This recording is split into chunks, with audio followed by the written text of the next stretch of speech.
Good morning. My name is Georgina O'Farrell, and I'm the Outreach and Partnerships Officer at the Commission for Environmental Cooperation. It is with great enthusiasm that I welcome all of you to today's Youth Roundtable, the role of youth in ensuring environmental justice through responses to climate change. We appreciate everyone for taking the time to join us from your home or your office, having to wear a mask or maybe not. And we are very excited to know that we have people listening, not only from Canada, Mexico, and the United States, but also from other parts of the world, such as India, Guatemala, and Morocco. Without further delay, it is my pleasure to introduce Michael Regan, Administrator of the U.S. Environmental Protection Agency. A CEC Council member and host of this year's CEC Annual Council Session, Administrator Regan will address the youth in his welcome remarks to this roundtable. Administrator Regan was raised in North Carolina, where he developed his passion for the environment. His leadership has been key in addressing social inequalities, environmental protection, and community empowerment. Thank you, Administrator Regan, for opening this roundtable and addressing to the youth of North America. Well, thank you, Georgina, and good morning, everyone. I am really excited to welcome you to this roundtable discussion on the role of youth in advancing environmental justice and tackling climate change. Throughout history, young people have always been at the forefront of social justice movements and making meaningful change. There's no question that today's youth are fighting for their futures. You're fighting to ensure that you and your children and their children inherit a livable planet, one that is safer, healthier, and more equitable than the one we have today. You've challenged the adults in the room to listen up.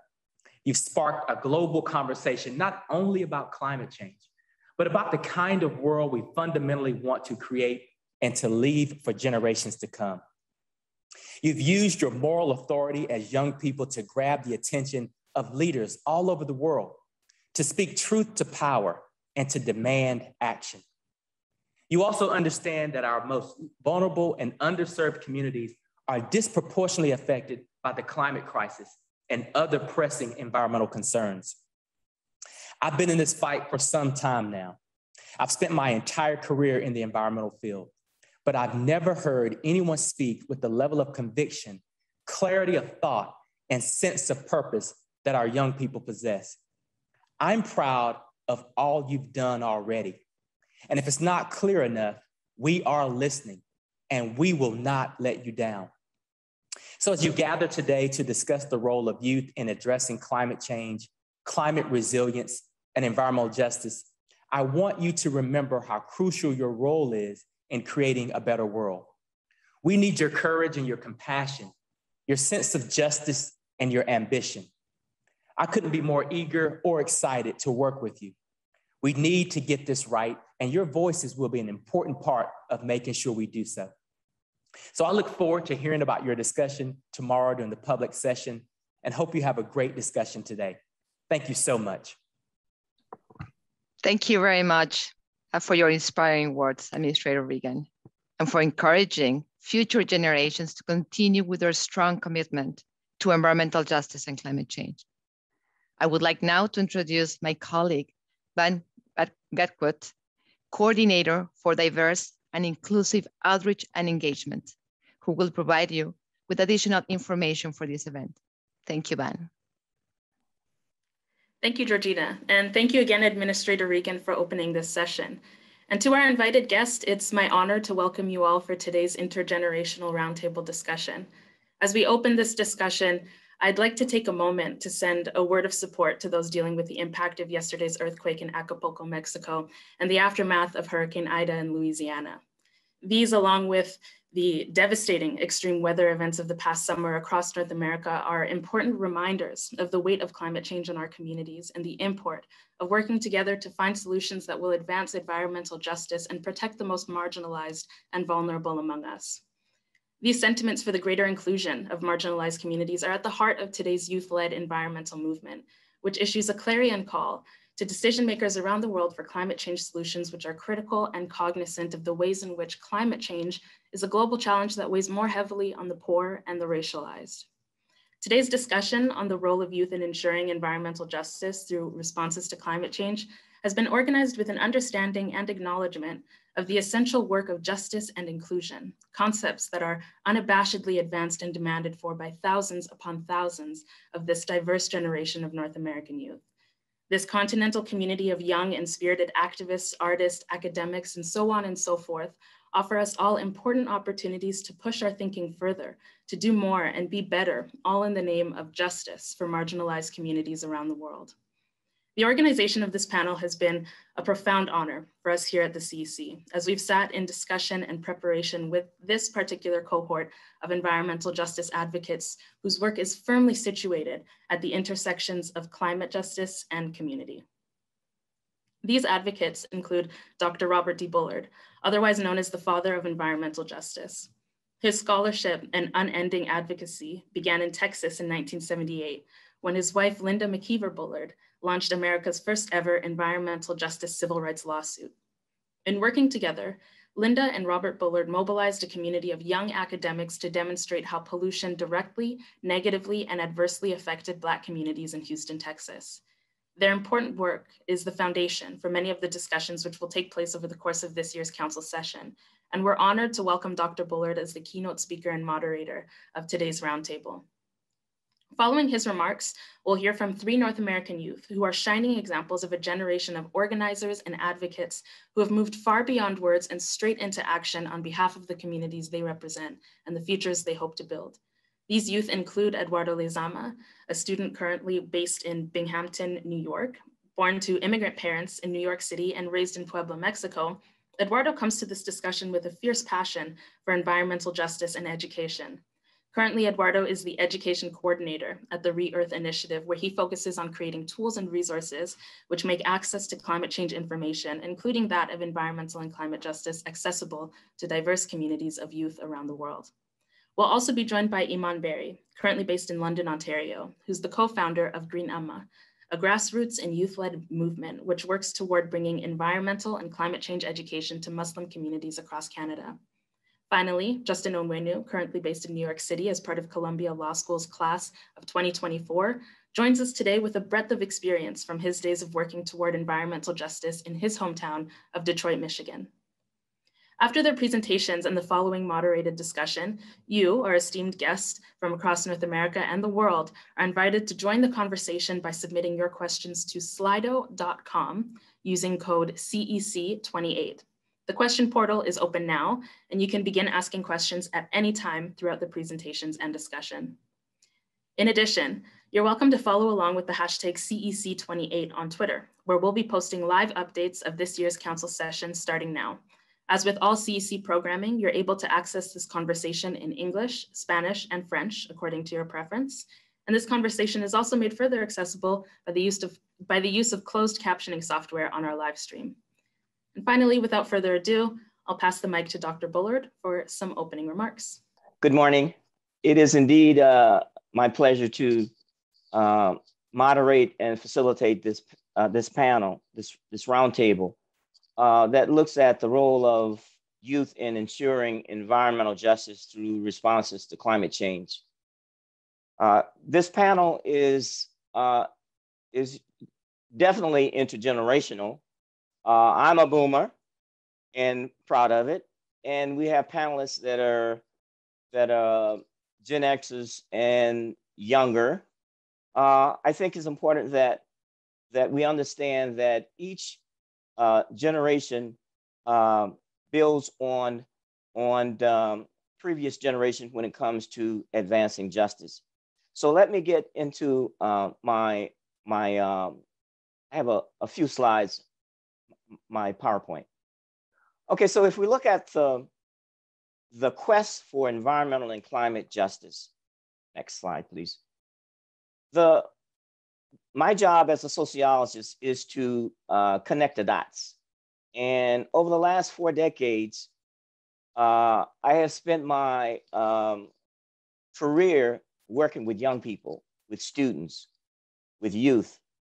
And I see this quest for justice, climate, environmental justice, racial justice, economic justice, as a race.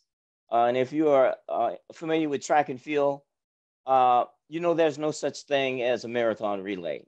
But in real life, there is. It means that each generation runs that 26.2 miles and then passes the baton to the next generation to run that mile, that 26.2 miles. And so that you have a continuous push forward and advancing this struggle. And hopefully we will get to that point where we will end and dismantle all forms of injustice. But it takes dedication, it takes commitment, it takes tenacity and staying the course. And there have always been individuals that have served as role models in this marathon relay. And for me, those role models were my parents, of course, but wanting to become an academic, a scholar, and an activist, there was one person that stood out, and that next slide, please. That was W.B. Du Bois, who was a scholar, activist, social critic. He was an author, a writer. He was a giant. And here's a quote that he has: either America will destroy ignorance, or ignorance will destroy the United States. We could put this quote on any country, nation, or we could say the globe. If we do not destroy ignorance, ignorance will destroy us. And what this translated to me is that we should always strive to for truth, for facts, and use science in a way that can liberate. And looking at the way that things connect, the physical, the social, the natural, I think it's important that we keep this in mind. And again, the idea of how do we look to individuals in the past. I never met Du Bois because he died in, I think, in the 60s. But this giant developed the Department of Sociology at Atlanta University, where I received my master's degree in sociology. And this is someone I wanted to pattern myself after in terms of doing good science, doing good research, but also not doing what some people call dead white man sociology, but kick-ass sociology. Next slide. So when we talk about what do we do and how do we do it and when do we do it? And so my quest was to try to follow in those giant footprints of Du Bois in his writing, in terms of books. I've written 18 books that cover a range of issues and areas. And I tell people it's 18 books, but it's just one book, but don't tell anybody, whether it's dealing with housing, energy, transportation, food security, climate, health, disaster, planning, smart growth, sprawl. All these things connect. And I think when we talk about tackling the issue of climate, and when we talk about climate change and we talk about issues of resilience, we have to understand that we have to make sure that we bring all the pieces together and connect the dots. Next slide, please. When we talk about climate change, we know that climate change is more than parts per million in greenhouse gases. It's also about justice. It's also about environmental justice, climate justice, economic justice, health justice, housing and energy justice, transportation justice, food and water justice, reproductive justice, and of course, racial justice. So when we talk about these issues of how can we build on the activism and the movements that have come before us, and how do we connect those dots? And what is the role of young people? I think it's always important to understand that every social movement that has been successful all over the world, including US, Mexico, and Canada, North America, have had strong youth and student and young people mobilized that will push the envelope, that will push our older generations who may want to go slower. And I think finally, next slide, this is the last slide, is that it's time for us to build just and sustainable communities for everybody, and not depending on how much money you make or where you're located physically in terms of your neighborhood or your state. And when we talk about building resilience and sustainability in the era of climate change, there's no way for us to do this right now without addressing the issue of COVID-19, this global pandemic that is ravaging the world. And the most vulnerable are getting hit the hardest, just like climate change. So as we address these issues of climate and environment, we also have to address the issues of health and growing income and wealth gaps. And we have to address the issue of healthy and livable communities so that we don't just think of this climate change thing as something happening that will be happening in the future. It's happening right now. And the most recent IPCC report, 2021, showed it's very clear that climate change is real, is happening. We don't have a lot of time to waste, going back and forth. The data, the science, the facts is very clear. And I think it's important that we provide that space for young people to do what young people do, that is mobilize, organize, push the envelope. And I think we're getting there now. And this is the last slide, which has my contact info. Anybody who wants to contact me can. You can Google me, or you can see the information there. Thank you. Now let's have this dialogue. And we have some fantastic panelists. From Canada, we have Iman Berry. From Mexico, we have Eduardo Lezama.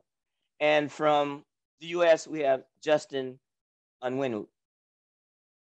Each panelist will have 5 minutes, and then we will have a roundtable dialogue, a serious dialogue, intergenerational.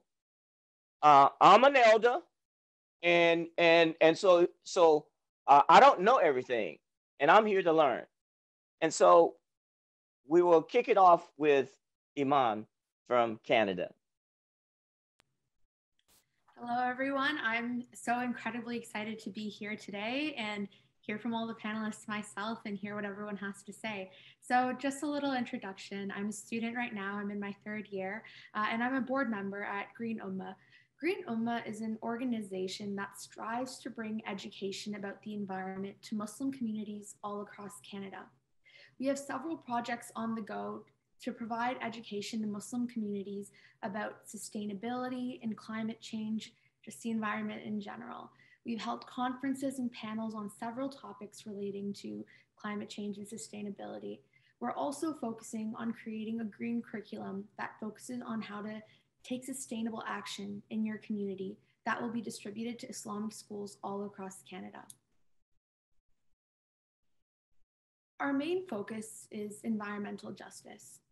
And while that is a broad topic, a large part of environmental justice is making sure everyone is included in knowledge dissemination and the discussion. Many communities are often left out in the discussion as it's presented in an unattainable way. As environmental leaders, it's our job to practice equity within the environmental discussion. Next, I'd like to focus on what was the spark that led me to be involved. I was a volunteer in the 2019 Canadian federal election, working at the Canadian Muslim Vote, which is an organization that focuses on getting out the vote to Muslim communities all over Canada. When speaking to Muslim voters, we realized that the environment was a top of mind concern. Green Ummah was created to bring that education and awareness to communities that are often overlooked in the discussion about the environment. Since then, we have been able to partner with amazing organizations and work on some great projects. But my point is that when we make a conscious effort, oh, thank you so much. It's the last slide.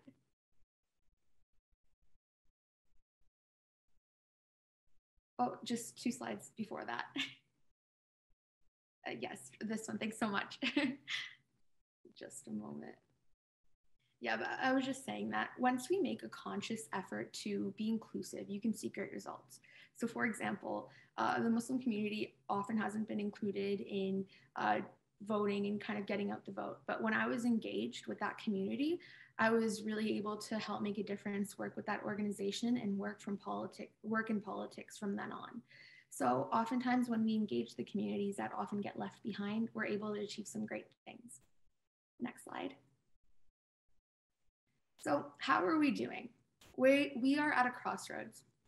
When the discussion about the environment comes along, it has often been marketed as a very elite interest to have. This is speaking from kind of a grassroots organizing perspective. But in reality, being interested in the environment is not expensive. It is not something that, it's something that really everyone can participate in. In reality, we need to focus on showing people what they can do and what they have in order to be involved with the environmental movement. It costs nothing to be conscious of your consumption or recycle. But when the actions in the environmental movement are marketed to include, for example, installing a solar panel on your house or only buying sustainable clothing, while those are great ways to be involved in the environment, they're not necessarily super inclusive ways. Not everyone can afford that, and it really alienates a lot of communities. These actions are incredibly important, but as leaders in this movement, it's important to remember to be conscious of all the actions we suggest. The marketing and the way we talk about the environmental movement definitely needs to be more inclusive of all communities. It's important to make sure that we are discussing the environment to do justice to everyone that is involved. And realistically, everyone involved is everyone on planet Earth. Organizations that focus on bringing attention to communities that are often overlooked in this environmental discussion are really important because it tailors environmental education to those communities based on their needs and wants. For example, since we are working, Green Ummah is working with the Muslim community, we are providing a lot of information and we're disseminating knowledge through a religious lens in context of those events. We'd like to make a difference and how people are able to make a difference while understanding the issues through religion. I think we should make a more conscious effort to meet people where they're at. Through educational programming and creating the curriculum that Green Ummah is creating, we focus on providing education to the younger generation to keep awareness high. We have structured our curriculum in a way that is action-oriented. It makes sure that these actions are inclusive and realistic for these students and their families to partake in. Our curriculum also teaches to be inclusive when approaching discussions about the environment and when partaking in action items to help create an inclusive environmental movement in the future. Next slide, please. Thank you. I would like to focus on the importance of meeting people where they are at and adapting and rolling with that. Adapting your message to be more inclusive and suggesting different types of actions that everyone can participate in is crucial. We are working together on this, all of us. Everyone needs to get involved. As leaders, we need to facilitate and make it accessible for everyone to join the movement. We can do this by keeping what we discussed about meeting communities where they're at, kind of working with the community that you're dealing with and kind of seeing, kind of getting feedback about what they want and how they're able to best contribute. Lastly, I would like to echo that whenever you do work with organizing, always make sure to approach each situation with an open mind and always look to learn. With that, I'd love to end my presentation, but thank you all so much for listening. Very good, thank you, Iman. Our next panelist is Eduardo. So Eduardo, take it away. Hola, muchísimo gusto. Denme un momento. Hello, and nice to meet you all. Give me just a second so that I can share my screen. Good morning, everyone. It is an honor to be part of this event organized by the CEC. I am so happy to be here. I'll start by introducing myself. My name is Eduardo Lezama. I am 20 years old. I was born in New York City. However, I've spent all of my childhood and teenage years in Puebla, Mexico. So I love my two cultures. Now, I am also living in the US and I am one more Chicano. I also study environmental science in Binghamton University in New York State. I'm not a conventional young man. I am working in Re-Earth Initiative. I coordinate education, and my work has to do with leading a group of young people to create digital resources, what we know as toolkits. With them, we explain environmental issues in very basic terms. We try to summarize complex issues to something that can be easily digested, and we try to minimize the impact of those environmental issues. To know the reason why the youth has been involved in such an important topic, we should wonder what led adults to lose strength in this movement. Over the past 3 decades, young leaders and adults have held discussions regarding the impact of climate change, and they have sought ways to mitigate its impacts. And they have not always succeeded. Without collaboration, adults have lost faith in the struggle against climate change, and therefore they have used the youth as a rhetorical resource to appeal to those with power. For example, they have said it, don't do it for yourself, do it for your children or their children. What's the future we want to inherit to them, etc. And you might be wondering, did this really work? The truth is no. World leaders would have taken actions to prevent the environmental catastrophes we have experienced. During the late 80s, fossil fuel industry has financed misinformation campaigns with 2 main objectives. The first, discredit the relationship between the essence of climate change created by man and burning fossil fuels. Secondly, to look as they are part of the solution, apparently. And they met their objectives because of the following reason. Solutions were centered on the individuals. For example, they want to shame people over what we eat, saying things like, if you eat meat, you're part of the issue. Or the way we move. Personally, I felt bad as I have traveled by airplane when I've come to Mexico to visit my family. And yes, this makes us fix the issue generally, but not specifically. People have not been made accountable at a greater level. Our present has to do with making demonstrations, and this is what we young people do. As I mentioned, our objective is not to become perfect beings, but to make changes in our governmental institutions. As said by Lee Cardamore Stokes, the objective is not self-purification, but a structural change. We, the youth, move to become part of the movement. We want to develop a system that's capable of implementing environmental policies. or environmental justice policies. We understand that environmental justice is related to other social justices, as said by Dr. Bullard. Let's say that a corporation has facilities in a neighborhood where minorities live, and now they're experiencing asthma because of all the pollutants that are being released by such facilities. So that's environmental justice we're talking about, health justice, and environmental racism. So we, the youth, give voice to different people who have been affected by different social issues.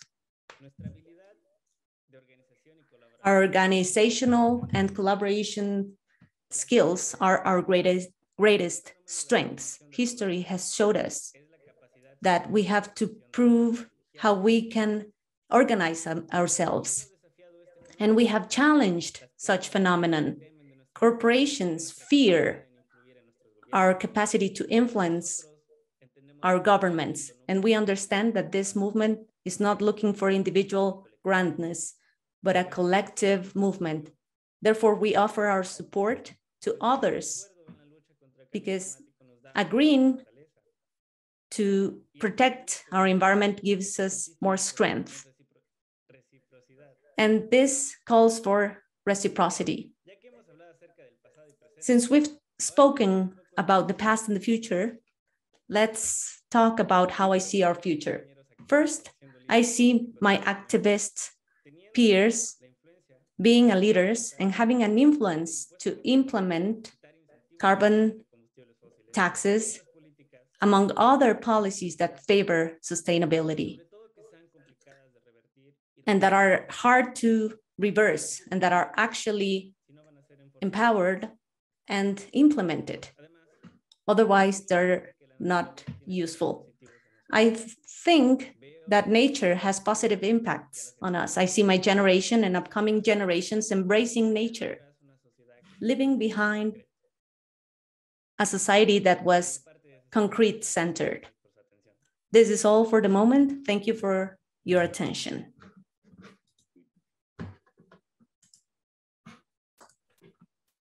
Thank you, Eduardo.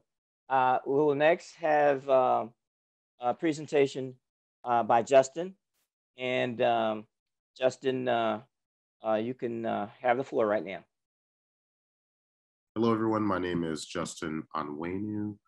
I serve as the youngest member of the Michigan Environmental Advisory Council on Environmental Justice, as well as the Black Leadership Advisory Council, also in Michigan. I'm honored to speak to you today, and I want to just get started by acknowledging and thanking the mentors and the leaders, especially folks in Michigan and Detroit, Michigan, who've played a role in my development and my role in the environmental justice movement. Always want to start off with thank you, so it's not just an endpoint. So definitely want to just acknowledge these folks who've played such a big role in my life. I want to start off by briefly just stating why I care about environmental justice, why I got into this work, and why I'm in law school now, working to further that interest. So for most of my life, I've been interested in medicine. The picture on the top left is a picture of scrubs that I had when I was a kid. This interest in environmental justice carried me through my final year of college, March of my graduation year at Rice University in Houston, Texas. Now, there are a couple of things that made me sort of switch course from medicine to environmental justice. One of the pictures, the picture below the scrubs on the left-hand side, is a picture of a home in Houston. If you've done any sort of tours with organizations like Tejas, you'll recognize this home. There's a home on the east side of Houston, which is, a foot or two away from an oil refinery, a tank farm, and you can actually see just how close the home is. And for me, I think seeing that visually had a huge impact in thinking about the connections between our environment and our health. Now, the picture in the middle is, of course, a picture from Hurricane Harvey. Hurricane Harvey by some estimates is the costliest storm in US history alongside Katrina, $125 billion in damages, a devastating storm. And one of the things that I and a lot of other young people started to do in the aftermath of that storm was we used, social media, we used our connections on campus to connect people in the city of Houston to needed resources. So there are a lot of folks who needed drywall removed from their home so mold wouldn't spread. There are a lot of people who needed food and a place to sleep. And I think a lot of students were able to use those skills, those online skills, to connect people.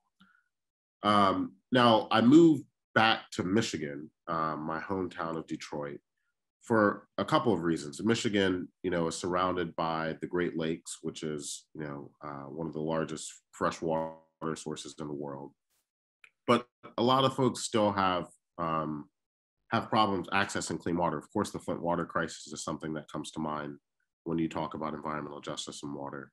But also in the city of Detroit, there were a tremendous number of issues related to lead exposure in Detroit public schools.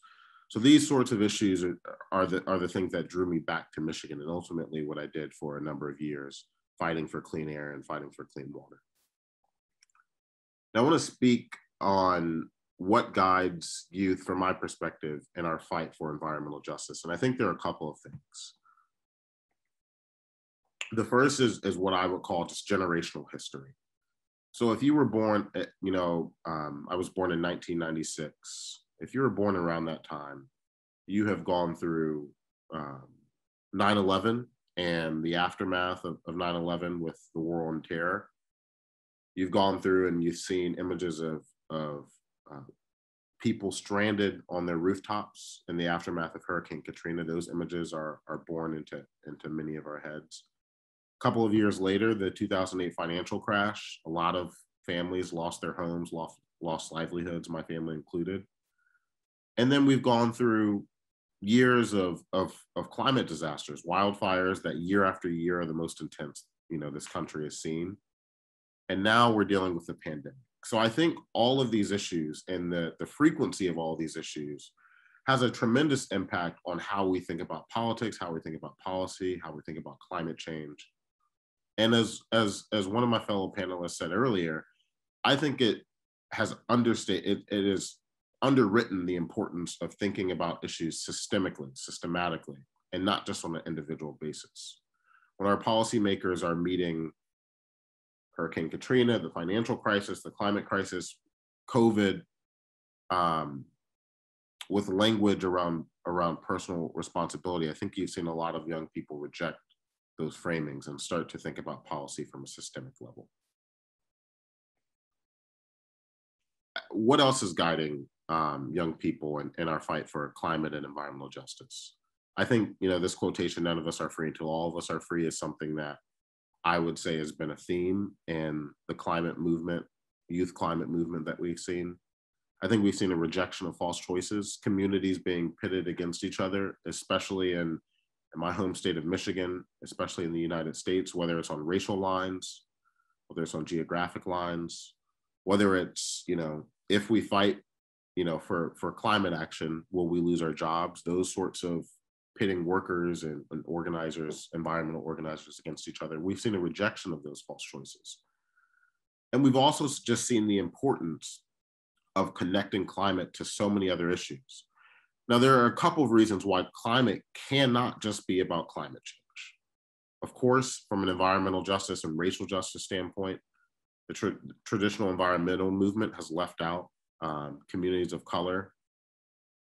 From a generational message, we need to make sure that young people who are also facing massive levels of student debt, low levels of employment, again, a generation of crises, we need to make sure that we're speaking to the issues that young people in general are facing as well. From a voting perspective, if we're going to make any progress on voting or on climate, we need to make sure that our democracy is healthy. And jobs, we need to make sure that when we talk about climate change, that people don't just see this as a sacrifice, but people see taking on climate and taking on environmental justice issues as an opportunity to make people healthy, to make people whole.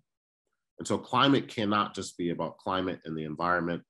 And I think we've seen young people take on that message and that solidarity, the intersectionality with great force. Other things driving, I think, the movement right now. This interest in moving beyond awareness, I think, has been particularly interesting. The vast majority of Americans believe global warming and climate change is an issue that is caused by human activity. If you had asked that question, as was mentioned in the 80s, would have been much different results. That is good, but we're also seeing that climate and environmental justice are not reaching the level of salience, issue salience, as some of these other issues, improving the political system, defending against terrorism, improving job situation. And so I think what young people have realized is that if we're gonna win on climate, we don't just need people to be aware and to understand that climate change is an issue that we have to address. We need to make sure that people understand that all of the issues that are on this list, whether it's healthcare, whether it's jobs, whether it's education, are connected to climate. If you're learning in a polluted school, the chances that you're reaching your maximum potential is a lot lower. If your home is located right next to a refinery, it's not going to be worth as much as it would otherwise. If you're breathing in fumes, if you're fighting with asthma and other respiratory issues because of pollution, chances are you're going to be paying more for healthcare. And so I think our challenge has been to make sure that people understand that awareness is not enough. We need to make sure that people are active. We need to make sure that people understand how issues are connected. And that's why you're seeing this sort of, as Dr. Bullard pointed out, sort of agitational approach to making sure people are moving beyond awareness. You see people challenging members of Congress in the White House. You see people, especially young people, being invested in what I would call, and what many have called, movement politics. That is, politicians who also are using their power to push from the outside. And we've also just seen this rejection of making small change little by little. I think people, if you've gone through Hurricane Katrina, Hurricane Harvey, financial crisis, COVID, we need change now. And I think young people have that sense of urgency. Now, lastly, this is the last thing I want to say, is that I think what we're also sensing, and I think one of the things guiding young people in this movement is the importance of not just having young people participate and organizing and protesting, but also participating in policy development. There's a model that one of my mentors likes to use, which is that you need to agitate, you need to negotiate, you need to both agitate and negotiate. And that includes protesting, that includes pushing members of Congress, but it also includes being able to be in the room and providing solutions to the problems that have been outlined. And I think that's one of the things that young people recognize is very, very important. So I thank you for your time. Again, I think that we have a great opportunity to do a lot of good work, and having youth lead the way, I think, is a big part of that. If you want to reach out to me, my email is here, my social media is here as well. And thank you so much. Thanks a lot, Justin. I think, well, I know these three young scholars, activists, leaders have hit a home run. I'm really impressed, and it makes me proud to know that there are young people in North America that are doing some fantastic work, or seeing the issues as they are and looking beyond just the shiny objects, and have some deep thinking, and are doing some fantastic work in terms of connecting and seeing how these different issues intersect.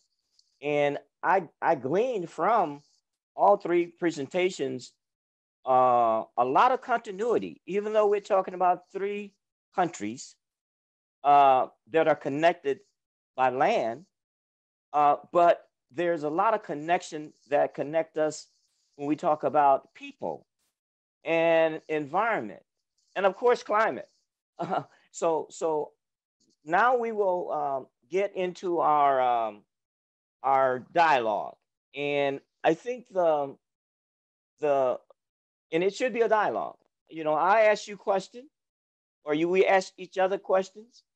You ask me questions. But since I'm the moderator, I'll take my prerogative and ask the first question.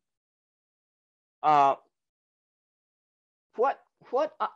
listening to the three presentations, what opportunities do you see that give you hope of it being possible to build a strong North American environmental justice, climate justice movement? Just putting aside the kinds of nuances and differences that may exist in terms of our cultural underpinnings, US, Mexico, and Canada. Is there something that you see that's happening, you know, in these three countries that will give you hope that it is possible that there could be a strong youth climate environmental justice movement? And we'll start with Iman first. That's a great question. I think what I'd like to say about the topic of youth within the environmental movement is that I think we're at a turning point right now. Youth are really mobilizing, and Justin had mentioned in his presentation, youth are really rejecting that policymakers can't do anything. And I think that where I come from in my environmental justice movement, my own personal environmental justice movement, is that I want politicians and I want policymakers to make those changes. And I think that youth now are realizing that the change that we need is at a strategic level, and a strategic level for the governments of Canada, the US, and Mexico. And I think that in the future that youth are realizing that, and they're going to take really meaningful steps to lobby their members of parliament or their Congress people. They're going to lobby their politicians to actually go and make that meaningful change. I'm hopeful because I think that we're at a turning point and we're kind of at our end point right now. Change needs to be made now to kind of save this planet. And I think youth are realizing that. And I feel like politicians and other people in government are realizing that. That's why we're sitting here today. So I'm hopeful, and hopefully we see that come to fruition. What about you, Eduardo? Algo que creo realmente. Something that I truly believe that's very important in this movement. We see this pattern in various movements.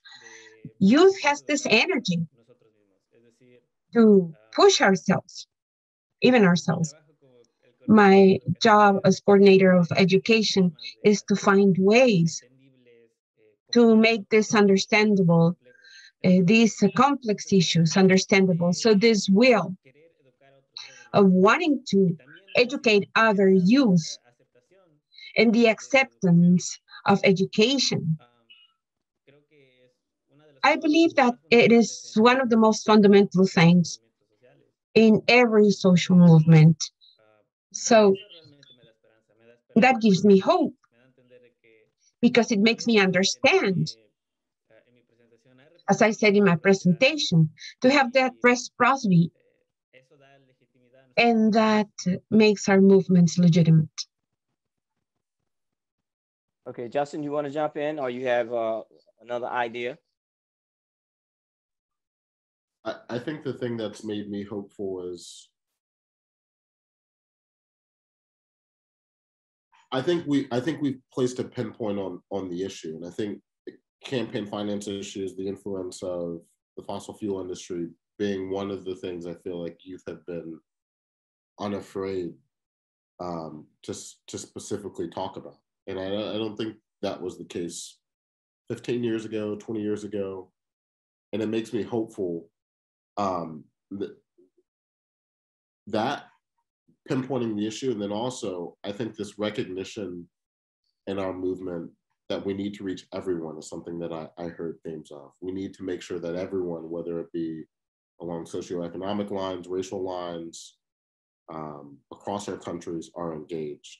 And I think how we do that, the language that we use, I think we recognize is really important. How we talk about issues, talking about climate change as an opportunity, or taking on climate change as an opportunity and not a burden.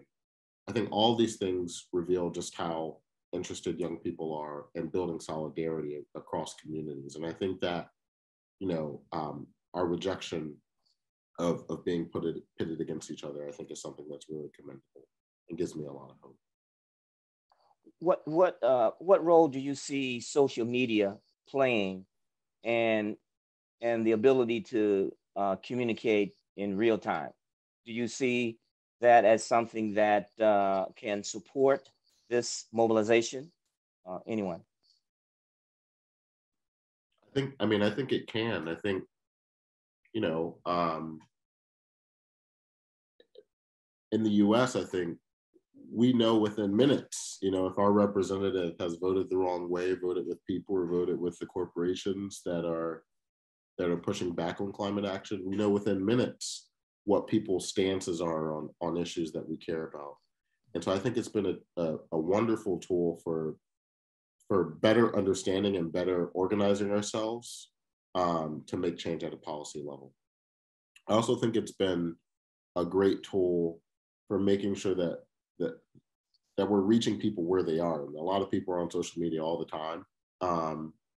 And, you know, we've seen, you know, graphics and short videos and other forms of accessible communication spread through social media. I think that's been a really helpful tool. We've also seen on the other side, disinformation spread on a number of issues. I think climate and environmental justice issues have felt a little more cordoned off from that. I think we know, you know, fossil fuel industry propaganda when we see it online, but it's something to definitely keep an eye out for. But overall, I think social media has been a great tool for organizing for policy change. Anyone else? Okay, if not, I'll go to the next question that I had in terms of looking at organizing 101 and how do you get to people where they are, particularly all those communities that are on the front line of climate change and environmental assault. A lot of it has to do with having organizations that have trust and organizations that are authentic. And my question is, to what extent can, or is there a need for having youth-led organizations or youth organizations that have their own space to do work, and also having organizations where youth are embedded or in leadership positions in other organizations? In other words, I'm not saying either or, but how important do you think is that young people need their own organizations, their own resources, and their own budgets to do whatever they need to do? And I'm thinking, and this is probably maybe unique to the US to some extent, in terms of Black Lives Matter. Young people that are rising up, et cetera, even though some of their platforms, et cetera, also embedded in other organizations, but having their own space and to carry their own flag. How do you, what's your thinking on that? Anyone? I'd love to comment on that. Sure. So youth reaching youth, having youth really reaching out to the communities that they're best at, having a youth reach out to different youth doing the grassroots organizing within like high schools, universities. I think that's incredibly powerful. When looking at grassroots organizing, or if we're looking at multinational organizations, I think that the youth perspective is important, because only a youth is going to know how to best reach a youth. So having those voices on those giant on panels or on these organizations or within grassroots organizing and having those budgets, I think it'll be a turning point. In the past, climate change and the environment hasn't really been an urgent issue. It's something that has, it's going to happen. But now we're really seeing it be an urgent issue, and it's alarming. The most alarming for the people that it's most alarming for is youth. So once you have somebody that's alarmed, I think they'll be able to really take some really great and meaningful change. So I would say that having youth on these organizations, having youth voice on grassroots organizations is absolutely necessary if we do want to make change within the movement and reach out to as many people as possible and reach out to the future generation of leaders within all industries. But anyway, if you look at young people, students, and young adults in the US, Mexico, and Canada, in terms of their ability to influence policy that directly impact them and to allow resources to flow their way, there's still a big gap between who's making decisions about different kinds of benefits and investments. So young people, let's say Gen Xers and millennials younger, they outnumber boomers, but boomers are making the decisions. But there is beginning of a transition in terms of as we retire, and the extent to which young people right now are positioned to move into those slots or those positions that are being vacated. How do you see trying to develop a youth framed or youth dominated strategy to make sure that the right people get into those positions? Because there's nothing to say that a young person can't be just as racist or authoritarian as an older person. So is there a plan? Have you thought about it? A mí me gustaría responder a esa pregunta. Bueno, principalmente para que también... I'd like to answer this question, mainly so that we can vote for the right people according to our agenda. First of all, one of the things we always want is to have transparency. We want to know candidates and who they are, not their political persona. We also want to be able to question them and to be able to criticize in a good way.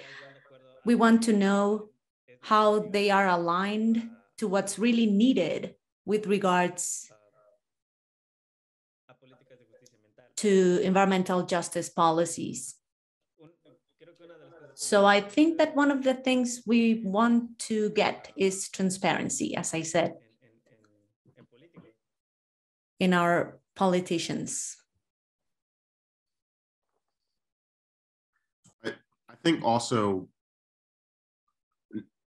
I think the only way to develop youth leaders to be decision makers is to give folks an opportunity to show their skills. Of course, that needs to be done, with the mentorship and direction of folks who've done the work before. We don't want to run into the same walls or not learn from lessons of years past. So I think that collaboration with folks who've been there before, but also that freedom to allow young people to make decisions, I think is really important. I also think that, there's this sort of misconception. I think there are certainly areas of expertise that we need in the room. But I think there's this assumption that folks who are older are simply by matter of experience are experts. And I think we see, especially in the US, previous administration, expertise hasn't necessarily been as widespread as we would like. I think at the end of the day, a lot of decision-making positions are about values and about who you are listening to, who you are seeking out, your ability to listen and synthesize information. And I think those are skills that young people are ready to hone and ready to lean into. So I think just making sure that people have that opportunity to lead in collaboration and in coordination with folks who've done the work before. But I think more than anything, it's just, giving folks the opportunity. Yeah, I like that answer, I like both those answers. And I think it's, you hit the nail on the head when we talk about the mentoring and providing that space for collaboration, as well as passing the torch. And again, that torch is being passed. And I think we have to make sure that we have good people to assume those leadership positions.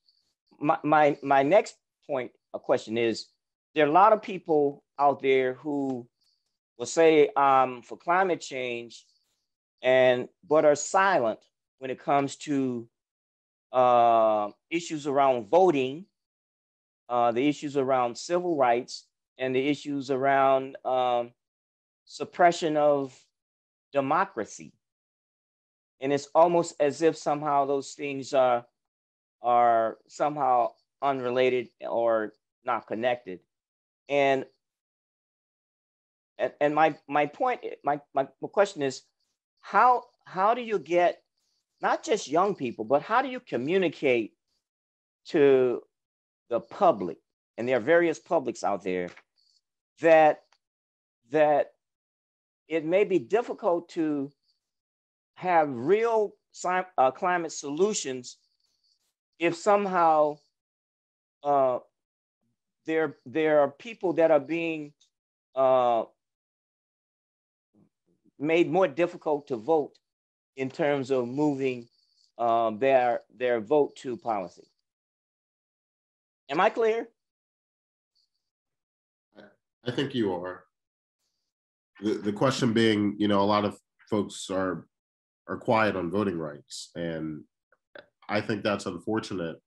We can't make any progress. I mean, whether it's infrastructure, or climate, or other issues, we can't make any progress on that if the very ways we make sure that people are included, which is voting, if people are being shut out from that process. And I think especially when we talk about environmental justice, it is the communities that are most burdened by pollution, that are most impacted by climate change, that are the same very communities that are being targeted for voter suppression. And if whether it's Democrats or Republicans, if people think that we're going to make progress on these issues without the support and advocacy of most impacted communities, I think they would be mistaken. So I think there has to be a focus on voting rights in addition to environmental justice, in addition to infrastructure across issues. But voting rights, I think, is a foundational issue that we need to address in the US. Okay. In terms of priorities, if you had to kind of like categorize top 3 priorities in terms of mobilizing young people around climate and environmental justice, what would you say would be the top 3 kinds of buckets that would provide the biggest investment on what you're trying to do? In other words, like, you can't just take this scatter gun approach and just throw up everything against the wall. If you had to pick 3 things, what would you think would be the best 3 that could kind of like get young people coming to this issue and saying, I own this issue. I don't need any adults, any older people, anybody else telling us on this. We have this. I'd love to answer that. So when I think about the environment from like a youth perspective, or just anyone's perspective in general, I think, how do we get people to care and how do we get people to participate? So there are a couple of pillars that I like to kind of follow. First is getting politicians involved and getting policy made so that our countries are operating in a way that we are creating and sustaining a great future for ourselves. Next, I'd like to focus on making the environmental movement easy for a lot of people. So if we look at it, why isn't the environmental movement easy? Some people might find recycling difficult, for example. You have to find extra room for like different types of bins, something like that. People might find that difficult, or people might find shopping sustainably, shopping local difficult. So how do we make it so that those options are cheaper? It's often getting corporations involved and getting those supply chains involved, as well as using policy to make sure that the sustainable option is the cheaper option. And then the next topic that I'd like to touch on is education. People, if they're informed, they'll be more likely to kind of realize the severity of the situation. And I think that it's important to have education through action. So when you are educating people, talking about the different actions you can take and talking about the different types of things that people can do in order to participate. So when you look at these three topics, so getting corporations involved, making it easy, getting politicians involved, and education, I think those are the three things that I'd love to focus on. And I think that youth have been focusing on for the past couple of years. And the intersection between those, I think will create a very fruitful discussion around the environment and very fruitful returns on the efforts that youth are making.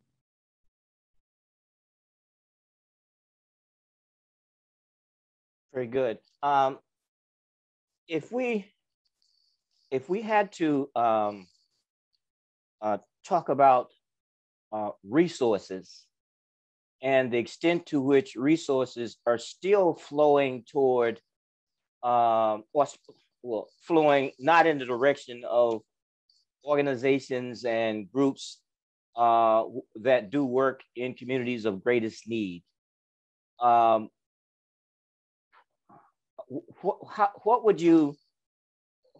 is your analysis of how something like that is contributing to marginalized communities to continue to be underserved? In other words, communities of greatest needs oftentimes don't have the organization or the infrastructure, the social infrastructure to get the things done that's needed. And a lot of it has to do with the way dollars flow or money flows. How do you see us changing that? We're trying to turn it in a direction that's more positive. So I think a couple of things. So the work that I've done in environmental justice spaces has traditionally been through the nonprofit space. And I'll say, I think there are a lot of weaknesses. Number one is that, money tends to flow where money already is. It is the organizations that already have money, that already have the infrastructure that are able to, in grant applications, say we already have the infrastructure built to do this work on behalf of environmental justice communities, but not necessarily representing environmental justice communities through our organization. So I think there are a lot of structural problems in terms of how the nonprofit space and how grant dollars flow. I also think that, there are a lot of challenges in making sure that the communities that are most impacted are accurately represented in whether it's panel presentations, university events, etc. Oftentimes it can be difficult if you are looking for environmental justice leaders in Albuquerque, you're going to search environmental justice Albuquerque, and the results that you get may not represent what's happening on the ground. And so I think one of the challenges is just making sure that organizations, that governments, that officials that are coming into a community understand the local dynamics, the local politics, the local nonprofit community spaces before even thinking about or talking about money, because that can oftentimes be distorted. So I think there's structural problems, and then there's also sort of this, how do you know what the truth is, from a boots on the ground perspective challenge. Okay, I was asked to repeat that question for non-English speakers. Marginalized communities don't have the social infrastructure, money primarily, to address their needs directly. How can we change that? So I wasn't sure if Eduardo may wanted to answer that, but I was asked to repeat. Okay, we have about 2 minutes left, and I think we should kind of like figure out what is it that we want to achieve by the mobilization, the education, the collaboration, and what would environmental and climate justice look like in your mind? What would it look like in the US? What would it look like in Mexico? What would it look like in Canada? And briefly. I'll just say briefly, I think environmental justice in the US looks like community resources, communities that have been disinvested in for such a long time, receiving the resources necessary to live a good life. I also think it means addressing all the health impact that environmental justice communities have been burdened with. And that health impact is connected to education, it's connected to housing, it's connected to so many other issues, but making substantial impact on the long-term health impact of environmental justice communities, I think is the one thing I'd like to see, in addition to seeing, you know, community or dollars flow to community organizations and groups on the ground. Well, Justin, Justin, seems like you're saying that there should be some restoration and for past harm and damages done to those communities, legacy pollution, but it also should address these coming events that's going to hit the same communities harder than the rest of parts of America. Absolutely. Okay, Mom. Thank you. Yeah. I was thinking about it from like kind of getting everyone politically involved.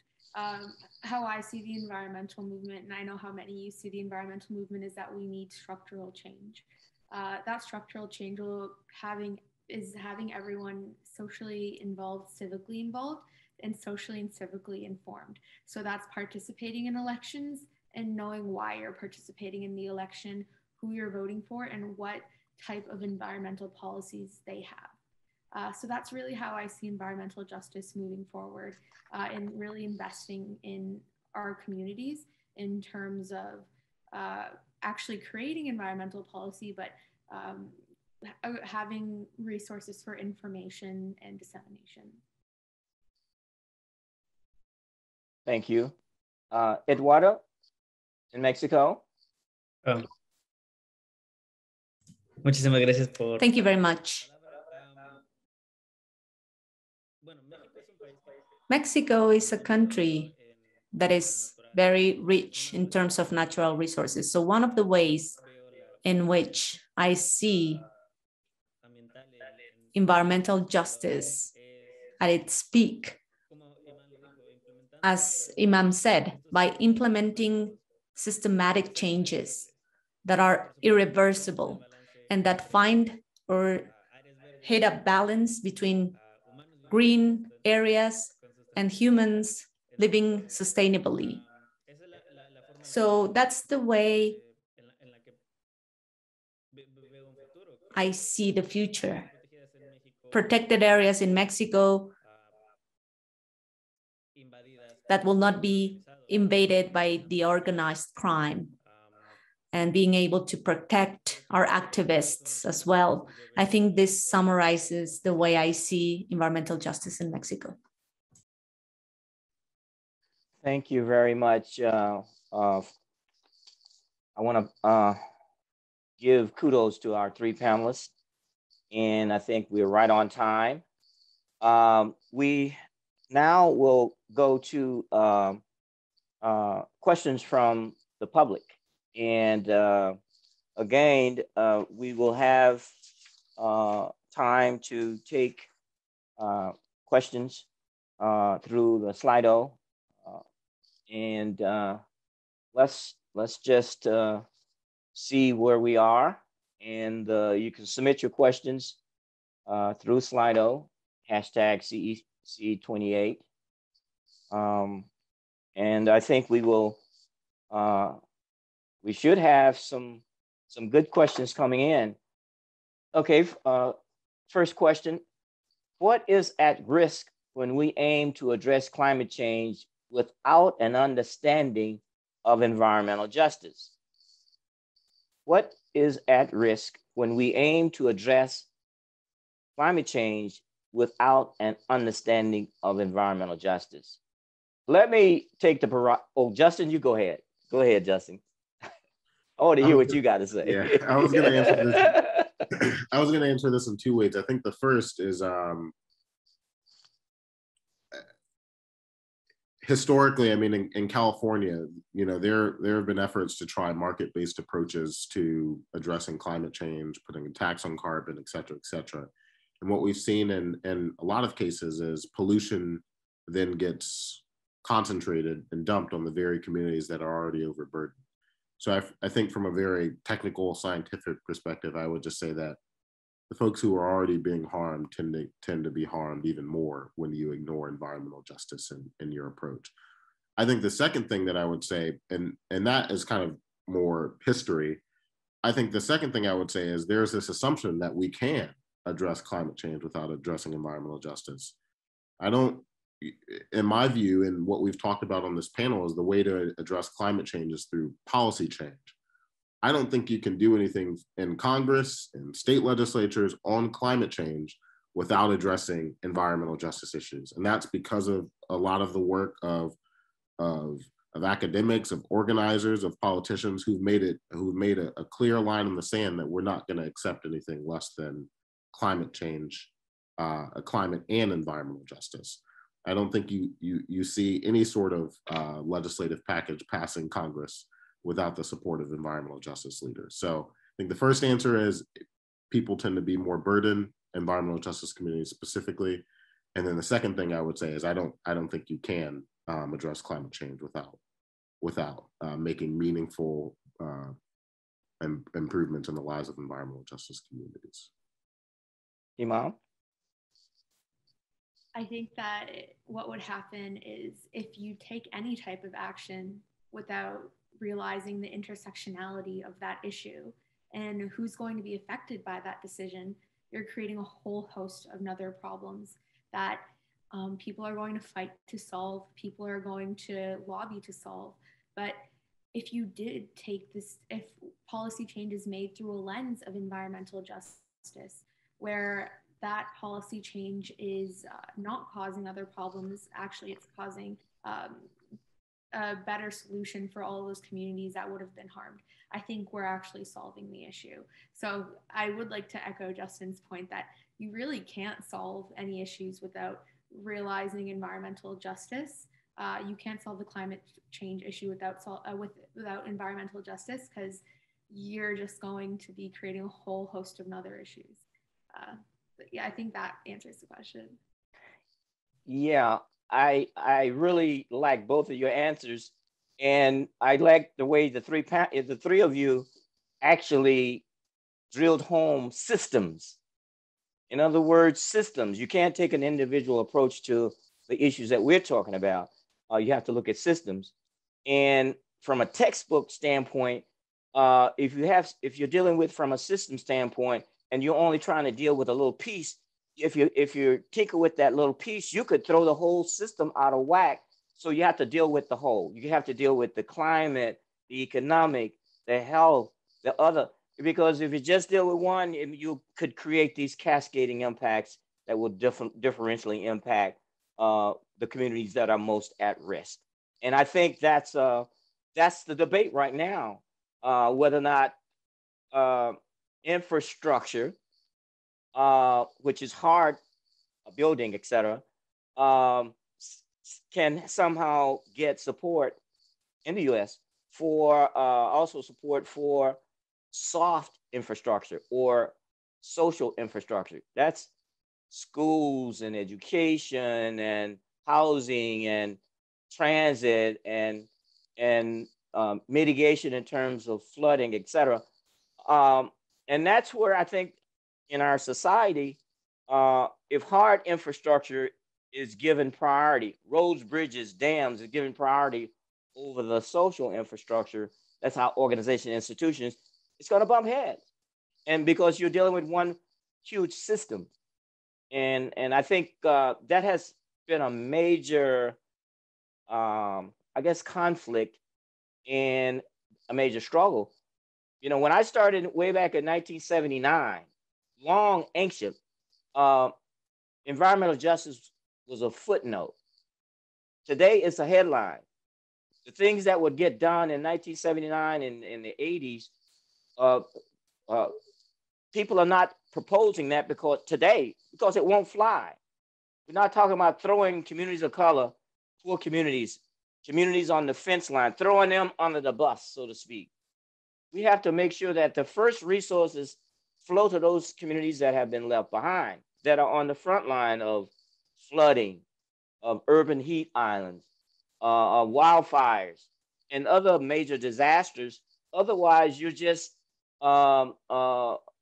further marginalizing and disenfranchising those communities and pushing them further in this whole climate vulnerability. That was a very good question, and that's a whole workshop. Okay, let's see.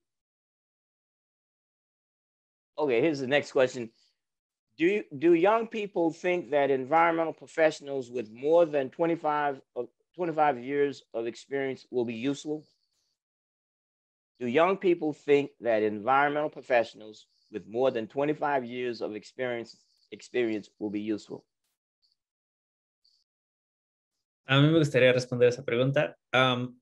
Realmente considero que I would like to answer that question. I think that everybody from every age are very important and helpful in this struggle against climate change, especially in terms of education. I'm studying environmental science here, and I like to have conversations with my professors. So really, they provide different perspectives in the climate change quest from a more academic and scientific viewpoint, but we always seek keeping it where the scientific and the social sides agree. So yes, of course,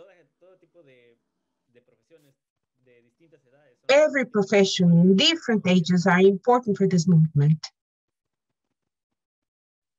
Thanks, Eduardo. I think it's important that that the way the question was asked, I think it's also important to add another layer or another dimension that environmental leaders, not just the professionals, but leaders, and I'm thinking in terms of community leaders who have expertise and experiences that go well beyond the experiences of quote professionals, from the standpoint of knowing and have lived the experiences and that indigenous knowledge that comes from those communities.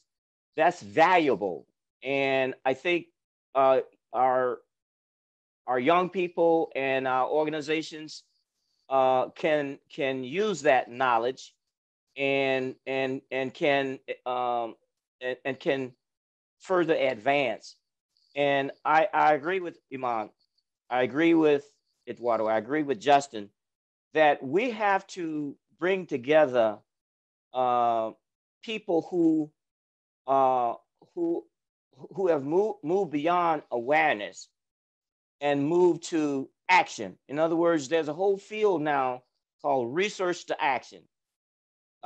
We were doing that back in the 70s and didn't have a name, but it's got a name now: community-based participatory research, research to action, citizen science. When we bring together the community and collaborating with universities, et cetera, it can make a very powerful source. You know, long ago, universities would parachute into communities, grab the research, grab the data, and leave nothing.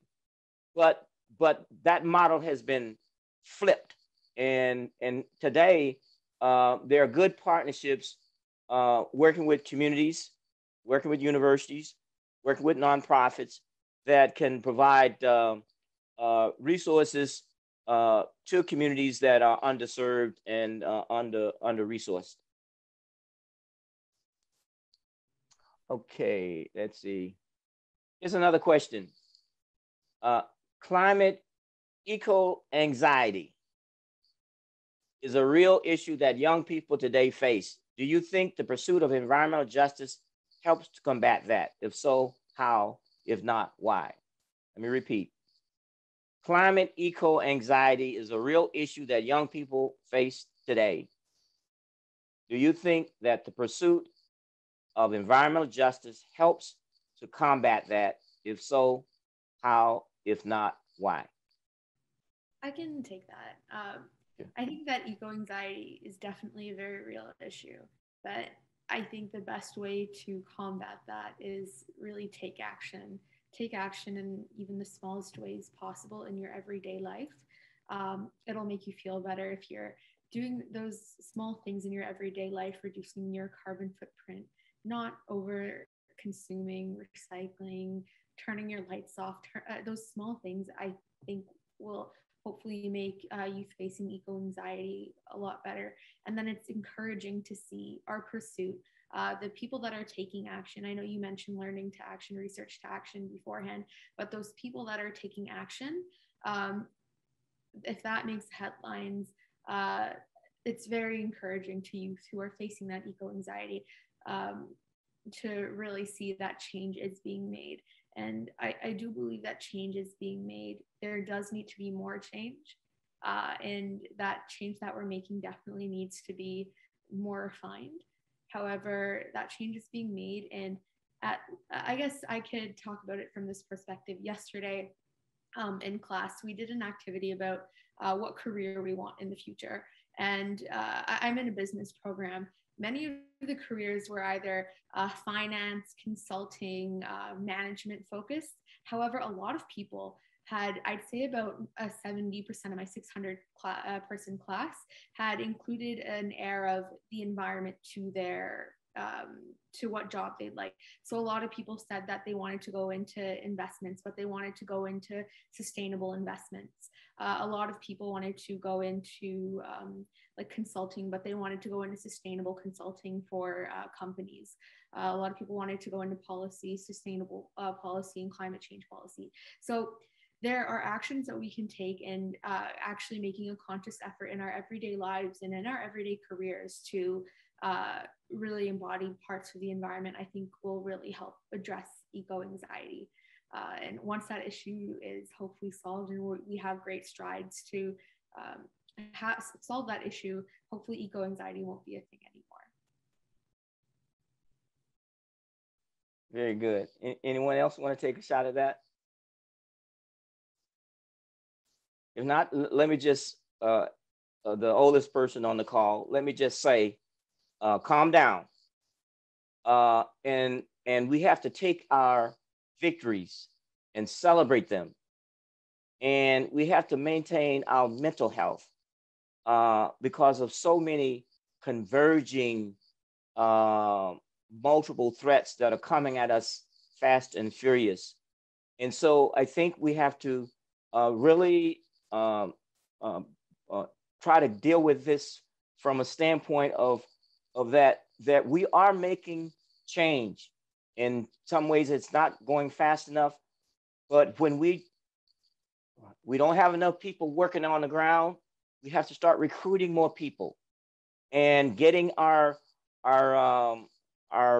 numbers up so that we can have more people doing it, so that people are not overstretched, overburdened, they're not burning out.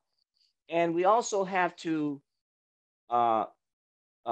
do more messaging and show what it is that we're doing. And when we do get those successes, those victories, that it gets blown up to the point people can see what you're doing and get encouraged to continue doing the work.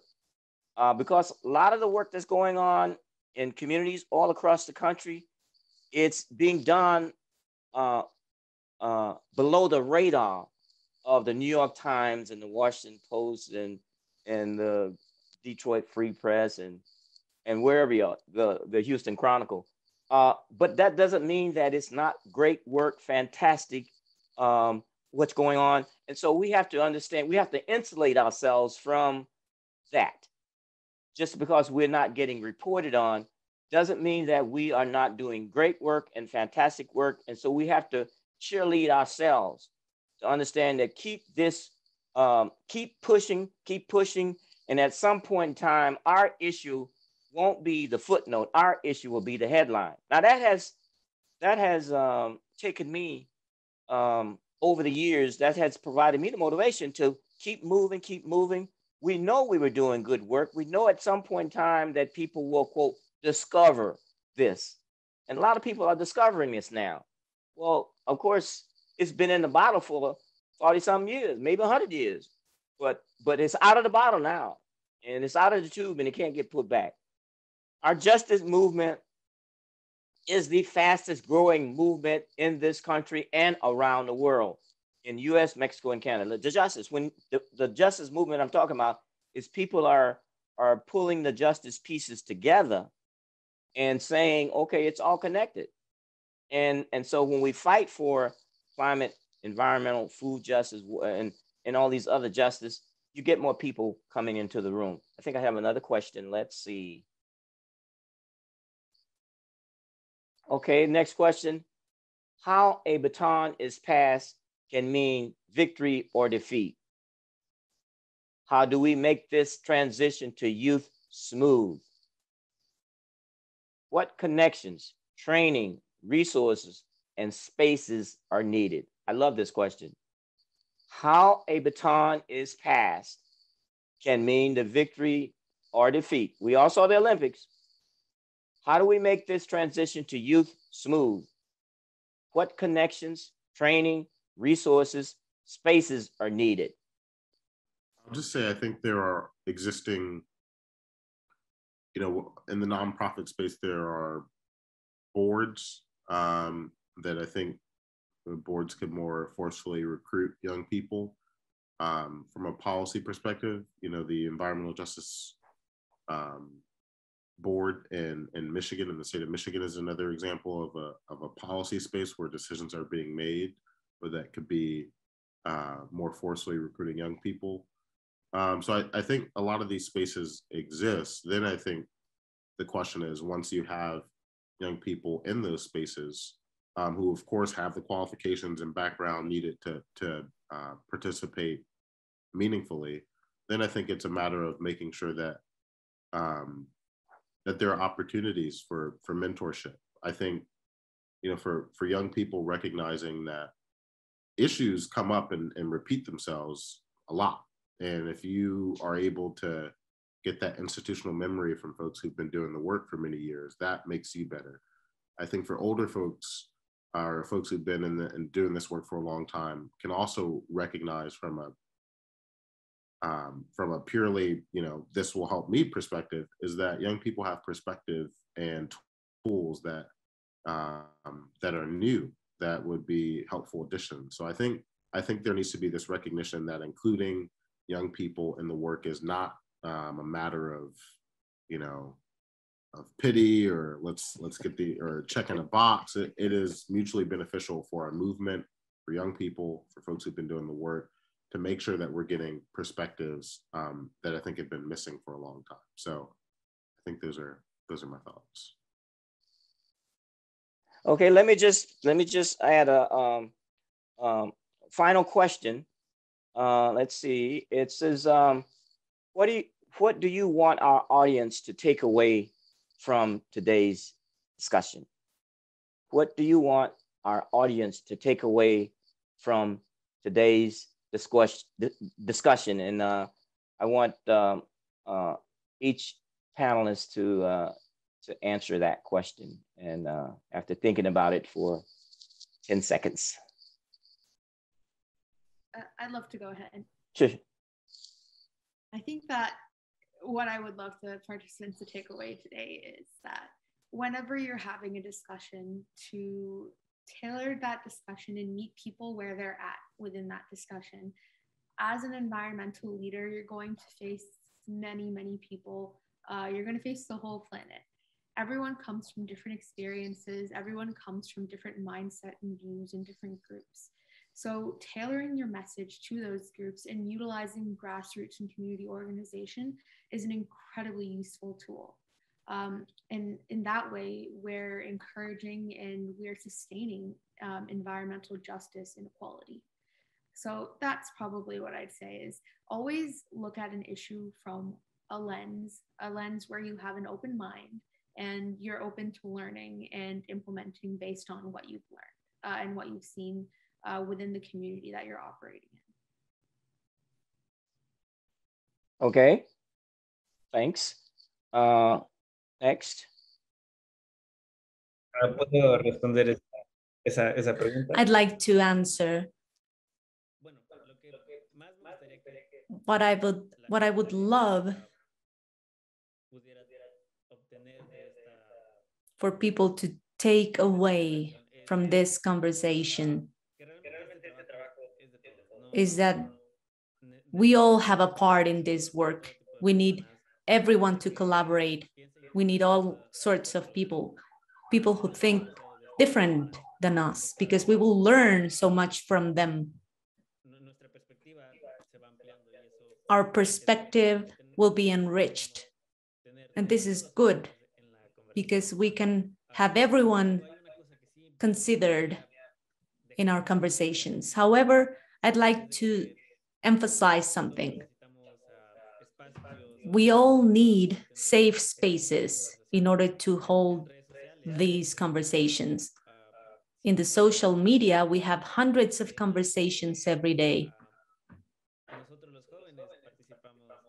We, youth, participate actively in those. However, we also run into problems like bots or trolls, and that doesn't help at all. We're young people.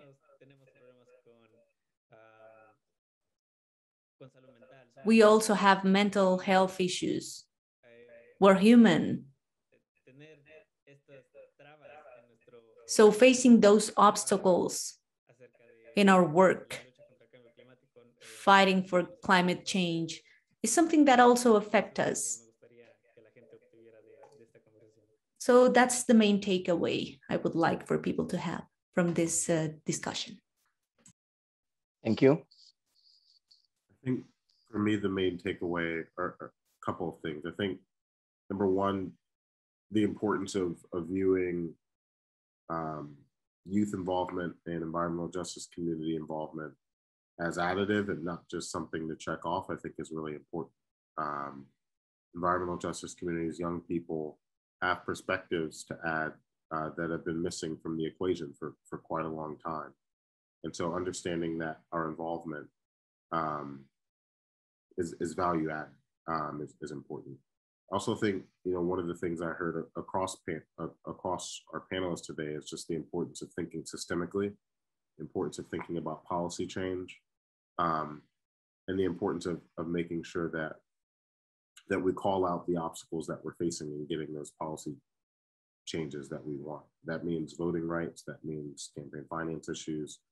So really, I think what I hope people take away is just this understanding of how environmental justice and climate issues are deeply connected to other issues that are very important. And I think with that understanding, we can start to make some progress. Very good. I really appreciate all three responses, and I see the threads that run through all of your remarks, and I see that youth.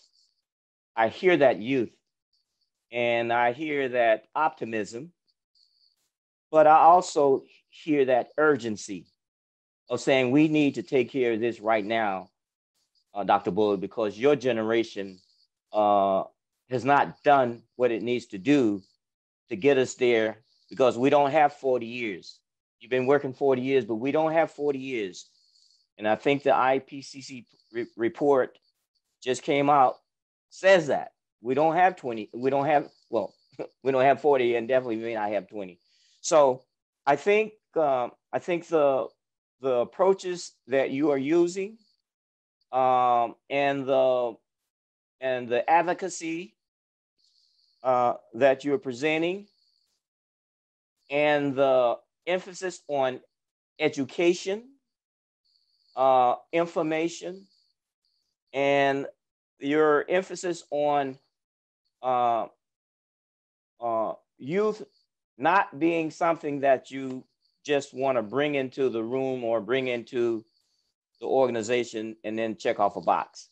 That there are real contributions that young people can bring to this movement for environmental and climate justice on their own. And I think the way that we transition that in terms of underrepresentation in terms of the policy rooms or the decision-making rooms, as we pass off this baton, as we mentor, train, educate, and provide those spaces, whether it's on boards or whether it's internships or different types of opportunities under the tutelage of some mentor, whether it's in a faculty, university setting, or it's in an organization, a nonprofit. All that mentoring needs to happen so that those transfer of knowledge and skills happen, and happen in a way that's conducive for that young person to go on to become to reach their potential.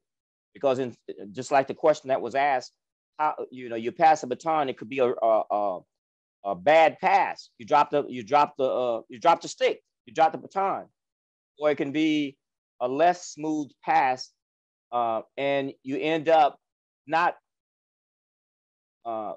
catching up and winning a race, but you just still trotting along.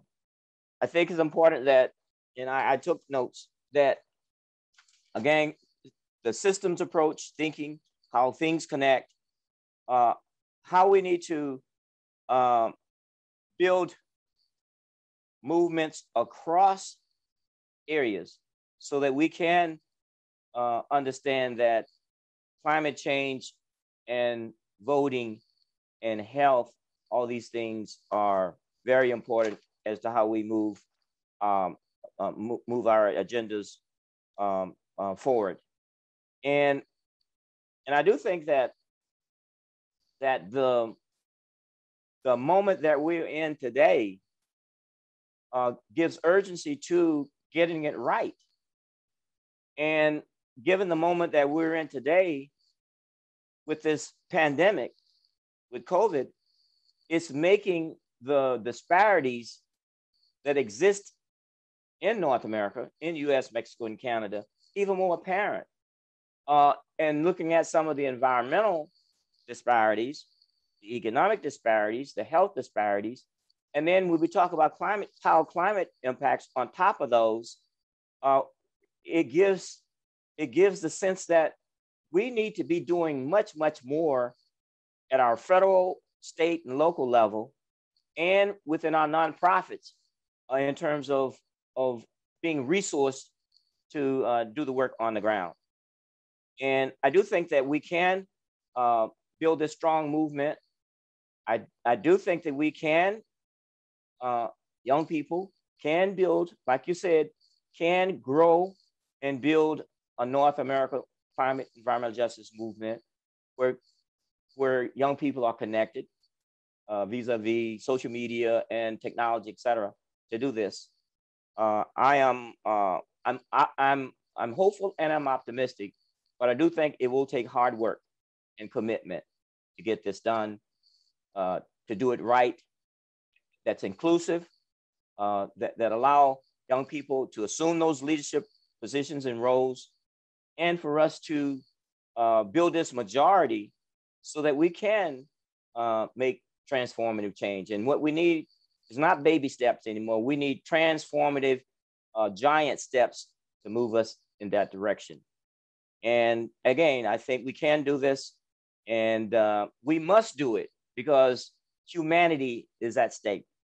And I think that that's the urgency in which I think we have to approach it. And I want to give kudos. I want to give all the the high marks and congratulations, and to say shout out to young people, and especially the 3 young people that have led this panel. And I thank you for your work, and much appreciated.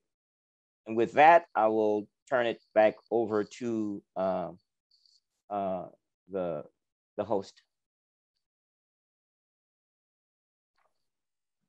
Thank you so much, Dr. Bullard. And I want to just genuinely express the honor that I feel in having been able to sit here and listen to the things that you all have to say. I also want to offer a sincere note of gratitude to you, our keynote speaker, Dr. Robert D. Bullard, as well as these amazing panelists, Eduardo, Lezama, Iman, and Justin Onwenu. Thank you all for your intelligent and motivating remarks and for helping us open this 28th CEC Council session. For those of you interested, this event will be recorded and available within the coming days for continued watching. And as we end this meeting today, I encourage you to follow along with all CEC 28 events taking place today and tomorrow, including the Joint Public Advisory Committee's public forum starting in just 1 hour. This program, titled Leaving No One Behind, Working Together for More Equitable Solutions to Climate Change Impacts, invites experts from across North America to discuss tangible solutions that can aid in the protection of marginalized communities across North America. In addition, we look forward to seeing you at tomorrow's public session, where the discussion on environmental justice continues with youth, CEC representatives, and other experts and government officials. For a full slate of programming, please visit www.cec.org/council2021. And thank you all for your time today. We look forward to seeing you at our next session. Muy buenas tardes. En el contexto de la 28ª sesión del Consejo para la Cooperación Ambiental, abrimos hoy jueves 9 de septiembre de 2021 este evento del Comité Consultivo Público Conjunto, mejor conocido por sus siglas en inglés como JPAC, en español CCPC y en francés CCPM. Mi nombre es Pedro Moctezuma Barragán y soy el presidente en turno del Comité Consultivo Público Conjunto. Es un verdadero placer estar con ustedes esta tarde, junto con mis colegas de Canadá, México y los Estados Unidos. Y lo es particularmente porque estamos en un momento decisivo en el cual la crisis climática, alimentaria, del agua, la energía, la ecología y la economía have been accelerated. Testing the balances that we have been able to mitigate and presenting news surprises every week when we open the news. This situation demands to see our most deep spirit that contributes to that helps us to exceed a crisis.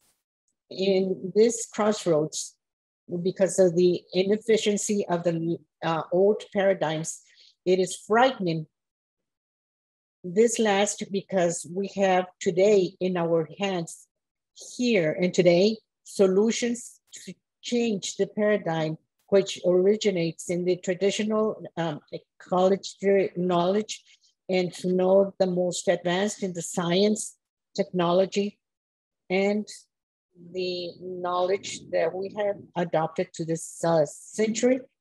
This dialogue will be among the most diverse human beings inspired by environmental justice and the peaceful social evolution. We have to find in ourselves that power of transforming and to build a human capacity towards the 21st century. Welcome.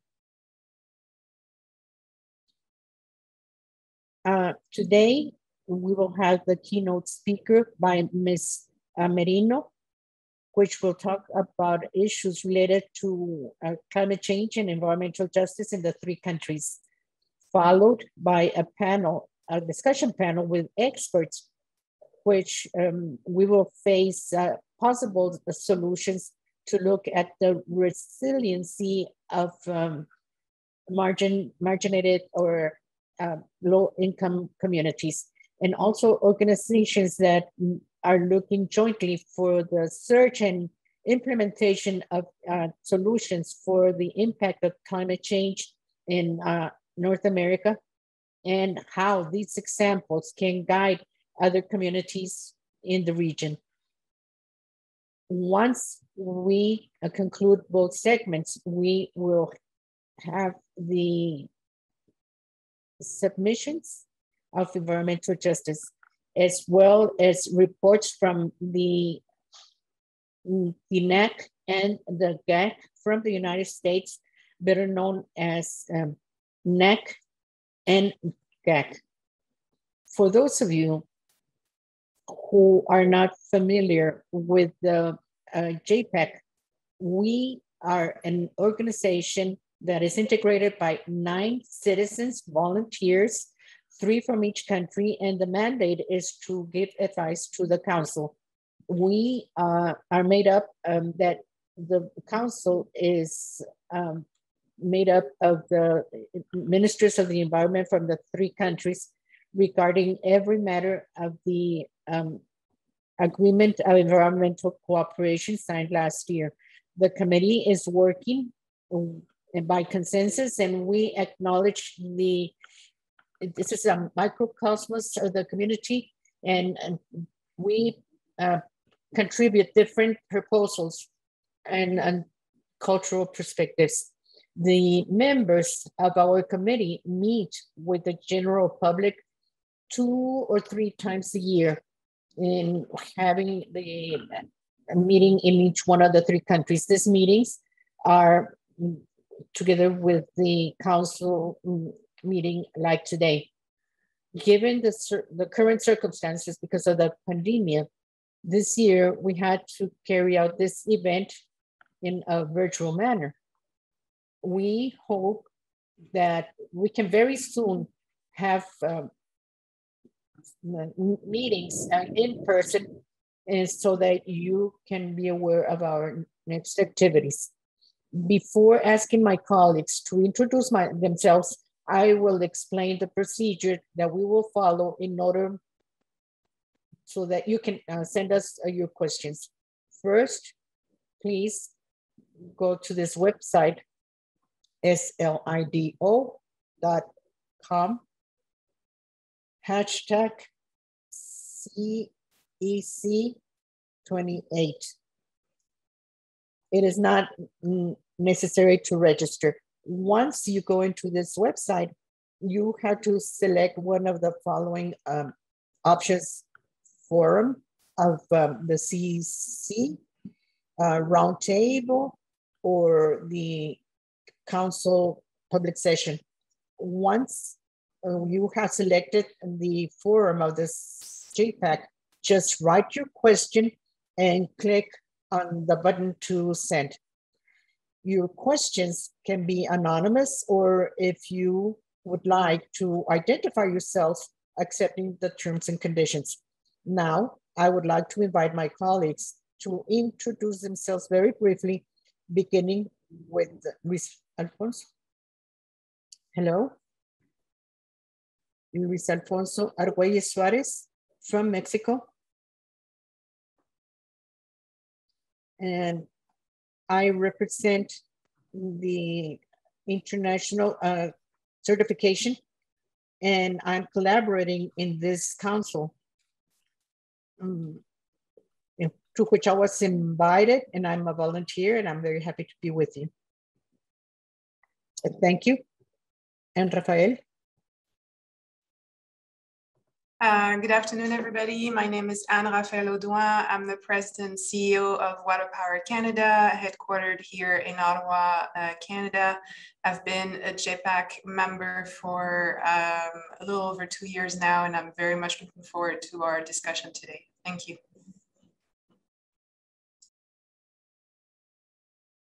Thank you. And Rafael, Esteban?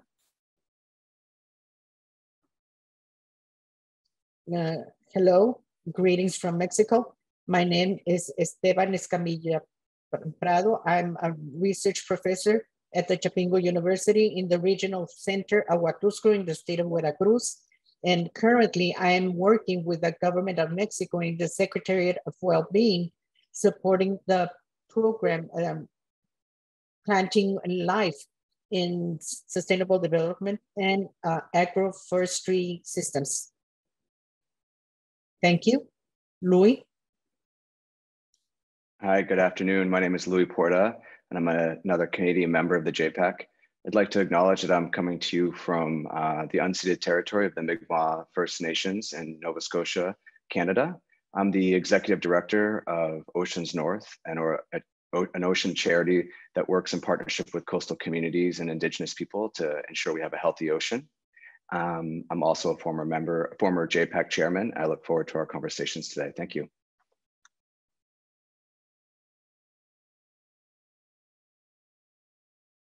Thank you very much, Louis. Octaviana? Yosem Chanea, good morning to everyone. I'm a citizen of the Pascoyaqui tribe of Arizona. I'm a professor in the Department of Applied Indigenous Studies. I'm also an advisory board member for Alianza Indígena Sin Fronteras.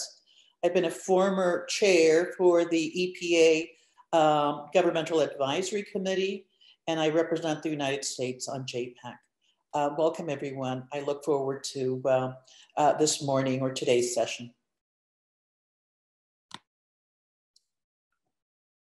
Thank you very much, Octaviana. Robert?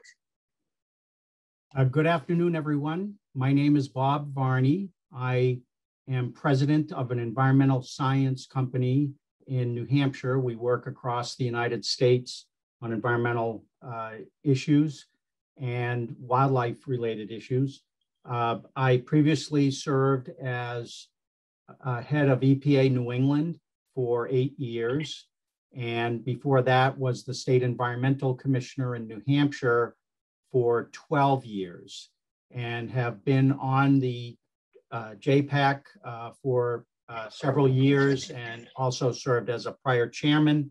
And I look forward to helping moderate our panel a bit later this afternoon. Thank you. Thank you very much, Robert. And now we conclude with Elizabeth. Good afternoon. My name is Elizabeth Whitsitt. I'm one of Canada's appointees to the JPAC, and I'd like to take this opportunity to acknowledge the traditional territories of Indigenous peoples within Treaty 7, the region of Southern Alberta. The city of Calgary, which is where I am located, is also home to the Métis Nation of Alberta, Region 3. I'm a professor of international economic law at the University of Calgary, and it's my pleasure to be here with you this afternoon.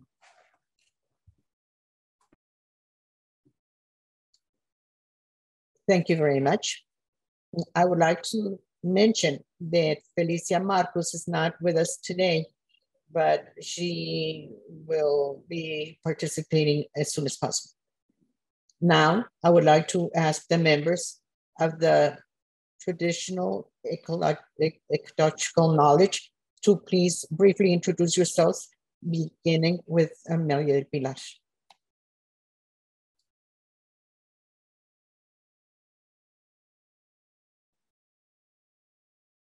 It is a pleasure to be with you at this moment.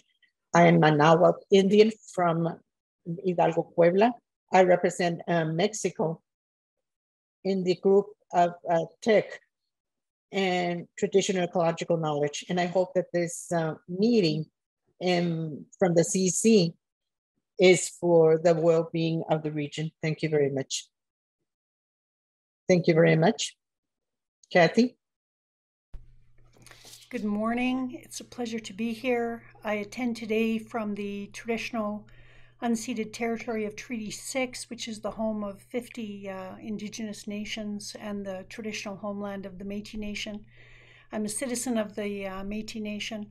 I am a private lawyer practicing in the area of Indigenous law and criminal law, and I have advised my Indigenous nation on national, international environment, climate, and TK issues for about the last 20 years.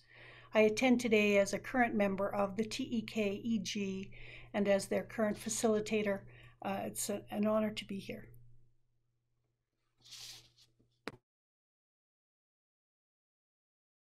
Thank you very much, Kathy. And we will continue with Donna. Good day. My name is Donna Hurlbert, and I'm Mi'kmaq. I'm joining you from Nova Scotia, Canada.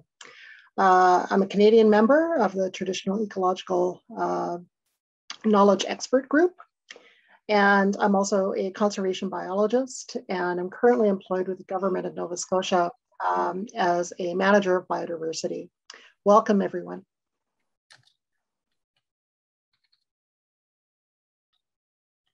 Now we will hear Sarah. Sarah, please. Oh, my name is Sarah James. I'm next Equitable from Arctic Village, Alaska, located 110 miles northeast of Arctic Circle. Interior. English is my second language. My ecological knowledge and expertise is from raising on the land and still living off the land. I am a spokesperson for our tribal government on Arctic National Wildlife Refuge, which is very important to us for clean air, water, land, and life, and for all life. Thank you. Thank you very much. Michael's here. Go ahead, Thank you, Pedro. Michael. Hello, everyone. It's great to see you all again. My name is Michael. I'm from the Heiltsuk Nation. I am a part of the TEK Expert Group. And I am my nation's HD Suit Implementation Manager, which is our take on the reconciliation process. And I support initiatives in my community related to economic development, sustainable fisheries, self-governance, housing, and language revitalization.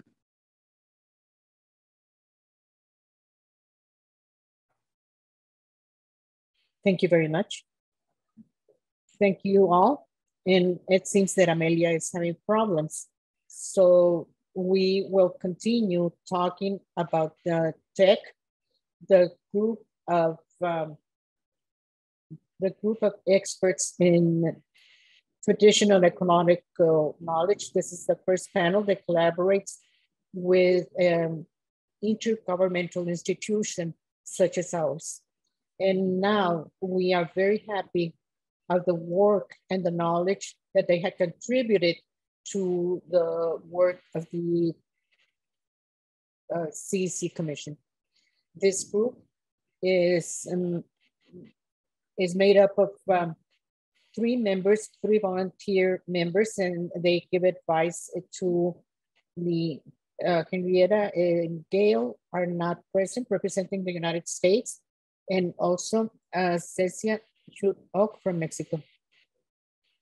Now, I would like to ask the Executive Director of the CEC, Richard Morgan, to please make the welcoming remarks.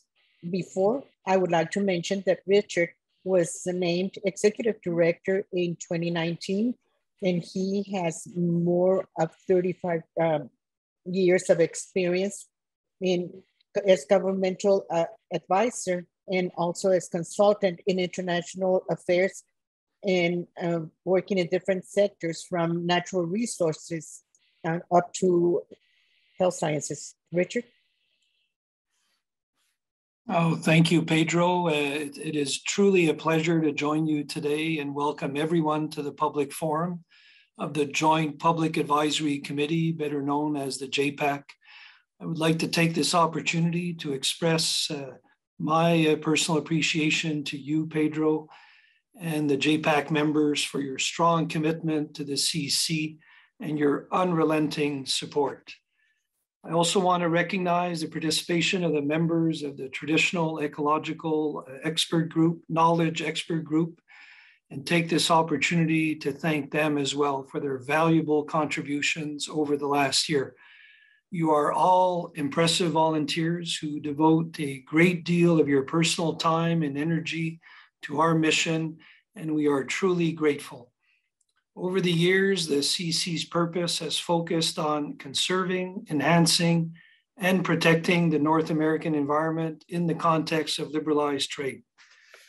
Perhaps more critical now than ever before, our mission requires sustained efforts and investments to help strengthen our capacity for innovation and change, and to now rise to the occasion during these unprecedented times.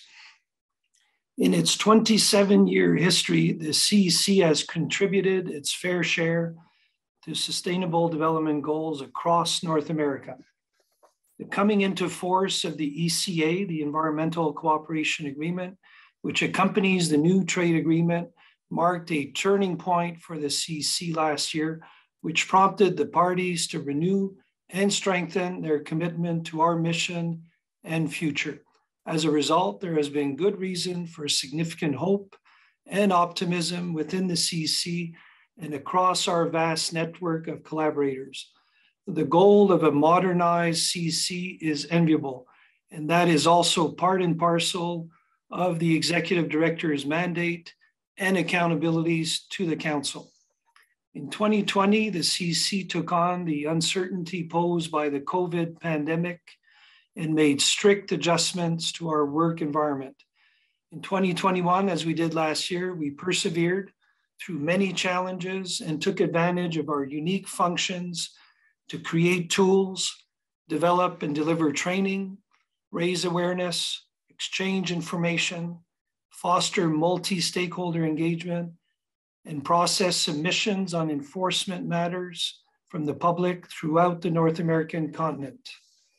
Our collective actions during this period have had a positive impact on such goals as marine litter reduction and prevention, pollinator conservation, support for marine protected areas, better decision-making using cartographic data, standardized methodologies for costing floods, improved early warning systems for drought, and modernized data exchange for hazardous waste transfers.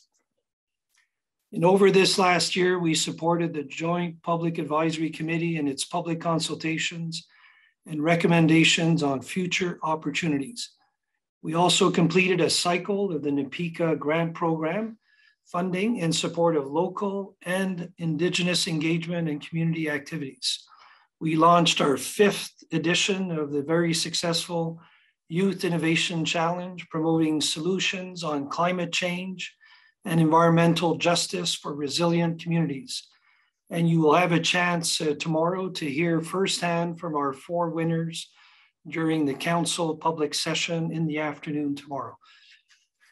We also have been working with business organizations on measuring and reducing food loss and waste, and solidifying the North American business case for implementing new measures across food supply chains. On trade and environment matters, the Secretariat has reinforced its senior management functions to further engage the private sector in our activities. We will also be strengthening our capacity to fully integrate Indigenous perspectives in our planning and across our projects and initiatives. While the CEC's efforts in the past year have led to well-targeted activities and products, a clearly defined vision for a clean future will go a long way toward harnessing our full potential and contributing even further to the economic and environmental health of North America and our planet. I believe that we need to come up with solutions to widen the scope of our activities and modernize the CEC's approaches in promoting the linkages between trade and the environment, as was and had been the original mission of this commission. Nowhere is this more apparent and urgent than on climate leadership, which requires bold and decisive actions. You all know too well that leaders around the world are recognizing this need and making it now an absolute priority. In addition to the widespread dire warnings about this global crisis, we were reminded again this week in the New York Times by leading medical journals calling climate change the greatest threat to public health. In light of this fact, the CEC should further exploit the possibilities offered by the new ECA and USMCA. There is no better time, now more than ever, for the CEC to work even more closely with key business sectors and help them rally behind a concerted action and increased investment in targeted areas and communities in North America. The CEC is truly a unique forum, acting both as a catalyst and convener, where governments, collaborators, and strong community networks come together and lead by example in all three countries. These JPAC public sessions have always provided a platform to bring all of these stakeholders together to discuss the most pressing environmental issues facing North America. So I'd like to wish you well, have a great meeting today, and I look forward to learning more from our panel experts and the interaction that you will have together. So thank you very much.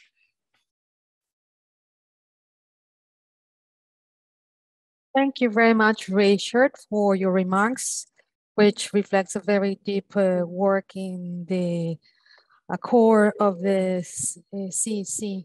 Amelia Reina Monteros was not able to join in, and now we're going to continue to the next point of the agenda, which will be very interesting for all of us. This is the keynote remarks from PhD Leticia Merino Pérez. So we would like her to turn on her camera. She is a researcher from the Institute of Social Research from the National University Autonomous of Mexico, where she also participates in the postgraduate studies in science of sustainability. For over 25 years, she has devoted to the research of topics related to governance of lands and natural resources in rural communities and indigenous people areas, as well as public relations related at a regional, international, and local level. She is also the author and co-author of over 70 articles and books. She has published 8 books in Spanish and in English in national and international arena. She is an advocate of the environment and community struggles for the right of healthy environment and dignified life. If you want to know much more about her experience, please go to the CEC website. So we would like Leticia to start her keynote speech. Can you hear me?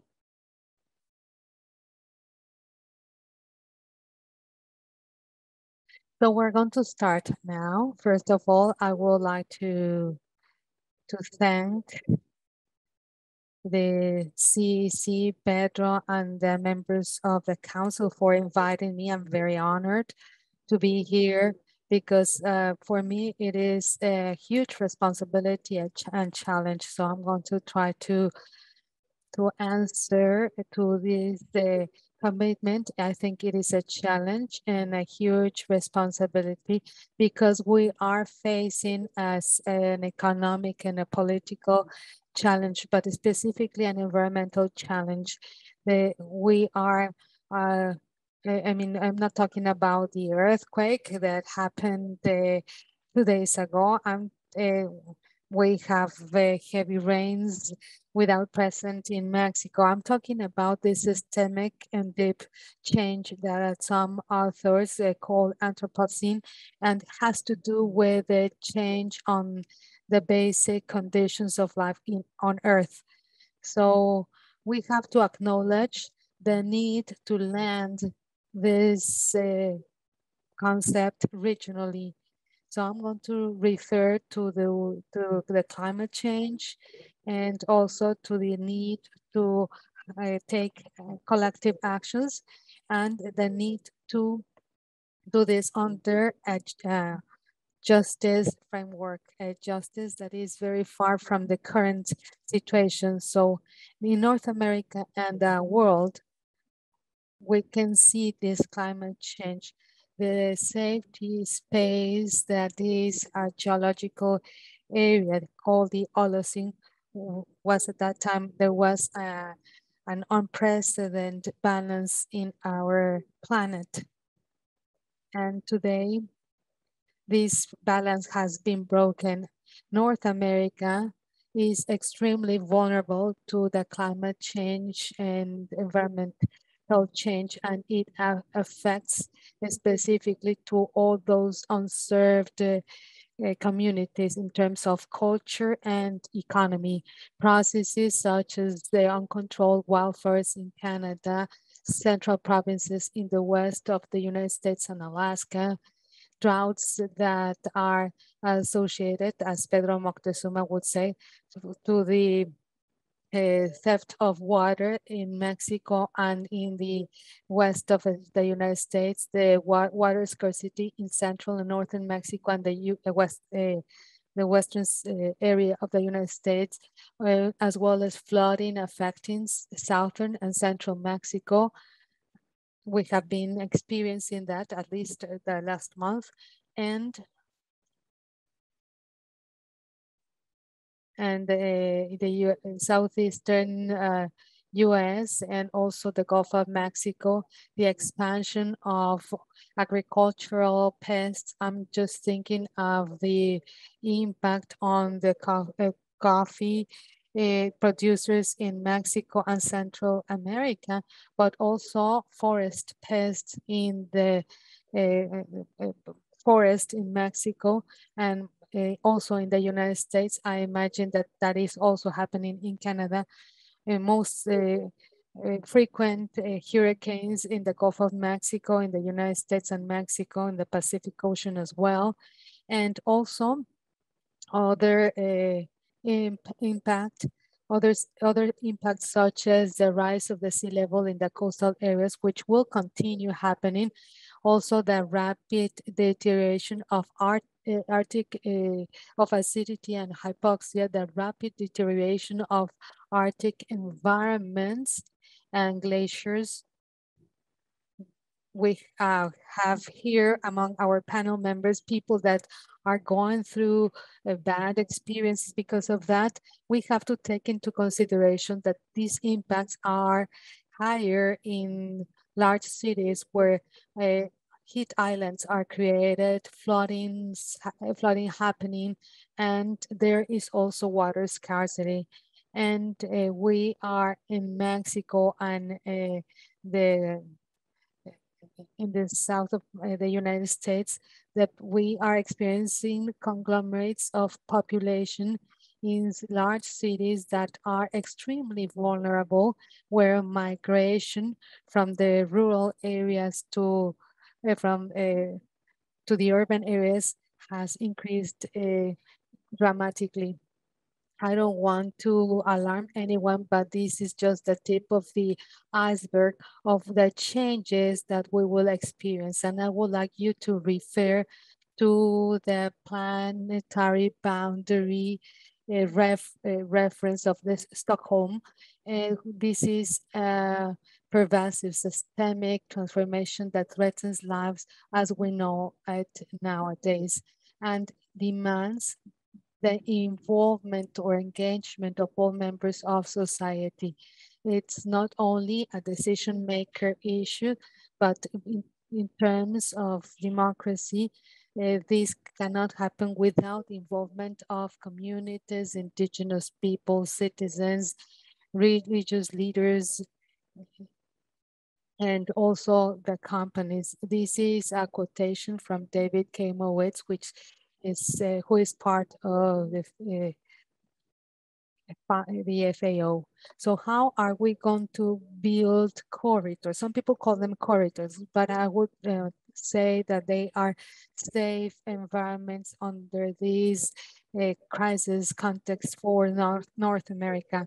How can we build corridors or islands or safe regions?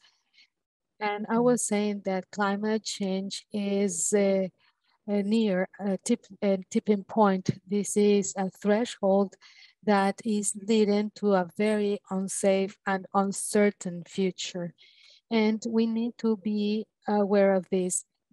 Governance systems, and engagement of decision makers as they have been created nowadays, which is very centralized with international elites, which have been making decisions, will have to change. This is one of the Commission tasks together with other entities to build new governance systems that can respond to this, to the Anthropocene emergency, taking into consideration that the crisis perception, the urgency needs to make certain decisions that sometimes leads to inefficient decisions. So the risk of political and economic elite capture of these processes at the expense of the poor and future generations. What do I mean when I say the capture of the investment on renewable energies? These paradigms have to be changed. Change cannot happen without a justice and democracy approach. We need to take into consideration that the poor, and I would like to acknowledge that in Mexico, more than 50% of the population is considered poor and has expanded over the last years. I don't have numbers from Canada, but I do have numbers from the US countries where inequality has increased during the last 20 and 30 years of neoliberal economy. So the poor depend more on natural resources, and therefore they are much more affected by environmental degradation. Another quote that is extremely important for me is that the definition of targets or of safe environmental targets and environmental targets as a whole is not necessarily just. The environmental definition without considering justice is not sustainable. So these thresholds, these tipping points, need to consider the damage potential, the potential damage to people. So we need to include the justice perspective and the definition of climate and environmental targets. So as I was saying, it is important to incorporate the justice perspective in the definition of climate environmental targets and climate governance schemes. If we do not do that, they will be authoritarian and will be excluding. How can we think of climate change and the challenges involved from global commons? When can climate change and global commons such as ocean, atmosphere, the Arctic be defined as have been defined as global commons? So what are the challenges involved for the future? I think that it is important to think of climate change as a public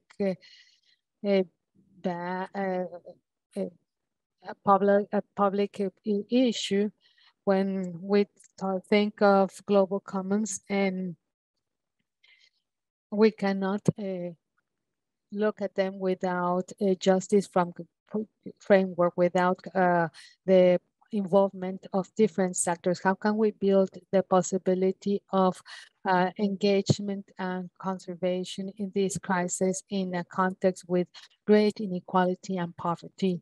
So the topic has to be related to building transparency and trust among the different stakeholders, without forgetting that there is injustice in the responsibility of greenhouse emissions and greenhouse gas emissions, and the ones that have historically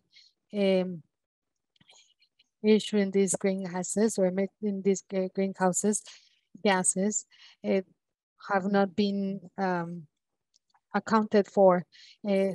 So the contribution of the greenhouse gases did not get to the 5%, but 90% of the country was highly vulnerable of the impact of climate change.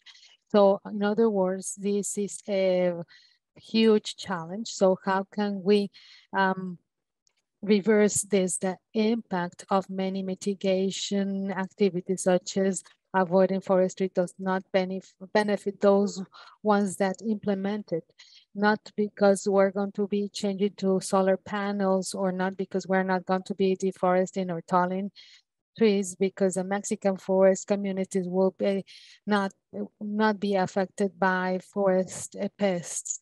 The positive impact to reverse climate deterioration will be seen in other areas and in other locations, and they will be seen over the time.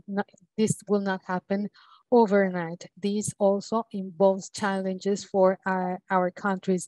There is no trust among the different actors associated with colonialism, economic and political inequality, and the institutions are not reliable and credible. There is a great inequality in terms of ecological footprint. So reversing these aspects, it means dealing with global commons and building action communities. We need to create environmental communities in North America capable of taking on the environmental crisis, that is empowering citizens, cities, academic businesses to be stewards of the regional and global commons.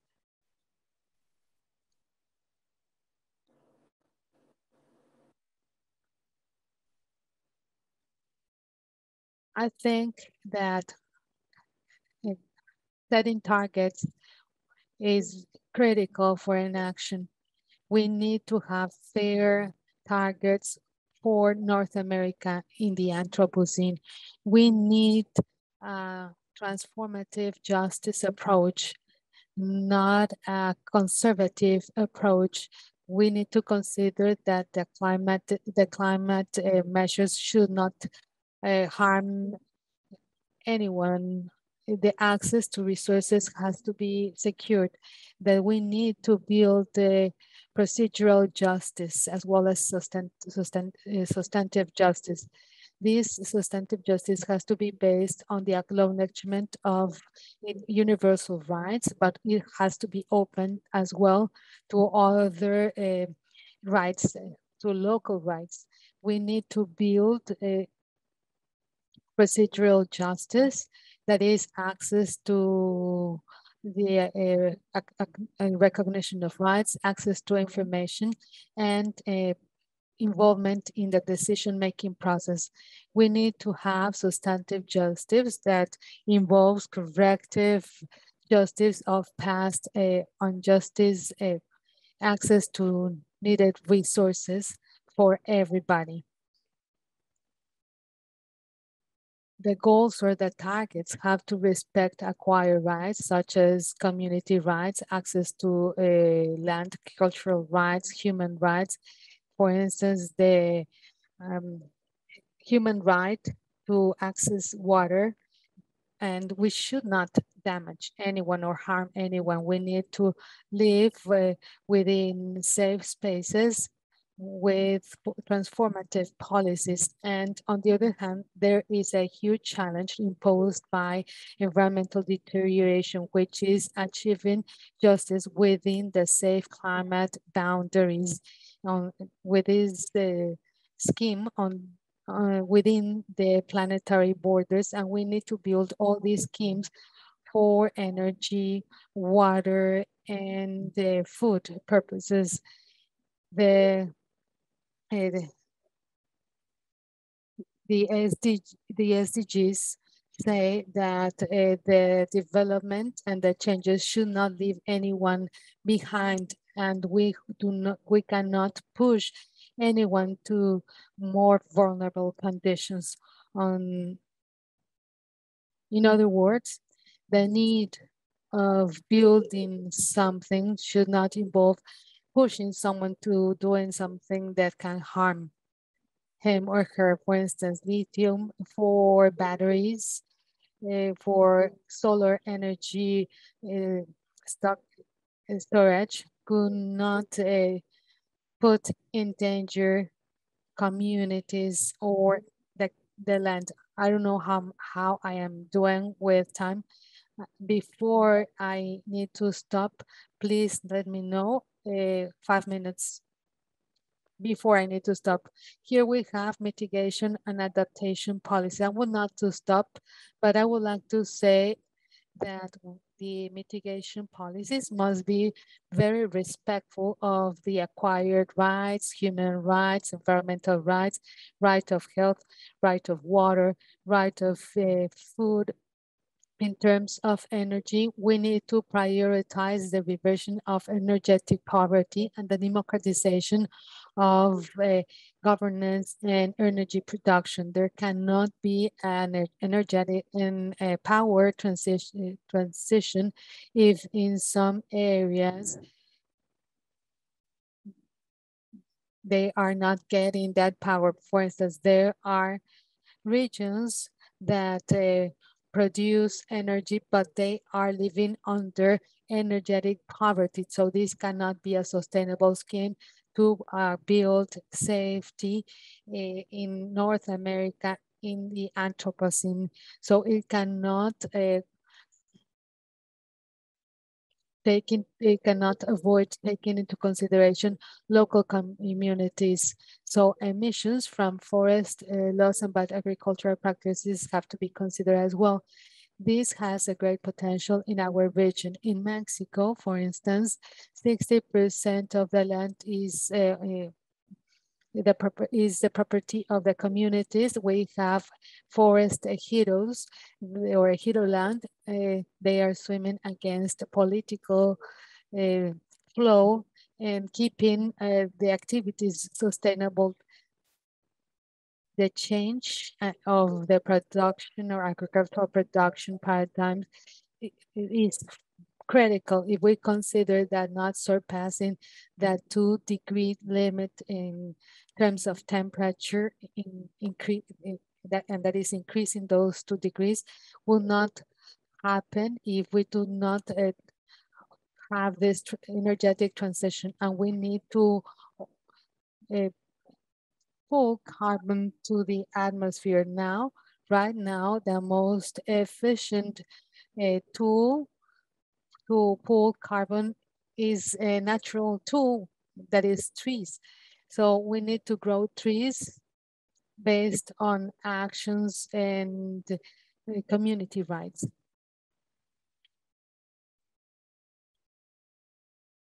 And I would say that in terms of adaptation, this is something that requires local, regional, national, and North American action. It is important to consider the need of having a highest investment on commons. This has been taught by the pandemic. This was abandoned when we adopted the neoliberal philosophy, not only in goods, but also in other areas. So now we have seen that the companies are the most relevant ones to create public goods in these times. So I think that we now require a change of paradigm, and we have to work with the public and community groups, as well as public and private entities. So I would like to end by saying that there are some questions that come up from what I said before, and based on the Paris Agreement, we need to move on to define the roles of the states at the different levels, at different scales, at a national, regional, and municipal scale in the societies and civil society in this collective action, taking into consideration the power that the large companies have. Sometimes the power is more significant than some states or countries to be able to stop greenhouse gas emissions. Another question is how to prioritize the solution of energetic poverty, human right to water and food security, while reducing emissions and promoting resilience, environmental resilience, how to enhance cooperation in North America for the understanding and action on issues such as early warning systems and emergency preparedness, understand the impact of international trade on ecological and social vulnerability, and also understand the slow onset events and awareness of events, because some of these are irreversible, and how to build resilience for communities, livelihood, and ecosystems. So I just want to finish by quoting something that a Mexican officer said 2 weeks ago. She's an officer very committed to the environment, about the sense of protecting the environment. Coatzala is next to Puebla, where the Grace hurricane hit a while ago. This region has been threatened by many different problems. It's a local trade, coffee plantations, and it is a beautiful region, a very old culture, people that are very committed. There's a cooperative that has been able to make a lot of progress in terms of sustainability in recent years. If they had not defended their territory against the mining concessions that threaten this region, they wouldn't have been able to continue having the mountains. If defending the mountains that the mining industry wanted to exploit or mine, and if they have allowed that, the Grace hurricane would have killed this community. So I want to say that in Mexico and in other indigenous peoples' lands and First Nation lands in North America, the defense of the territories is a climate strategy as well. It's a critical one, because this is a strategy of environmental justice as well. I hope I have contributed to these environmental issues. Thank you very much for this space to express myself. Thank you very much for all your contributions, Leticia. Good afternoon, everyone. Sorry for the delay. I first of all want to start by thanking Leticia for her wonderful keynote presentation. It was really terrific, and we greatly appreciated hearing from her. I also want to thank you for your efforts, Pedro, in helping to put together this program, and for all of the staff at the CEC, Richard and Marcella and Catherine and all of you. There's a lot of work in putting together this program, and the JPAC and the TEK do not take it for granted. We know it's a lot of work and we greatly appreciate it. Before I turn to our panel, I also want to mention, for those of you who saw the youth panel this morning, that it was really a terrific panel. We could not have been more impressed and inspired by their presentations. They provided lots of good perspective and sound advice to all of us, including the CEC and the council. And also made me think back to the days around 1970 when there was a youth movement started by Earth Day and Senator Gaylord Nelson and that led to the creation of EPA and many of the environmental laws in the United States. And what occurred at that time was the direct engagement of the youth across this country. That's what made the difference. That was the turning point in the United States. And I think we may be now in a similar situation, a similar opportunity to address issues such as today's program on climate change and environmental justice. Let me also say that many members of the TEK and the council are very concerned about these two issues. It's near and dear to our heart. Many of us have been involved in these issues for many, many years, including dating back to before some of our panelists this morning were even born.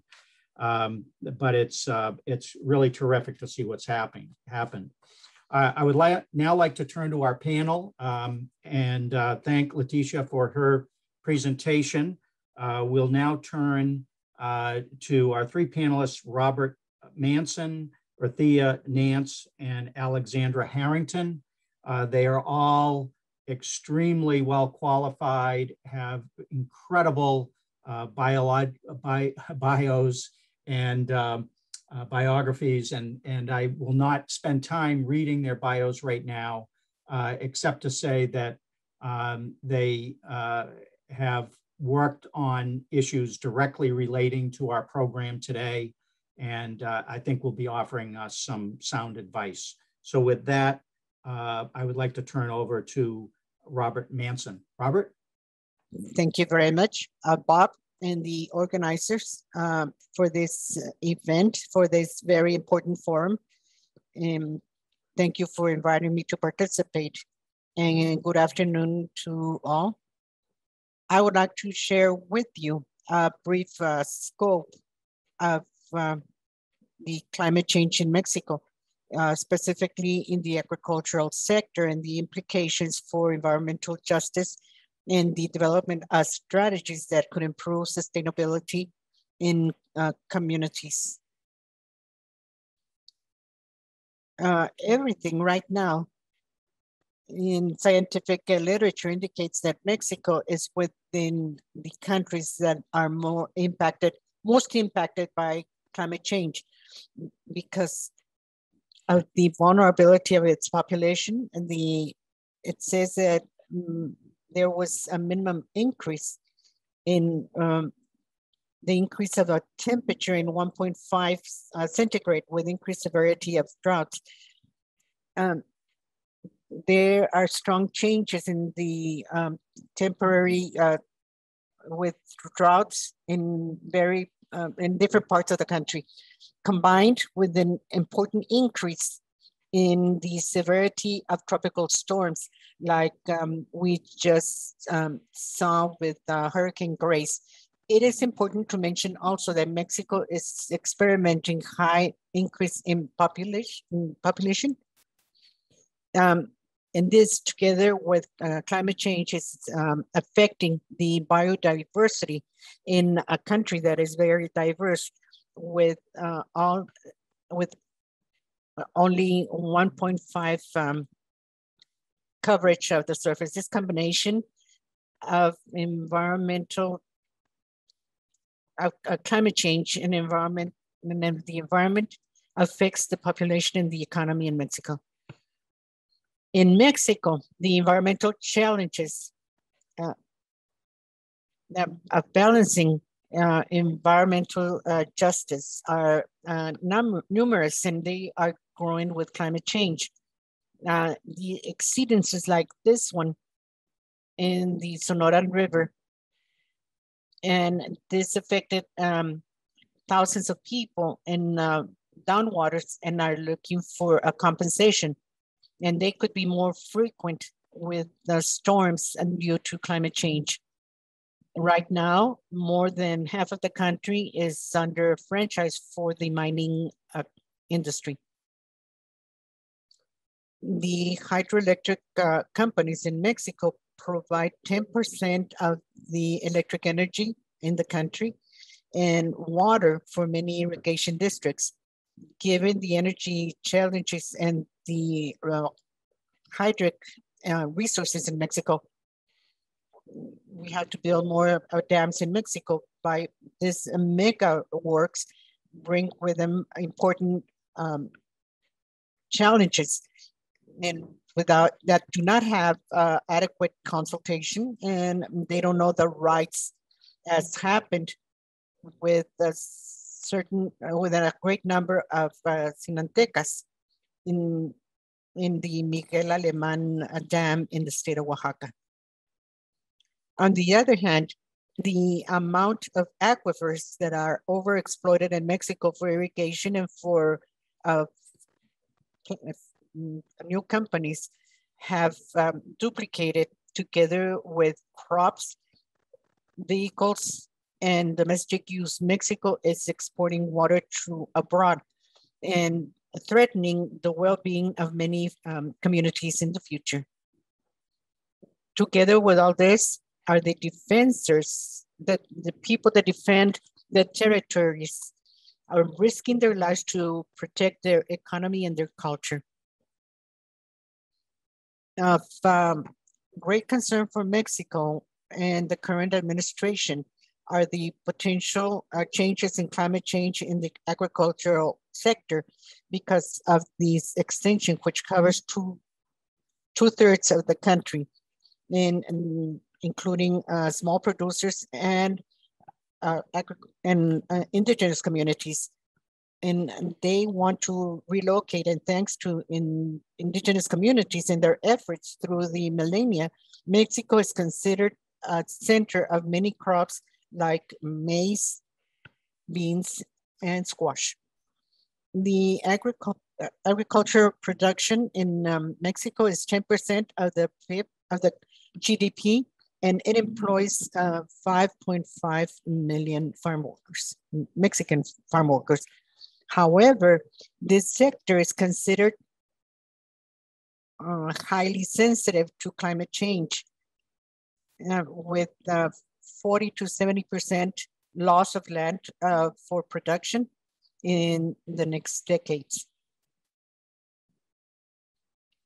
And the majority of the producers live in poverty, and they don't have the necessary resources for these changes, and the country is experimenting a great migration to urban areas and abroad. And for the rest of this presentation, I would like to mention the adaptation to climate change and the identification of strategies for environmental justice for agricultural communities in Mexico, which are vulnerable, using an example that is known by all of us, the coffee. In Mexico, half a million farmers cultivate coffee in 620,000 hectares in 15 states in the country. The majority of these producers they cultivate coffee in very small parcels. In recent years, the coffee sector has exports of $900 million annually. And also it is important to mention that 60% of the municipalities where coffee is produced are dominated by indigenous groups representing 30 different ethnic groups. The production of coffee in Mexico is also very important with regards to the environment compared to many other countries that produce shade coffee or under the sun. The majority of the parcels in Mexico are managed by a dense area, very similar to a forest. This type of shade creates important habitat and native forest species and migratory birds from the United States and Canada. Also, the location of the coffee parcels in the watersheds are important in the regulation of the amount of water downstream and the production of many other services, like the regulation of carbon sequestration. They don't see too much compensation with these benefits. Even though it's very important, the coffee sector in Mexico is in complete crisis because of the last century and the creation of the INMECAFE that includes all the sectors. The small producers that represent 90% of the surface of production are exposed to speculation and the volatility of the international market. This has great impacts for the small producers given their small amount of coffee and the high margination. And the levels of production have gone down, and these are considered some of the lowest in Latin America.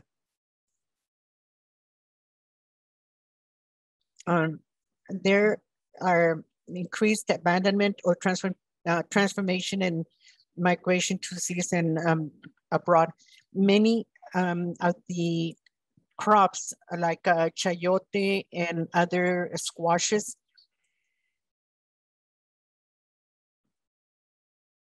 given all these challenges, there's great concern because of the impacts given by the climate change. The coffee evolved under very stable climate in Africa. And this is why any variation in the coffee, in the variation in temperature and precipitation affects the coffee that is produced. Given this sensibility, there are many studies that suggest that Mexico can experiment a high production of coffee up to 95%. In the state of Veracruz, where I have worked, the losses in red, they can reach up to 37%. Another important effect is the improvement of natural, like La Roya, the rust fungus, which is yellow on the leaves of the coffee trees, and the broca, which deposit eggs in the coffee beans. You can see a little insect. The sector with this complex situation has to make a decision. There are two roads that are being promoted by different groups, and they are very contrasting. On one side, the government and the large companies are promoting parcels of high yield.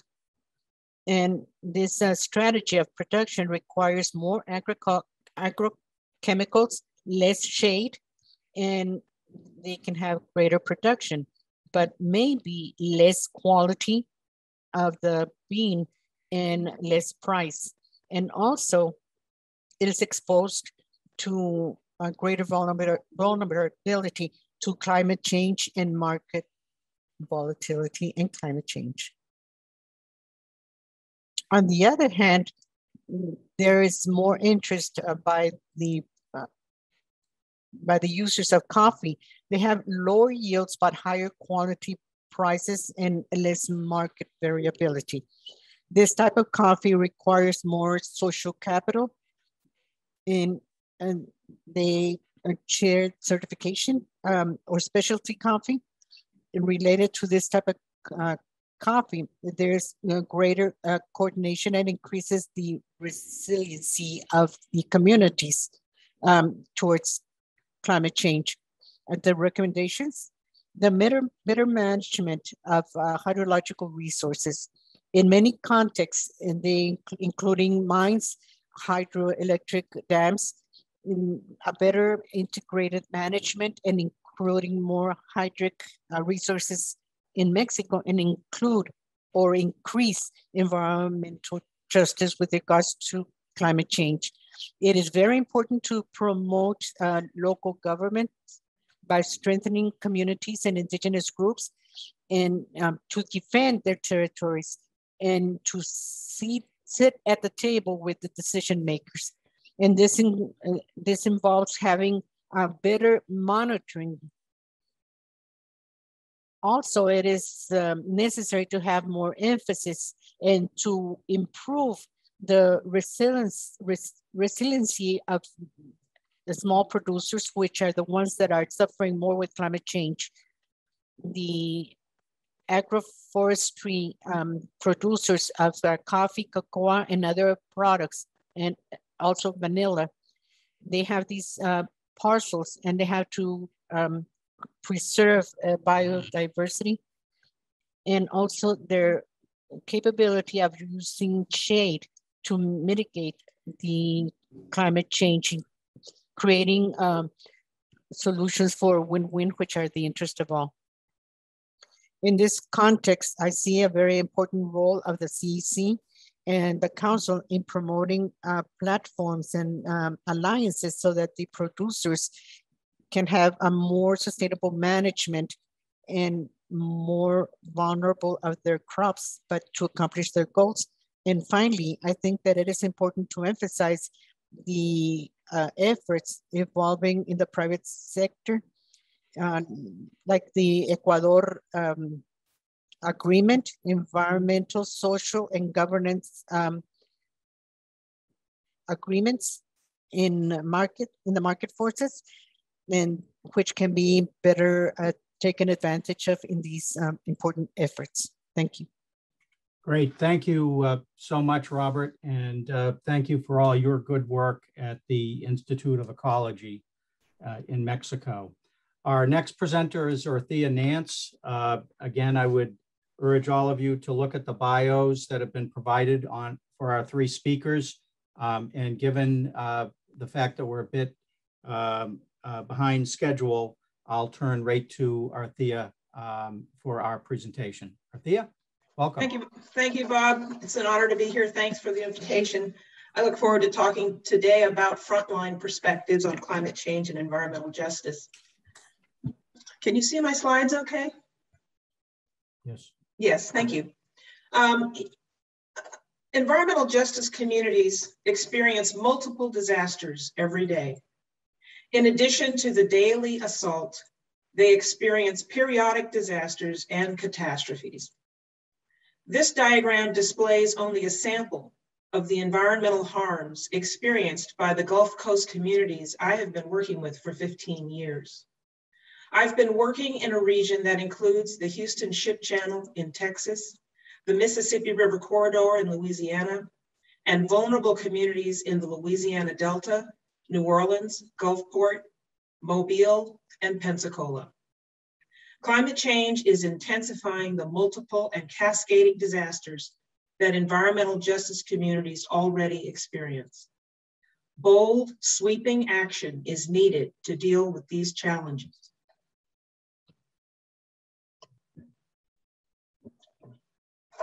Environmental justice communities are subject to human rights violations during the event, during humanitarian assistance, and during recovery. A rights-based approach recognizes and accounts for possible rights violations in disasters. As a scholar activist, I am part of the Coalition for Environment, Equity, and Resilience, known as CEER for short. We are tackling these problems on many fronts, But today I'm going to talk about the work with environmental justice communities and with elected officials in Harris County. That's the county where Houston is located. Our goal is to make flood protection more equitable. So let me lay a little bit of context so that you can understand what we're doing in the context of how it's being done. So after Hurricane Harvey, which was in 2017, Harris County voters passed a $2.5 million bond that required an equitable distribution of resources. Use of the word equitable was fought over. 1 year later, under a new county judge, the Harris County Commissioners passed the Harris Thrives Resolution on a 3-2 vote. It further required equity in the prioritization of flood projects, use of the Social Vulnerability Index, and creation of a community flood resilience task force. Again, these were hard wins, but they attracted national attention. Me and my colleague, Iris Gonzalez, were appointed to the task force, which comprises 11 community residents, 3 other county appointees, and 1 city appointee. There have been bumps along the way. A year and a half after the Harris Thrives resolution, the public was shocked to learn that $1.4 billion that had been set aside for vulnerable neighborhoods had been siphoned off to fund wealthier areas that were further along in their projects. The vulnerable neighborhoods were mostly Black and brown communities who were already 75% unfunded against extreme flood events, according to flood control. This was the status quo. In the meantime, the task force has been coming up with innovative solutions for transitioning to an equity-based flood paradigm that addresses climate change and environmental justice locally. One of these solutions is already being tested out by flood control. So if you don't touch the engineers, you aren't doing anything. So let me explain this framework that I put the citation at the bottom there if you want to look at the original report that was written, but this is what we're trying to do in Houston. It's a 4-step process. The first process is to understand the baseline of flood inequity in terms of where we are. Then to use that to establish goals for where we want to go, where we want to be. And then to create something innovative called the Flood Benefits Bank, and then to measure progress again after a few years. So let me just step through these one by one. So this benefits index, I first presented this to communities and got their buy-in. Then I presented it to the task force, then to the county judge, and then finally it has been given to flood control within a letter where it is a fully described engineering equation. And they are actually testing it now, getting the data together to actually see how this would work.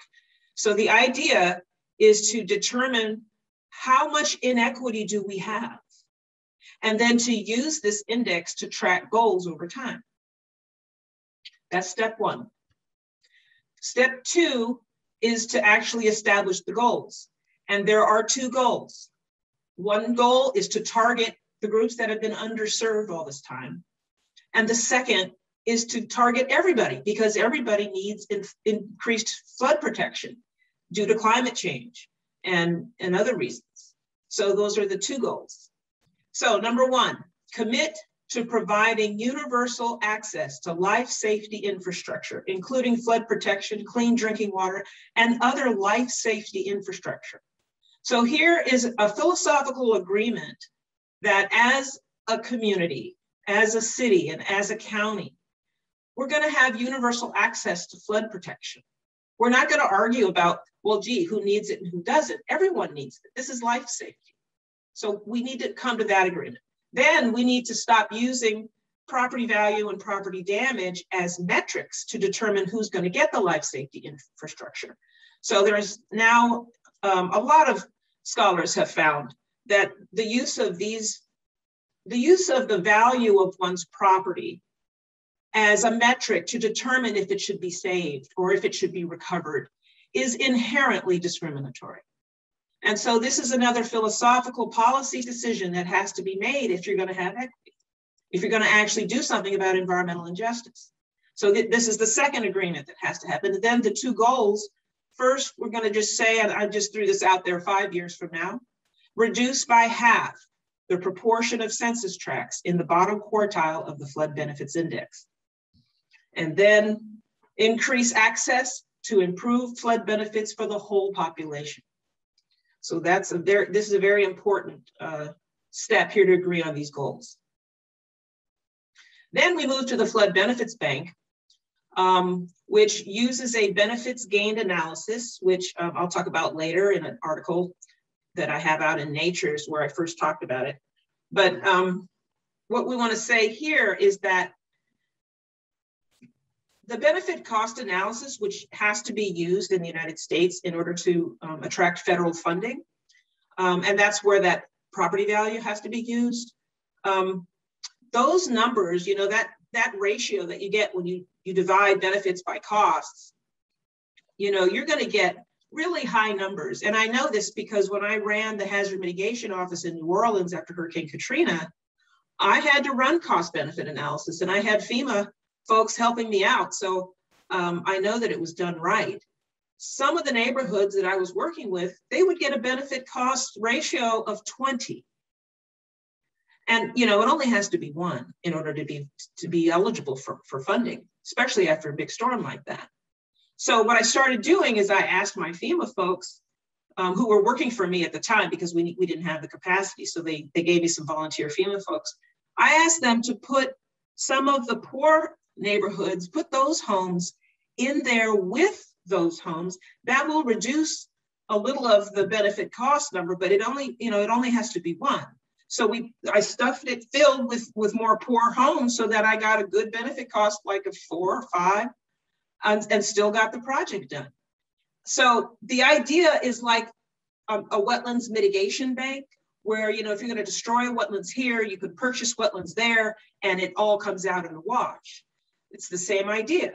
You take the excess benefits that exist in the wealthier neighborhoods from their benefit cost number and share that. You bank that by giving it to poor people whose property value will not allow them to meet that criteria. And so by blending them together, this is a way to basically serve everyone in a universal approach. And then after maybe 3 or 5 years, you use your flood benefits index again. You go in and see, gee, how much equity was increased as a result of doing those steps. And so that you can announce, okay, we have more equity now because we did these steps. So this is the approach that we're working toward. And it involves communities, it involves the task force, it involves the flood control department, and it involves elected officials. So, you know, this is kind of a struggle. We're hoping to get this done, you know, within the next year or two to have everybody agree to this and to have this approach very innovative. So there's the 4 steps. Thank you very much. Here's my contact information. And here's an article that came out recently in the journal Nature. And my co-author there is Miyuko Hino from North Carolina. And this is where I first introduced the idea of the benefits gained analysis. Thank you so much. Great, thank you, Athea, and thank you for all you've done to work with vulnerable communities and for the research that you're currently doing. It's much appreciated. Our next presenter, third panelist, is Alexandra Harrington. She is from Canada, has a doctoral degree from McGill University, serves on numerous international law organizations, and along with our other panelists is author of numerous publications. So welcome, Alexandra, and thank you for joining us today. Thank you so very much. And I will share my screen. So hopefully I managed to do it without a problem. As I am doing this, I should mention that I am speaking for Canada or about Canada, although I am American as well. And so that does kind of cause some confusion. So I'm happy to kind of explain that that is the final kind of metric. Anyway, thank you all for joining today. And I really do appreciate you being here. In trying to frame something that would be legal and yet interesting at the same time, which often is not the easiest thing to do, what I had wanted to do was really to explain how Canada has adopted legislation, both in terms of national law and also provincial laws, that relates to the various aspects of the strategic priorities already articulated by CEC, with the goal of not only supporting the strategic priorities, but also showing how the CEC can help to ensure that Canada does meet these obligations and that it does step forward with the same expectations that we have already seen of Canada, certainly in the international context recently.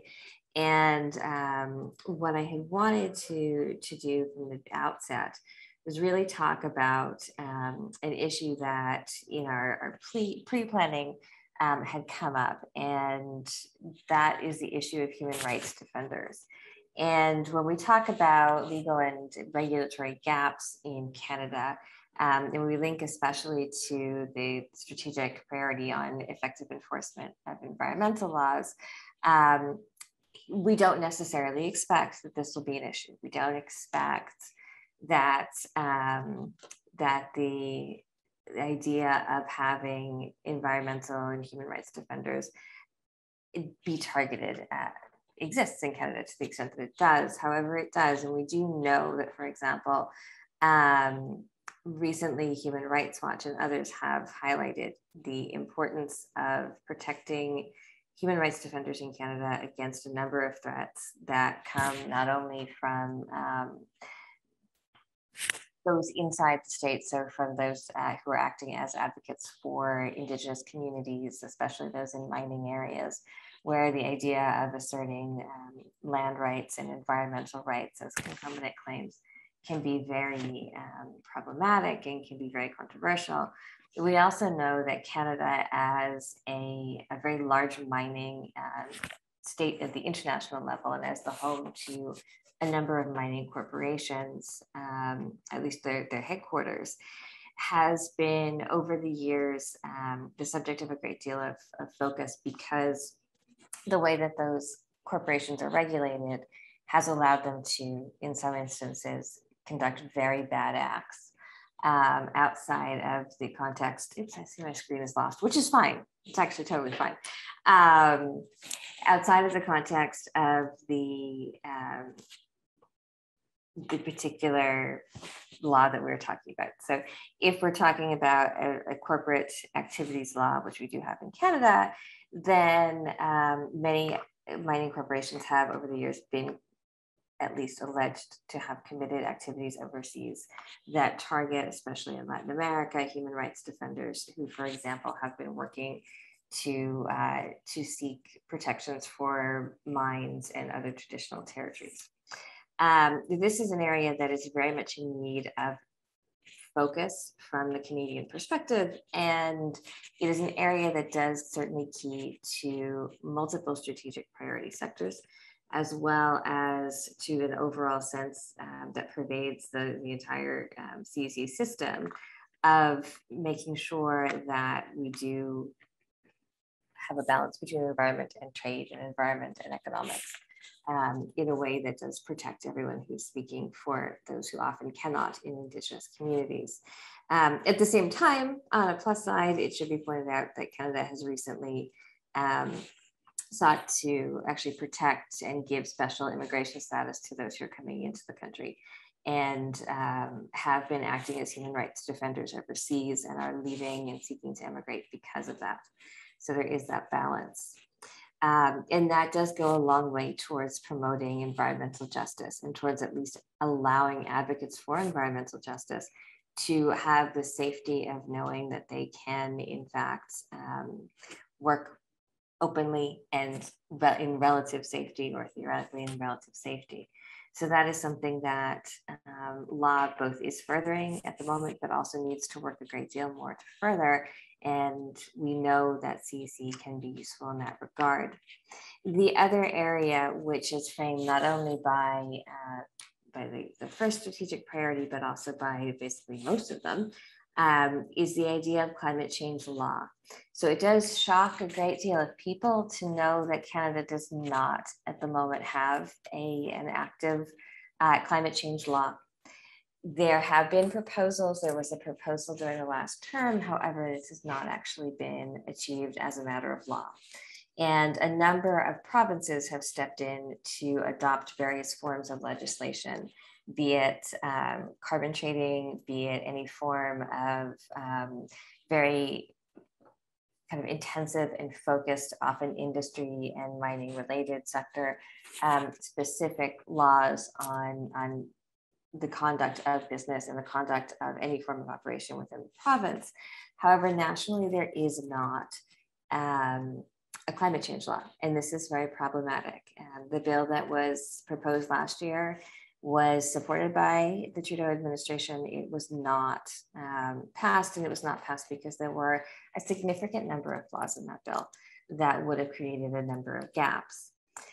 So what we have in the meantime at the national level is a national framework policy. That's the Pan-Canadian Framework on Clean Growth and Climate Change, Canada's plan to address climate change and grow the economy. And this was actually adopted before COVID. It comes from 2019, and it does have a great deal of potential as a framework. However, it really would, in a very significant way, be benefited by having an overall climate change law in place. We will see what happens. Canada has been one of the main supporters of the move to net zero. Certainly in 2019 at the Conference of the Parties for the Climate Change Convention, it did really push for net zero and high levels of ambition, which in the language of the Paris Agreement means cutting, often drastically cutting emissions in carbon and reducing other greenhouse gases as well. But we will see, and we also see, tying into a number of the strategic priorities, the idea of environmental acts per se, so not climate change acts, but environmental acts and environmental rights acts, not only at the national level, but also at the subnational level. So at the provincial levels, where there are a number of very targeted areas that have been able to be addressed through often very strong enforcement of the national law at the same time as very strong enforcement of a really tailored to national or provincial and subnational concerns, Environmental Rights Act within the provinces and within the territories. And indeed that as a scholar, as a lawyer and an advisor, this is often the area that we do see coming up most commonly in Canada, as well as in the US and also in Mexico, which is this sometimes tension, sometimes actually very strong symbiosis between the subnational level regulation of climate change issues and the national level. And what we've certainly seen in the US and Canadian context is the idea of not having a national climate law or carbon trading system actually spurring local and provincial or state-based rules and responses, which is fascinating for the CEC concept, can be a little bit problematic in that the jurisdiction of the CEC is a bit tenuous in terms of subnational activities and actors. And I actually have been writing on this and trying to find suggestions for how that may be cured moving into the future. The other thing to highlight in this context is the way in which Canada has responded to the pandemic, because as in most countries, there is the potential to tie climate change and environmental justice to post-pandemic recovery. And in doing so, what we've seen from Canada is a strong verbal commitment to this. Especially, we've seen a focus in the recent federal budget, which came out in April. And there is a focus on trying to encourage things like reduction of greenhouse gas emissions, more economically and also ecologically friendly small and medium-sized enterprises, laws and rules to facilitate the entrance of multiple audience members and multiple audiences in the national level into the discussion.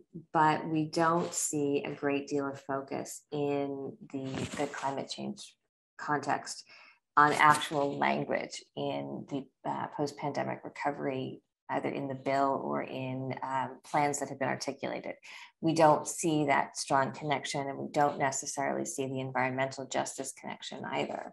And this does become a great issue for law for those who are environmental rights defenders, because so often we think of the pandemic as a restart, a means of recovery, but also a means of restarting and resetting often our priorities and reevaluating them in this particular space that we're in, and in the face of the questions that we do have now, including how we protect against climate change, how we adapt to climate change impacts that we've already seen, such as the fires in British Columbia, and how we are able to craft mitigation strategies for the Canadian context moving forward, particularly that take into account the views of Indigenous communities. And that is another area and a final area that I will touch upon before presenting some recommendations in terms of communities that we often assume are much more involved in the climate change discussion than they are in Canada, but that could be brought in and have a great deal of impact. The way in which we have generated law and the way in which we have generated relationships between the Canadian government and the various communities differs by the identity of the community. And so some of you will have noticed that the speakers today have discussed the territories that they're coming from in Canada. Some of them are unceded, some of them are subject to various what we call modern treaties, so 1970s onwards treaties. Some are from historical treaty areas, as Elizabeth Whitsett in Calgary is sitting in at the moment. And so those all have different legal rights and different obligations. But in all of the context of those particular treaties, there is a huge space for climate change engagement at the national level, but that has not really been articulated yet in terms of policy. It has not been articulated in terms of practice. And so as we move forward and we seek to advance this dual goal of climate change awareness and preferably some type of mitigation, as well as environmental justice, we do need to bear in mind the role that those agreements as underlying laws could play for the communities involved, as well as for the Canadian population overall. So to conclude, in terms of recommendations or areas where CEC and JPAC and a number of different voices could be very much beneficial, the first recommendation would really be to look at the post-pandemic recovery and make sure that in Canada, it includes Indigenous communities as well as Métis communities. So we don't forget the Indigenous communities living outside of their traditional territories, as well as climate change. And that we ensure that when we are trying to build back better, there is a real focus on building back better to address the environment and to address climate change for current and future generations. At the same time, what we need to do is focus on the idea of a national climate change law, and also on the role that the Sustainable Development Goals could play in facilitating this and in facilitating environmental justice and providing frameworks for that. And finally, what we need to do to tie also into some of the other presentations, especially into Leticia's really wonderful speech about justice and her focus at the end on justice. The idea of just transitions and the idea of transitioning away from often outdated, environmentally unsafe practices like coal mining and other forms of extractives into greener technologies and greener energy, as well as into other sectors, is something that has been incorporated in several provinces, that often is discussed at the national level, and yet often isn't appreciated for the powerful tool that it can be in terms of giving communities voices to be environmental defenders and to remedy environmental injustices, as well as ensuring that we bring along everyone who we can in the climate change response system, and we don't generate a very negative backlash against those who are seeking to close, for example, coal mines without giving a window into the future for the people who are still working there. So in all of these areas, powerful statements, powerful supporters from CEC, JPAC, et cetera, could be quite valuable. Thank you very much. I apologize for the technical difficulties on my end. I look forward to any questions you might have. Thank you.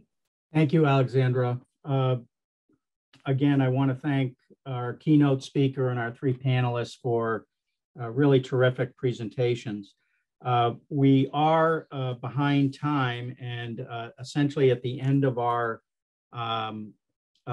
panel discussion, we will not have time for Q&A as we had hoped to have, but let me say that we do encourage anyone in the public or any of you who are involved with the JPAC or the TEK to submit questions either directly to the panelists.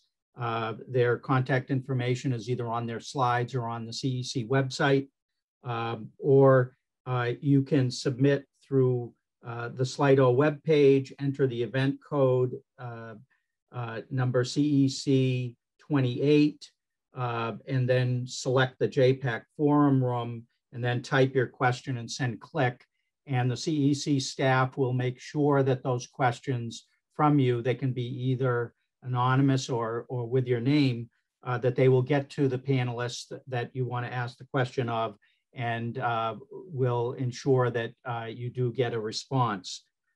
You also can contact the CEC staff directly if you would like to use that opportunity as well. But I know our panelists are more than happy to hear from you, to hear any questions. And we also encourage everyone in the public who have heard these presentations to follow up with things that you think are most important that you heard today, things that you think would be good advice for opportunities for collaboration and cooperation among our three countries that address these very, very important issues of climate change and environmental justice. So with that, I will turn it back to our chairman, Pedro, and we will then move on to a presentation on enforcement related issues with the CEC. Thank you very much. And Pedro, welcome back.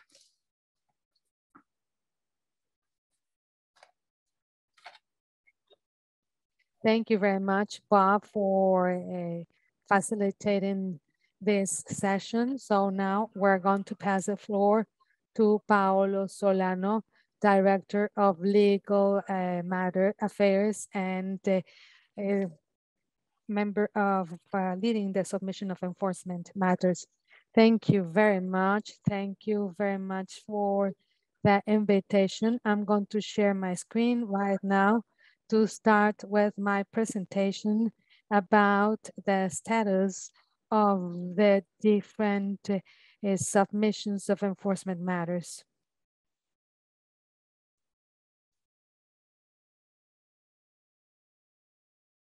First of all, I think it is important to mention the renewed commitment of the different parties to continue with the SEM mechanism. This mechanism was started in the Articles 14 and 15. This mechanism was renewed in 2020, started in 1994.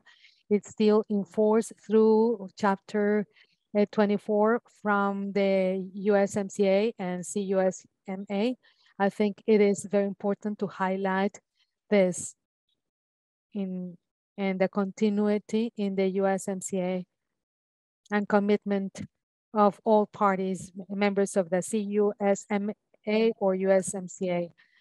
So I would like to talk about different numbers for the benefit of the audience who's not aware of what the submission of enforcement matters is.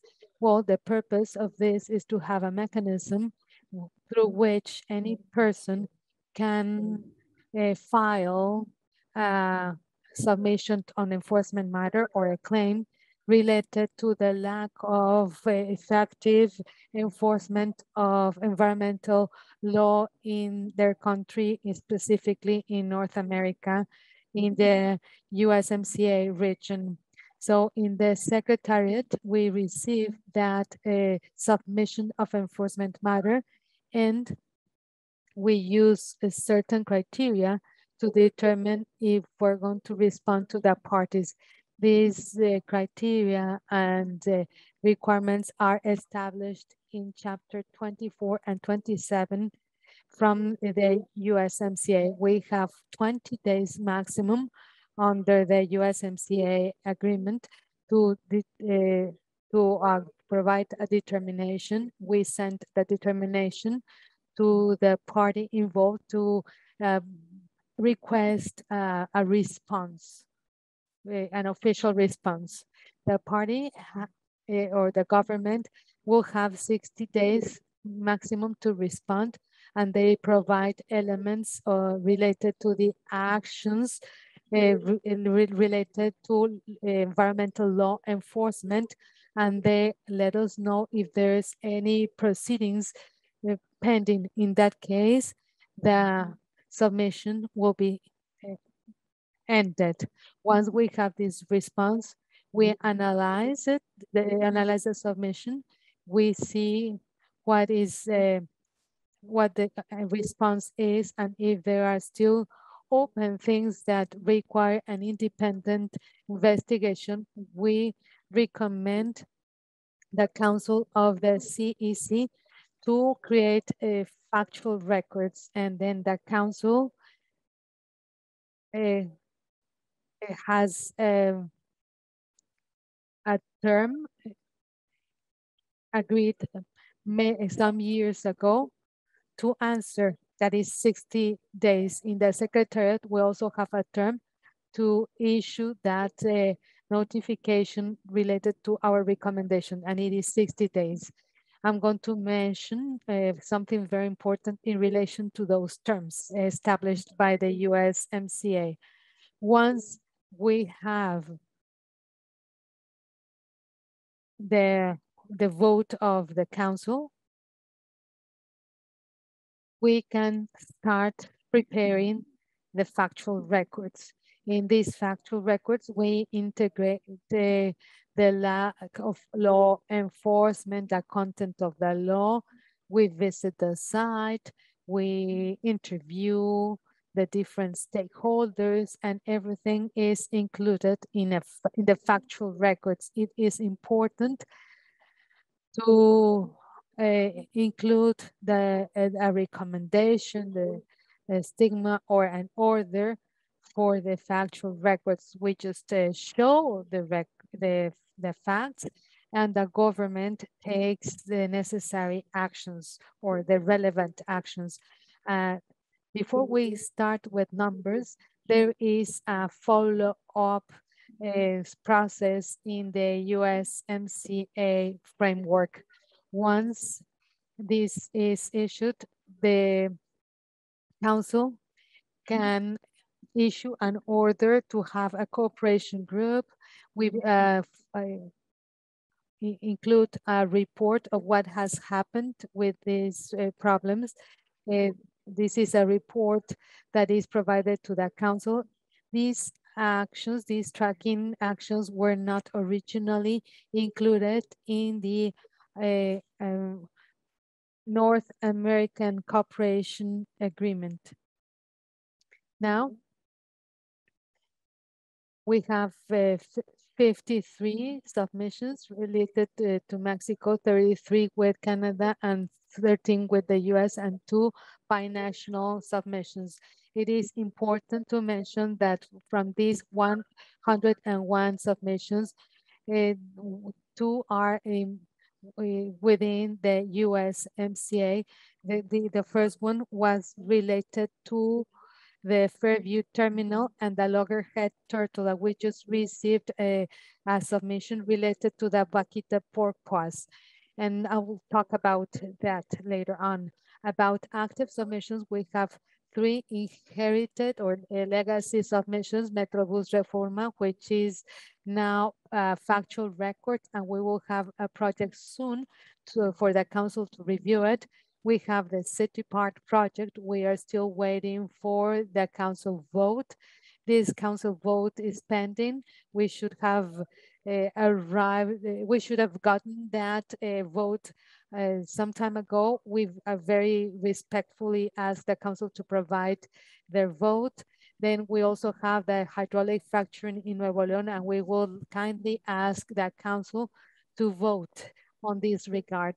About the 3 submissions that were filed under the USMCA framework, we got a submission related to the loggerhead turtle a couple of weeks ago, and we recommended the Council for Environmental, the Commission for Environmental Cooperation to process it. You can see all these submissions. We did this on timely basis according to the USMCA timelines. The submission of the vaquita porpoise, yesterday we requested the government of Mexico for the submission to be responded. Mexico has 60 natural days to provide a response in relation to the vaquita porpoise submission.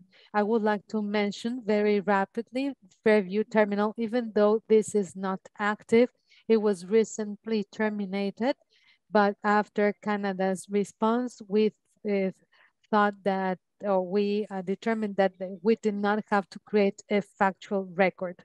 I would like to mention some of the most important topics related to the terms for the USMCA and also the NAAEC. So you can see the different responses and the times in the North American Agreement on Environmental Cooperation and the ones in the USMCA. In the NAAEC, we had 60 days. Now in the USMCA, 30 days.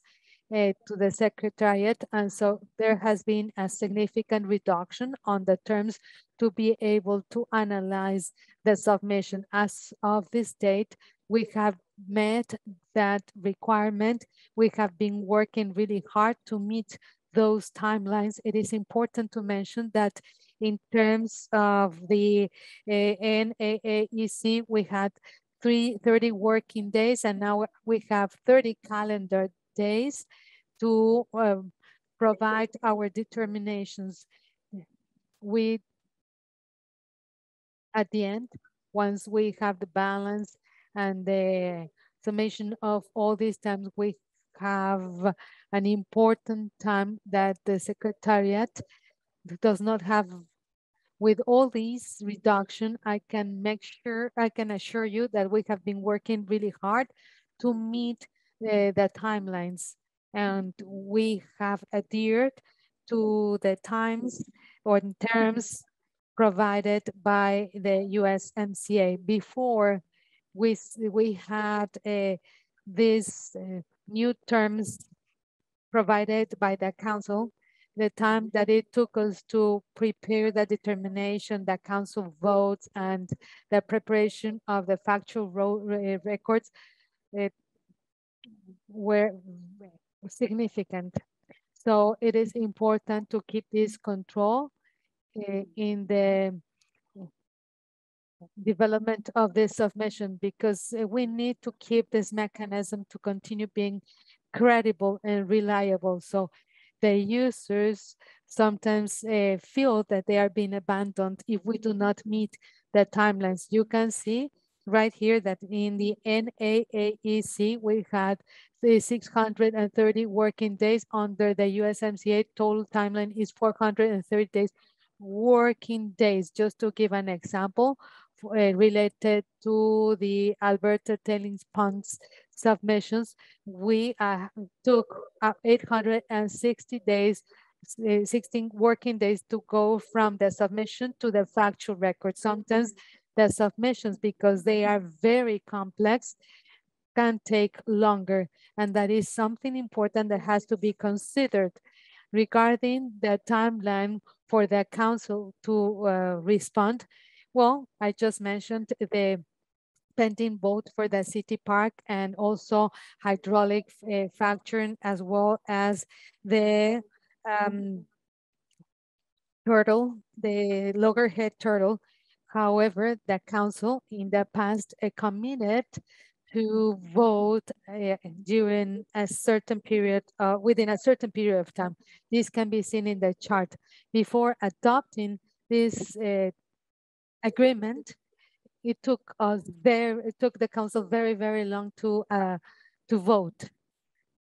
So after committing to these new terms, we were able to reduce these times in the outcome. So I just want to conclude my presentation on this regard, and I would like to thank the audience, and I would like to add to thank JPAC for the opportunity to provide this presentation.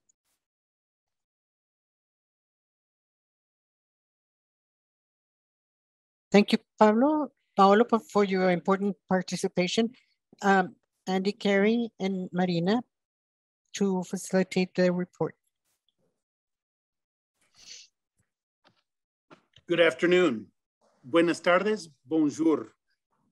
Mr. Chairman and members of the Joint Public Advisory Committee, the general public, and distinguished panelists. It is a pleasure to be with you here today during the annual meeting of the Joint Public Advisory Committee. Thank you for the opportunity to provide this report. My name is Andy Carey, and I'm the recently appointed chair of the U.S. National Advisory Committee, known as the NAC. And in my day job, I am the executive director of the U.S.-Mexico Border Philanthropy Partnership. We are a nonprofit organization that promotes charitable giving between the U.S. and Mexico in the borderlands. Today, I'm joined by my colleague, Marina Brock, who will introduce herself. Good afternoon, everyone. My name is Marina Brock, and I also was recently named a new chair for the U.S. Government Advisory Committee, better known as the GAC. In my day job, I'm a senior environmental specialist for a regional health and environmental department called Barnstable, which most of you might know as Cape Cod. It's a pleasure to be with you, and I will turn it back over to Andy to continue with the presentation. Thank you, Marina. I just like to point out that the picture we have is during the last time we were all together in Washington, D.C. at the National Advisory Committee and the Governmental Advisory Committee. This next slide shares a little bit about our report and what our plans are for the new year. We want to share with you a little bit about the background of the NAC and the GAC, some 2021 updates, and answer any questions that you may have. For those of you who may not be familiar, the National Advisory Committee and the Governmental Advisory Committee are two U.S. presidential advisory committees. The NAC is composed of 16 representatives from academia, industry, and non-governmental organizations. The GAC is composed of 15 representatives from state, local, and tribal governments. Our membership was recently renewed in August of 2021, and President Biden signed an executive order to continue these committees for the next 2 years. We will be meeting for the first time in the next couple of months. Our team is most excited. Next slide, please. The NAC and GAC, working as federal advisory committees that advise the U.S. government, but we are fortunate to be working closely and are housed and managed by the U.S. Environmental Protection Agency. Today, we wish to especially thank EPA Administrator Michael Regan and Jane Nishida for their leadership in support to our committee, as well as Lynn Ann Hitchens from the EPA's Office of Mission Support for the incredible financial support to keep these very important committees functioning. Next slide, please. Our team is composed obviously by our good friend and esteemed colleague, Oscar Carrillo, who is the designated federal officer who takes care of us in collaboration with Nadia Hong and Mark Kasman in the EPA's Office of International and Tribal Affairs.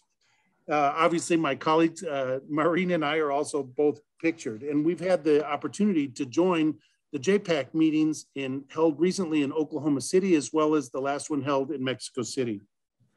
We're both very proud to have been given this privilege to serve in this capacity as the chairs of the National Advisory Committee and the Governmental Affairs Committee. The NAC and the GAC are two U.S. presidential advisory committees that were created in about 1994 as part of a federal implementation of the North American Agreement on Environmental Cooperation. We have actually been continuing until 2020 by executive order under the USMCA, the new USMCA. The mission of the NAC and GAC is to advise the US government on trade and environmental issues related to the CEC. Next slide, please.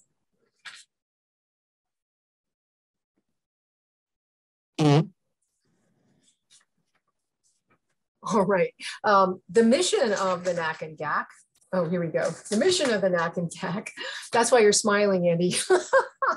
Okay. The NAC and GAC again, okay, going on. Since the inception of the NAAEC and the NAC and GAC have been instrumental in advising the US government on the creation of various really important initiatives, including most recently, the creation of the TEKEG working group, the Youth Innovation Challenge, the NAPECA community grants throughout North America, and advising on the CEC operational plan priorities and the CEC's draft 5-year strategic plan. Next slide, please. All right. As I said before, the NAC and GAC, the NAC and GAC meet twice a year and participate in the council sessions, and our recommendations are in the form of advice letters. Next slide, please.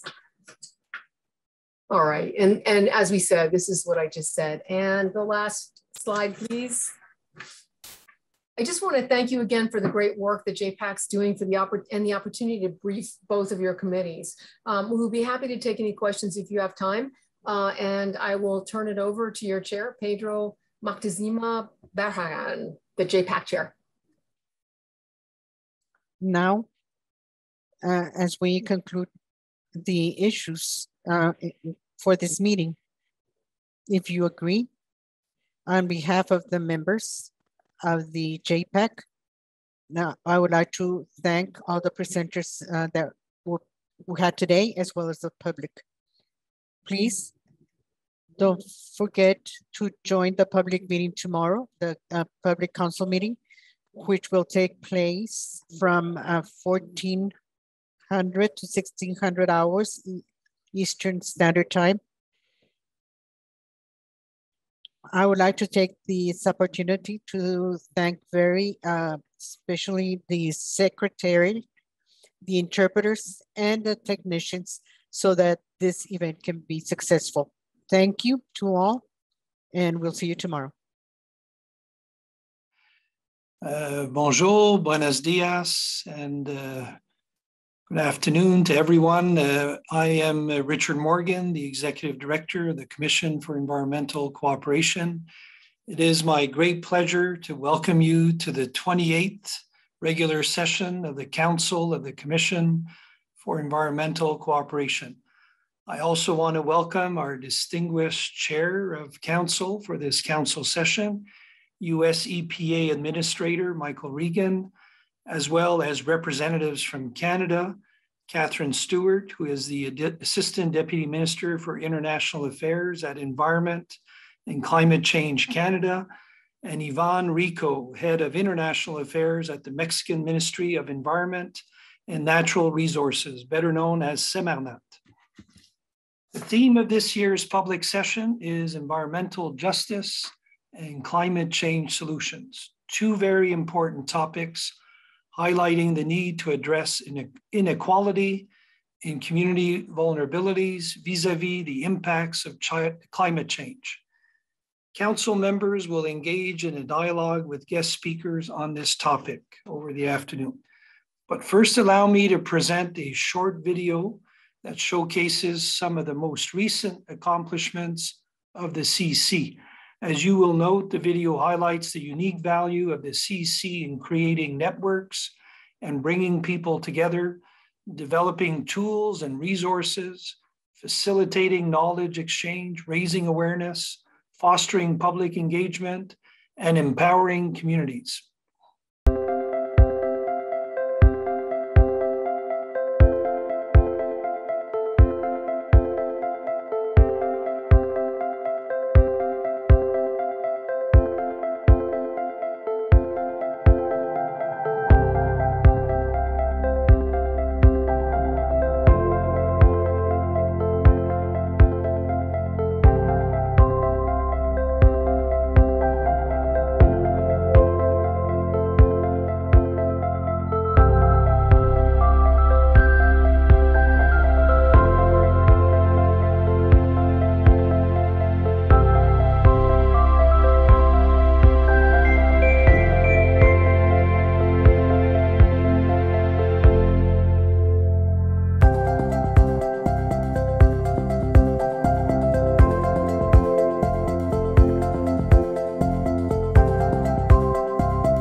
So building on these recent accomplishments, I'm happy to report that the CEC will be pursuing in the coming months its work on marine protected areas, pollinator conservation, trilateral data exchange on hazardous waste, food loss and waste, as well as supply chain transparency. However, more immediately, we are very excited to launch 5 new projects that directly address the priorities laid out in the new strategic plan. These 5 new projects will focus on transforming recycling and solid waste management, finding nature-based solutions to address coastal flooding, reducing marine litter, strengthening the implementation and effectiveness of CITES in North America, and conserving grasslands and protecting migratory birds. It is now my pleasure to invite the council representatives to give a few welcoming remarks. We will go first with our Chair of Council, Administrator Michael Regan. Well, thank you, Richard, for your report on the CEC accomplishments. I'm pleased to be joined by Catherine Stewart from Canada and Iman Rico from Mexico at the 2021 CEC Council public session. While I wish we could all have gathered in person in my home state of North Carolina, I appreciate everyone's flexibility in participating virtually. We know these are difficult times for our communities, and I hope that you're staying safe and healthy. I want to recognize that this is the first public meeting of the CEC since the USMCA entered into force. This has been a pivotal year for the Environmental Protection Agency and for the United States. From day one, President Biden pledged to put the whole of government behind tackling the climate crisis at home and abroad, protecting public health and restoring the role of science in all of our decision-making. The United States Environmental Protection Agency is living and breathing this mission, investing in communities to make them cleaner, healthier, stronger, and more economically competitive is one of EPA's most important objectives. We also understand the urgency of elevating environmental and health protections for all Americans, especially those historically marginalized, overburdened, and underserved. In adherence with President Biden's mandate, we're moving with a sense of urgency to address the climate crisis and advance environmental justice for all of our communities. I'm pleased that we're also tackling issues related to climate change and environmental justice with the CEC framework. And I'm excited to see that the upcoming operational plan projects and other upcoming initiatives will help us move forward on these priorities in the next few years. I'm particularly looking forward to a new initiative that would develop a local community network in the region and to announce a new grant program to help vulnerable communities address climate change. Despite the challenges of the ongoing pandemic, the CEC has achieved many accomplishments and made significant progress over the last year. The CEC has much to be proud of, and thanks to the hard work of all the parties, Secretariat, JPAC, and the TEKEG Expert Group. Thank you so much. Oh, thank you, Mr. Chair. Thank you for sharing your energy and enthusiasm. It's very nice to have you on board, helping us with the leadership at the CEC. I will now turn to our good friend Iman Rico to speak for Mexico. Muchísimas gracias, Richard. Thank you very much, Richard. Good evening, everyone. It is an honor to represent Maria Luisa Alvarez Gonzalez, Secretary of the Environment and Natural Resources. And I'm happy to be next to our dear friends, Michael Regan and Catherine Stewart, and everyone who's part of the CEC. Of course, Richard Morgan, the Executive Director, and I have witnessed the hard work done by the CEC. As said by Administrator Regan, and as we saw in the video presented by the Executive Director, the CEC has made a very broad work, and we believe in Semarnat, Mexico, it is a very relevant space to address environmental issues for the upcoming generations. We have witnessed such relevant work within a context as hard as the one we have faced with the pandemic for the past 2 years. Not only have we suffered in terms of health, but also environmentally and economically. And we have seen how the work of the CEC has allowed us to foster strategic plans and to reach common grounds between the three countries that will allow us to reach concrete objectives for our environment. What's most important for me about the CEC is how broad it is, and to have such active participation of the academia, of the youth, who are playing a very important role in this 28th regular session of the Council, as well as civil organizations that are here represented. This allows the CEC offer a space for diagnosis, for solution for all environmental issues. I'd like to say that on behalf of the Mexican government, we can say that our main objective is to ensure the right to a healthy environment. This is part of our Constitution, and this is a right that we must guarantee to all Mexicans. That is our main objective. And if we have the opportunity to work together with our partners and neighbors, the United States and Canada, in order to reach these goals, we will be very happy to do so. I would really like to thank the United States and Canada for all the support and all the coordination we've had for the past year. And I'd like to thank you all for your attention. Oh, thank you, Mr. Rico. I'd like to turn now to a very good and longtime friend of the CEC, Catherine Stewart, who will speak for Canada. Thank you very much, Richard, and good afternoon, everyone. I am very pleased and honored to be joined here today with the chair, Administrator Michael Regan, and my colleague from Mexico, the alternate representative for Mexico, Ivan Rico, and all of the CEC members present and others, including our experts. I'm joining you virtually from Ottawa, Canada, which is on the traditional and unceded territory of the Algonquin Anishinaabe Nation. Canada's Minister of the Environment and Climate Change, Minister Wilkinson, sends his regrets that he's unable to attend today, as my country is in the midst of a 6-week federal election campaign. But during elections in Canada, the federal government enters what we call a caretaker period, whereby all federal officials must exercise restraint so that we're not making any new commitments for an incoming government. So in keeping with this guidance, I'll need to limit my remarks today, and I will mostly be in listening mode. However, I really look forward to noting the questions and comments and responses, and I do so with great interest. But I'd like to begin just by noting Canada's continued support for the CEC. As the video at the beginning really highlighted, the CEC remains a very important trilateral forum to advance environmental protection and climate action across North America. And I'll say a few words in French. Climate change has an impact on us all, but it is the most vulnerable that will have the greater impact. In Canada, they will suffer the most disproportionate impacts, and they are the marginalized communities.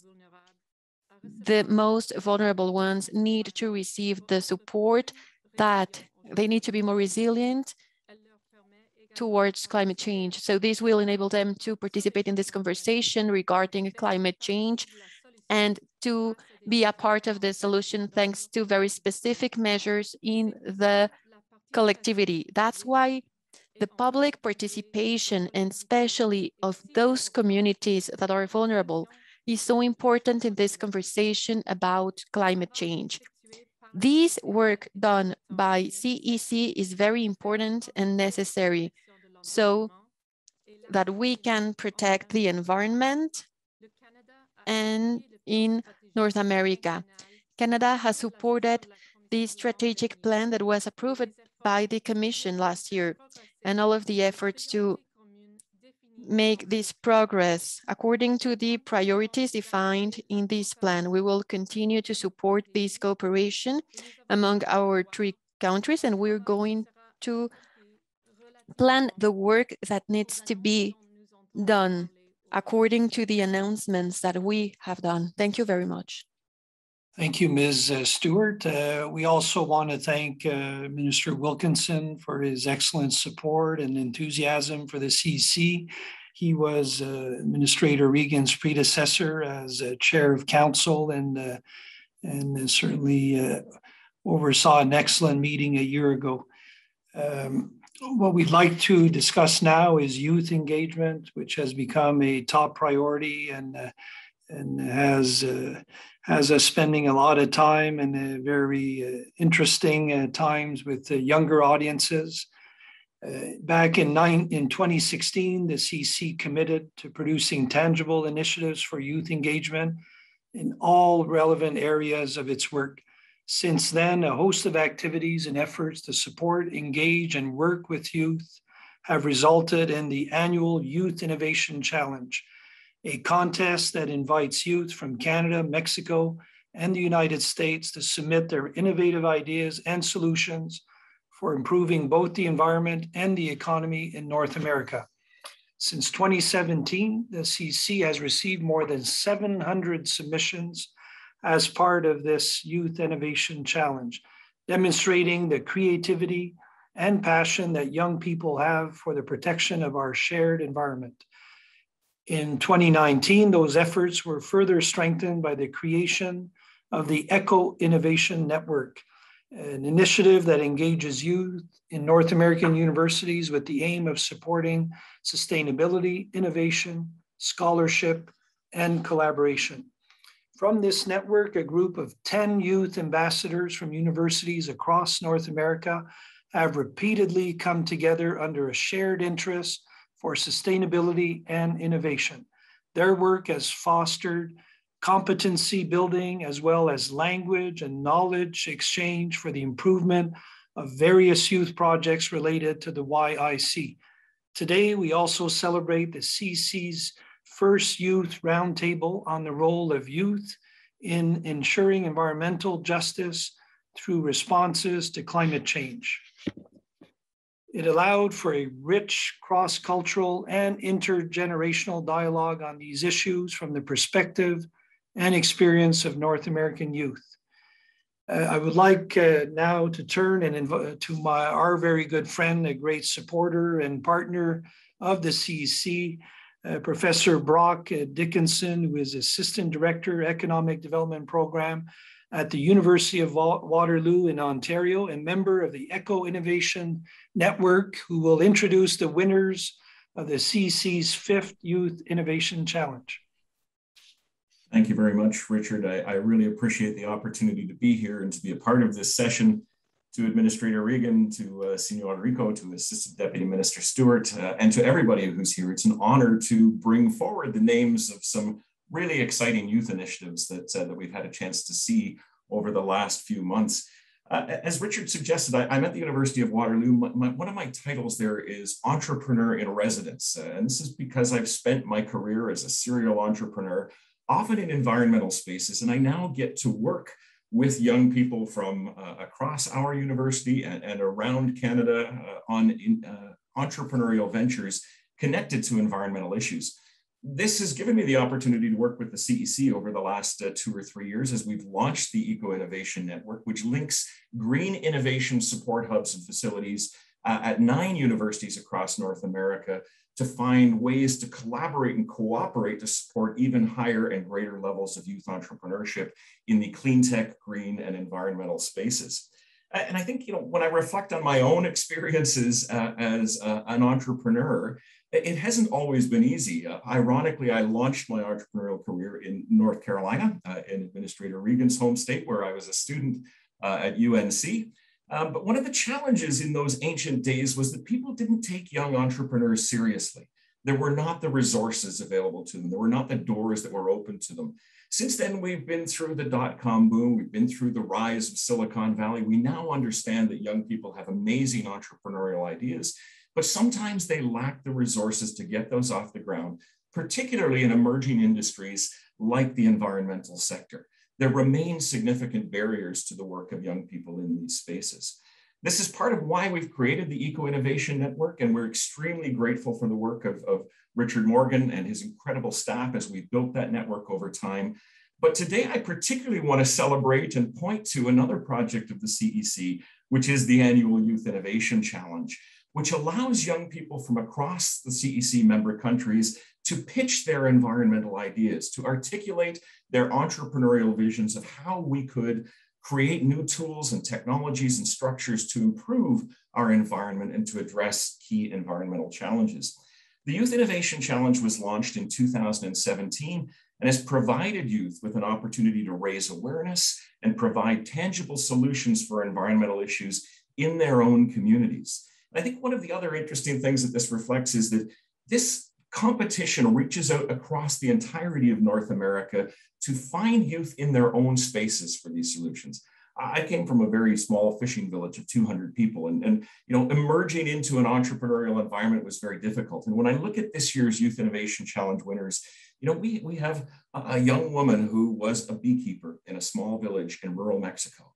We have a young man who traveled from his small village in China to launch a business in one of the largest cities in the United States. Another young man who came from a small Caribbean island to Canada's high-tech center to launch a venture.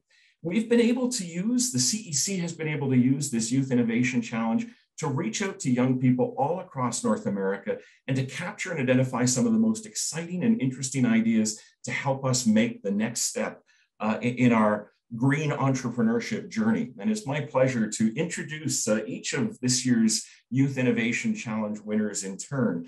I'm going to begin with Elvis Cow, who is the founder of Carbon 2X, or C2X, who is the Youth Innovation Challenge's US winner this year. And C2X is a fascinating company, a startup that looks at the field of carbon capture, utilization, and storage, and starts to see what we've traditionally identified as an obstacle or a problem as a really unique opportunity. And with that, let me turn things over to Elvis. Hi, Brooke. Thanks so much for the really nice introduction. I really appreciate that. And can you all see my screen, right? All right. So hi, everyone, again. My name is Elvis Cow, and it's a great honor for me to be here. And today I'm going to talk about my initiative on C2X. So we are an initiative to reimagine our carbon liability as an opportunity by upscaling carbon capture, utilization, and storage in an integrated process. So why do I want to do this? So actually the mission for C2X has some personal meaning for me. I was born in a small village in China, and while growing up, I personally witnessed the effect of environmental pollutions on our personal lives, and understood from class that climate change is even a greater issue affecting the whole humankind. And by higher education in China, in Canada, and the US, I received the trainings in different disciplines related to climate and sustainability, and I discovered, unless someone stands to make money from CO2 emissions, no one's going to really care about that. And because of my work in co-founding C2X, I got selected to Forbes 30 on 30. By looking at my origin in a so small village in China, that is quite a journey. So we talk about global warming, but here's a map of our global temperature right now. As you can see, the blue means low temperature, yellow means medium temperature, and red means high temperature. And here is where we studied from 140 years ago in 1880. As you can see, these two significant change, they happen just over a short period of time. And that climate change can be attributed to the increase of CO2 emissions. And so it looks like CO2 is a liability for all of us. Actually, right now, climate change and CO2 emissions, they affect more for the underdeserved and vulnerable communities, especially people of color. We have a huge mission ahead of us. Every year, we are currently emitting 51 billion metric tons CO2 emissions into the air, and our target is 0 in order to achieve a net zero transition by the middle of this century. That's a huge task. You probably have already noticed this. Actually, just a few months ago, Elon Musk and their foundation just committed to sponsor 100 million carbon exercise to remove carbon at gigatons scale, which is really exciting. But once you capture that carbon, you need to think about how you deal with that. And the way we do this is, instead of seeing that waste CO2 as a liability, as engineers, we start to ask ourselves, can we see that as an opportunity? So we turn to nature for help. How does nature complete the carbon cycle? So nature, they have a built-in system in the trees to deal with CO2, which is called natural photosynthesis. The pathway we are pursuing is to mimic photosynthesis inside a factory or a power plant. So our reactor doesn't look like a leaf, but acts like a leaf. It absorbs CO2 and water, and under solar irradiation, that energy is being stored into alcohol fuels, such as methanol and ethanol. And these two are liquid fuels. By burning them, we can try to fuel the economy again, so that we form a closed carbon cycle, just like what the trees are doing. Our vision to see sunshine as a commodity that we can distribute around the world. What is also exciting is there's potential to make a variety of products from CO2 emissions. For example, the reason we are doing this virtually is because of the pandemic. And there's also potential to turn CO2 into hand sanitizer, but because ethanol is a key component for hand sanitizer. So as you can see, hand sanitizer is one of the possibilities, but our technology has more applications beyond this. We talk about global climate change. Our solution has the potential to reduce that. It can also try to alleviate global climate change so that we can kill two birds with one stone. And we talk about carbon capture, carbon conversion, and actually we need to think about the whole process, how to integrate carbon capture, conversion, utilization, and storage in a whole and scalable approach. And along the way, I feel really excited the work I'm doing can not only help my community in China, but the whole humankind.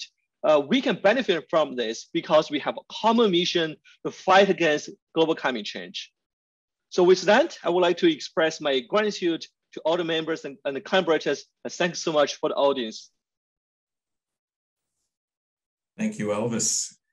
As one of the judges, I get the chance to see all of the Youth Innovation Challenge entries that come in, and sometimes it's really hard to make decisions about which particular venture or idea is going to be the winner in a given year. And partly as a result of that, we actually have two winners from Mexico this year. So I'm going to introduce them in turn, but let me begin first with the Sustainable Habitat for Honey Producing Bees project. We're going to hear from Claudia del Carmen Cornelio Carabeo, and she's going to talk about the solution that her team came up with to the problem of infested apiaries in the town of Puebla de Morelia. Hola, buenas tardes. Mi nombre es Claudia del Carmen. Good afternoon. My name is Claudia del Carmen Cornelio Carabeo. I represent the youth organization of Beehive Guardians for 2021 in Mexico with the project that we call Sustainable Habitat for Honeybees. Como verán, nos encontramos ubicados As you can see, we're located in the location of Puebla de Morelia, the municipality of Calakmul, Campeche. We are a very small community made up of 145 people dedicated to apiculture since several years ago. The Guardians is made up of 7 people, and we have 2 other members who are our project advisors. One of our objectives is to dedicate ourselves to organic honey production. I have been working in apiculture for about 10 years, and I've seen many issues like climate change, mainly drought, and a lot of rain. So there are plagues like varroa and different pests and ants, which are very dangerous and affect us very much. So they they kill each other, and they go and get the little bees, and this generates a loss of income for families. Another problem is the difficult access because of landslides and bad roads. We can't go and look at the hives whenever it has been raining too much, and in drought the production goes down because we don't have enough flowers. Bees are very important for plants because if there are eggs, then it's possible to produce fruit, and then there is honey. So mankind would just disappear if there are no hives, if there are no bees, because there wouldn't be any pollination.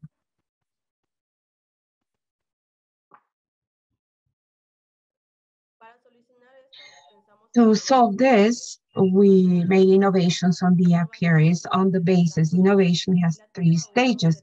The stage 1 has to do with changing the base with a channel to store water. We call it like a base. It's made of rebar and brick to prevent oxidation or rust. And then we have some PET bottles so that the ants cannot get in there and they don't kill the bees. So there are different levels. And the same thing, there will be a screen to gather the fog, and then a wooden structure to hold it, and then a PVC pipe to deposit it in a little pond that will be made of concrete. The resource that we get for the project will cover the expenses of gravel, cement, rebar, etc. And the wooden structure where we will put the mesh, that's the greatest investment.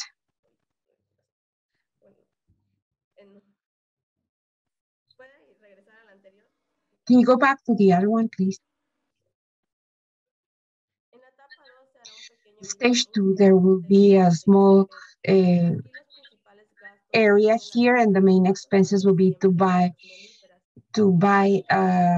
plants and for the structure of this hotbed. Then we will have the places where we're going to have the plants, melifera plants. So we have to move the plants, and this generates expenses for transportation. We are in the process and we want to produce organic bee honey because it's more stable and it is safer to produce. So the other part of the resources will be to start the certification process and additional expenses. The summary: to have the best conditions for the bees.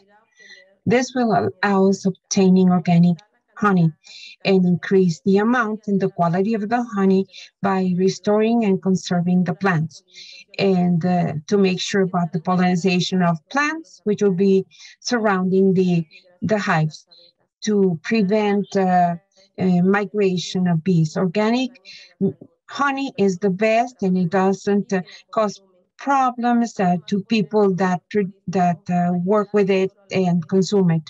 This will help not just the bees, but many other pollinizers that we know that are very important to make this possible. And as bee guardians, let's take care of the bees for a better tomorrow. That's our slogan. Thank you, Claudia. That was excellent. And we're sorry there was a technical problem for just a moment, but it was great that we got you back. I want to quickly then introduce our second Mexican presenter and Mexican winner. And I thought this was one of my favorite ideas in this year's competition, simply because it was so transferable. It's an idea that that this team is pitching in the context of Mexico, but that could equally work in the United States or in Canada and in many of our own communities. Presenting the second Mexican winner is Jener Jesus Mendez Gutierrez from the Rancho Alegre Collective. and their team proposed a mobile school for community forestry focused on continuous training for small forestry and local producer family operations. So with that, I will turn things over to Jenner. Muy buenas tardes a todos. Mi nombre es Jenner Méndez. Good afternoon, everyone. Jenner Méndez. I'm part of the Rancho Alegre collective, and our initiative is called a mobile school for community foresters. I'd like to read the next definition. Next, please.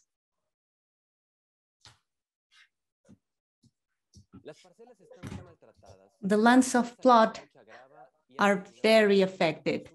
They have destroyed the last parts of forest. People only think about selling raw material and logging. All the pastures are almost desert-like, and people want to sell their resources. Just like Ms. Edilia, many inhabitants of the Usumacinta region have the same concerns. They lack good information that will help them understand how to take care of their forests and safeguard them for upcoming generations. El Limón and San Manuel are marginalized communities that do not have access to resources to develop new methodologies to do this and to implement this for forestry aligned with nature. In the Usumacinta region, we have the biggest river in Mexico. This region has lost about 51,000 hectares of forest cover, according to the Global Forest Watch data. In spite of the fact that currently there are some reforestation practices in Mexico, we are losing coverage because traditionally the producers of these regions are foresters and their knowledge is limited to agriculture and not so much forestry, which is why it's easy to understand why there are bad practices that are replicated. And we have two questions. Who needs wildfires to reforest? Among these paradigms and the different concerns communities have, we have the need to have environmental education of good quality that will allow us to develop these skills for the sustainable use of natural resources. So this initiative works on two communities in the south of Mexico, San Manuel, Chiapas, and El Limón communal lands in Tabasco. Now, these two communities are facing challenges like getting used to bad practices, low participation of women in decision-making, and a lack of participation of youth in the community, besides of mega projects that have conditioned these resources to small pieces of or areas of forest. So how can we do this for the communities or at the communities? In practice, we have observed that we can encourage communities to become more resilient and for them to be able to use local knowledge related to their technical knowledge in order to make decisions for a sustainable management of their forests. Under this scenario came the idea of a mobile school for community foresters. Next, please.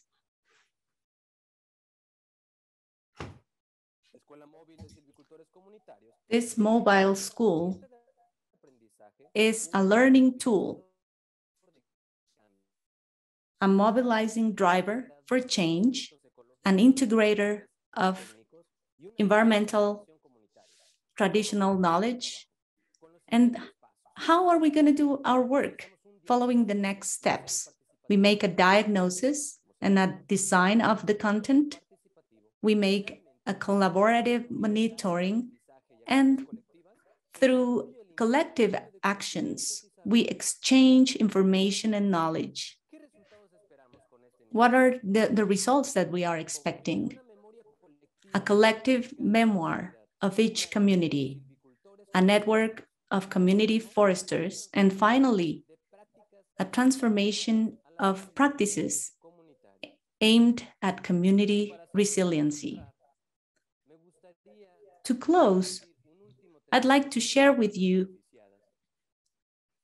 something that our beneficiaries has stated. Doña Edith said, it is important for our people to understand that we have natural resources and that we can do more, that they do not need to sell their land to have money. We need to have a school where growers learn how to grow their lands.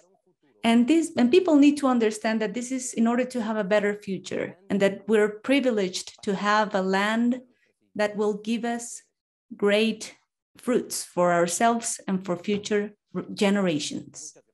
Thank you very much. Thank you, Hener. And it's now my pleasure to move us along to the fourth and final of the Youth Innovation Challenge winners for this year. And that is Gabriel Saunders. Gabriel is with a team called Decomp, and Decomp has developed an organic plastic waste solution that uses plastic degrading microbes to degrade plastics in a matter of weeks versus the traditional natural decomposition of plastics, which can take centuries. And with that, I will turn things over to Gabriel. Thank you so much for that introduction, Brock. Hello, my name is Gabriel Saunders, and I'm a 25-year-old social entrepreneur from the Turks and Caicos in Canada, and I'm the founder of Decomp. In 2011, I got into environmentalism after attending environmental conferences where I met former American Vice President Al Gore, as well as Dr. David Suzuki. I then later starred in a plastic waste reduction campaign in the form of a TV commercial in the Turks and Caicos Islands. In 2011, I attended a boarding school called Trinity College School. It was here that I got more interested into entrepreneurship and business. I may or may not have ended up buying a bunch of mini fridges for $15 from graduating students, and then later sold them on the following year to new students for $40. Rumor has it that some of these mini fridges are still circulating TCS with my name written on them. Fortunately, I met professors Rupa Reddy and Nada Basir, who taught me about social entrepreneurship and how you could make money while improving the world and the communities around you.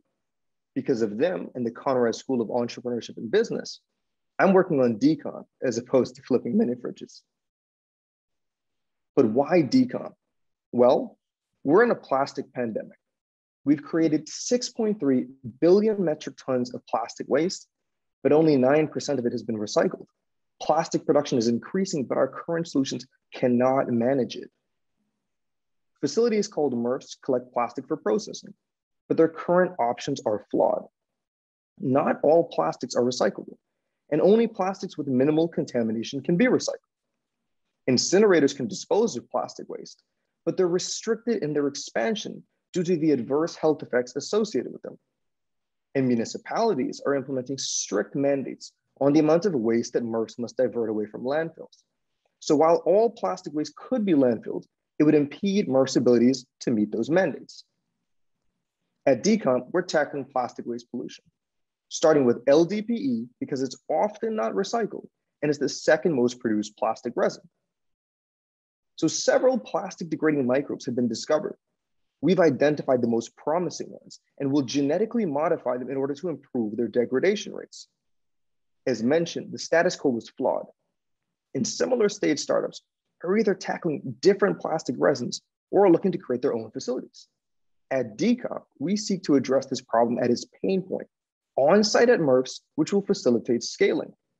We'll license our IP to MRFs, who will then charge municipalities and industries. Decomp microbes can be housed in existing technology called bioreactors, which many MRFs already utilize. The average number of LDPE produced per year is 20.9 million metric tons. And the average price for processing plastic is $96 per metric ton, providing us with a global total addressable market of $2 billion. But why us? Well, our strength is our diversity. Our team is led by 5 members with 5 completely different backgrounds. We have members who have specialized in biomedical engineering, microbiology, marketing, environment, resources, and sustainability, as well as chemical engineering.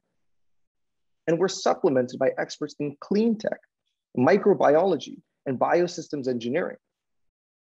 With no market for some plastics, MRFs are forced to landfill them. If MRFs do not meet their diversion rate mandates, they can lose their municipal contracts. And of the MRFs that we've spoken to, 7 are interested in pilot projects with us. This fall, we'll begin a MyTax project, and during it, we'll genetically engineer a more effective microbe using CRISPR. We'll then go to market in fall 2022 with our proprietary LDPE degrading microbe. We've already started conversations with the director of a municipal MRF who's interested in working with us on building out our solution. So we're asking for access to your networks, fundraising opportunities, as well as your coaching and mentorship. And with these three things alone, we are confident that we can turn DECOM into a successful social enterprise that is able to solve plastic waste pollution. We're DECOM, a better solution for plastic waste pollution. Thank you. Thank you, Gabriel. That was great. It's often been said that entrepreneurs are those who see obstacles as opportunities. And we know we face huge obstacles as we look out over the balance of the 21st century. The challenges that face us as individual communities and as a global community are immense. But I hope that this quick glimpse of what some of our young entrepreneurs are envisioning and working on and beginning to implement gives you confidence in the ability of our entrepreneurial community to address these many substantial obstacles. And with that, I will turn things back to Richard Morgan. All very impressive, Brock. Thank you for joining us. And I know that our council representatives wanted to thank the winners and congratulate them more officially. So I will quickly turn to our chair, Michael Regan, for his quick comments. Well, thank you. And absolutely, I am so proud of all of the young folks who put their time and energy into thinking creatively and developing outstanding ideas for addressing some of our most pressing environmental challenges. Our review panel was impressed with the quality and the innovation in this year's proposals.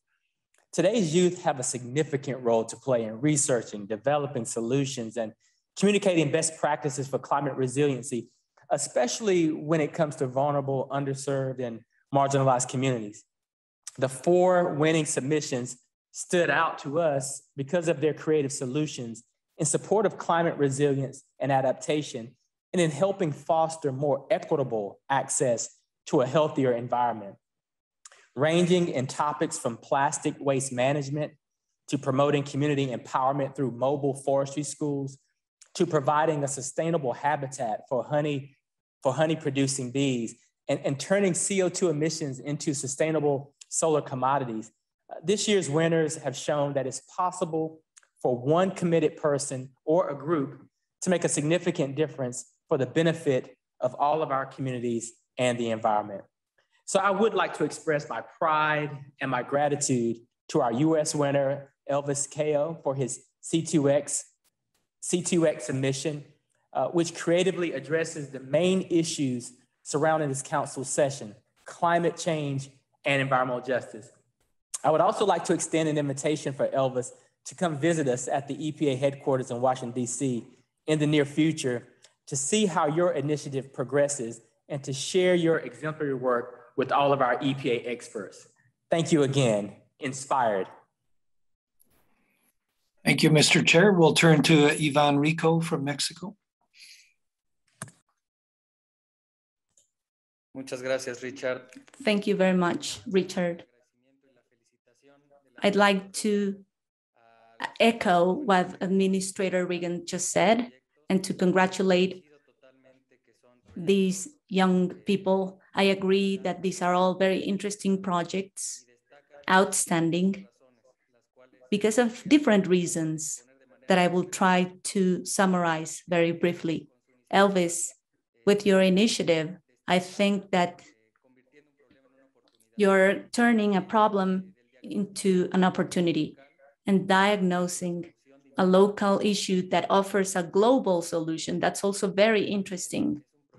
It is also a project that puts attention or pays attention on very specific vulnerable communities. Your initiative is very interesting. And now about the two Mexican projects, Claudia and Jenner. We're so glad to see these projects that have a direct impact based on agri-ecological practices that offer both environmental but also social solutions. Calakmul is one of the richest areas in our country in which pollinators are key, and their service is vital for the preservation of nature. Also, Jenner's initiative has a very important element, which is training. If we cannot train our communities regarding how to preserve their natural richness, we will hardly do it as governments. We need to train our communities. Maria Luisa Albores, our secretary, has presented a program that will reforest a big area supported by our president. But this support, which is so important, must be or must come together with efforts to avoid deforestation, because we cannot do one thing without the other. And I think that this initiative is great for this. And then finally, decomp. This sort of initiatives are very useful and admirable. We need to work and to change our consumption patterns. As a social international community, we have to work on that. But while we achieve that, we must offer solutions like yours in order to avoid plastic pollution. So I congratulate you all. You deserve our recognition on behalf of Mexico. And finally, I'd like to invite my colleagues from the US and Canada so that these initiatives will not stay as a project or as a start of a project, but that we should look for the mechanisms to give these projects the continuity they need so that they materialize. Thank you very much. Thank you, Ivan. We'll turn to Catherine Stewart from Canada. Thanks very much. And thanks to Brock for your introductions and for your enthusiasm for the Youth Innovation Challenge. I join my United States and Mexican colleagues in thanking and congratulating the winners of this challenge and for the very interesting presentations. I too am very impressed by the caliber of these projects, and I'm confident that they will be important tools in addressing some of the toughest environmental challenges we have today, including on plastic waste, fighting climate change, and sharing our shared biodiversity. So Canada recognizes that youth are uniquely impacted by environmental degradation and climate change, and their continuous engagement is absolutely pivotal to build a more sustainable North America. We recognize that today's most pressing challenges often require creative, out-of-the-box solution, which youth are very well positioned to deliver, and which we are seeing here today. I'm encouraged by this creativity and determination of these young people, and confident that the projects will deliver positive environmental outcomes for all. So congratulations once again to all of the winners, and best of luck in your future endeavors. Oh, thank you, Catherine. I know that we have a friend who's been on standby to provide highlights from the Youth Roundtable on the role of youth in ensuring environmental justice through responses to climate change that took place yesterday. So I'd like to introduce Justin Onwenu. Thank you so much for having me. It's an honor to speak to you all today. Yesterday, we had a chance to have our youth roundtable where we talked with Dr. Robert Bullard, professor from Texas Southern University, about all the opportunities and challenges that we have ahead of us in terms of making sure that youth are engaged. There are a couple of takeaway points that I think are important to emphasize. The first is that we discuss climate not being just about the environment, but about a lot more, about housing, about healthcare, about education. Climate change is really an issue that as youth, we recognize crosses so many issues that are also important to us. The other thing is that we recognize that addressing these issues, so climate from a housing perspective, a healthcare perspective, an education perspective, is not just something that we should seek to do, but it's a necessary condition if we want to make any progress on issues, if we want to make any progress in getting youth engaged in the process. The second takeaway point is that youth are looking for bold, critical, and meaningful change.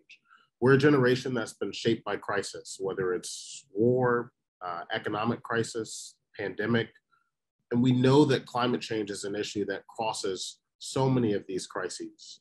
In fact, every aspect of the COVID-19 pandemic that's shaken our nation and so many other nations to its core, that's economic calamity, devastating public health impact, widespread racial disparities, are indicative of the frequent crises that we're certain to face if we don't act aggressively and boldly in lowering emissions in a fair and urgent fashion. The third takeaway point that we had is that collaboration is essential. It's an essential element in addressing climate change. Speaking to people where they are is really important to us. Leveraging social media, speaking to people in terms that are accessible, and speaking to every community that's rural, urban, suburban, across education demographics in terms that can make everyone excited to fight for a future. We find that far too many of our discussions about climate change focus on what we can do individually instead of what we can do together. And I think young people are rejecting that approach by working together to push for systemic change. The last takeaway point that we had is that young people need to be meaningfully included, not just in outreach, but also in policy and program development. Young people need to be in the room helping to make decisions about what our future looks like. We need an outlet, I think, to move beyond advocacy, protests, which are an important part of the process, but we need to also be in rooms where we're thinking about policy, where we're negotiating what our future looks like. And I think this is not simply a box checking exercise, it's value added. Young people have perspective, as I mentioned, shaped by the challenges we faced over our generation that I think would be helpful in developing policy that will lead us to a better future.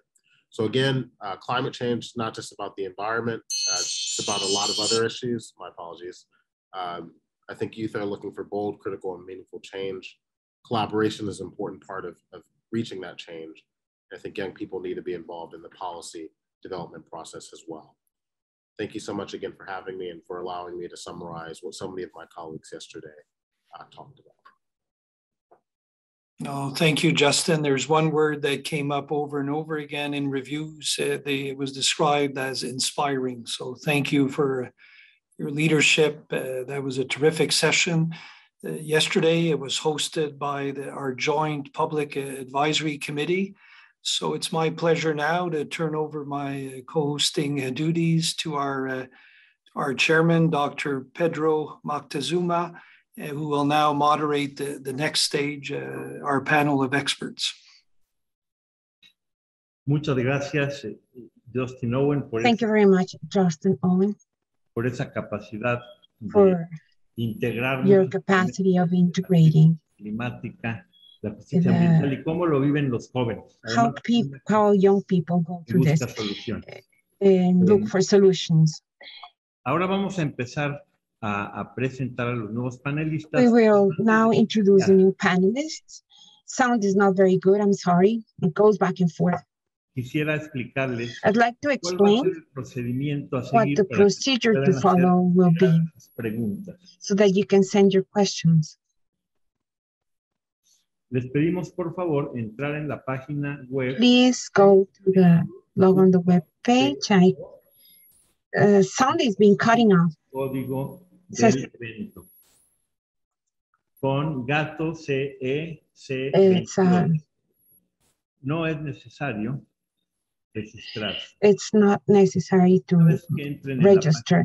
Just go to the web page and you select pública del concepto.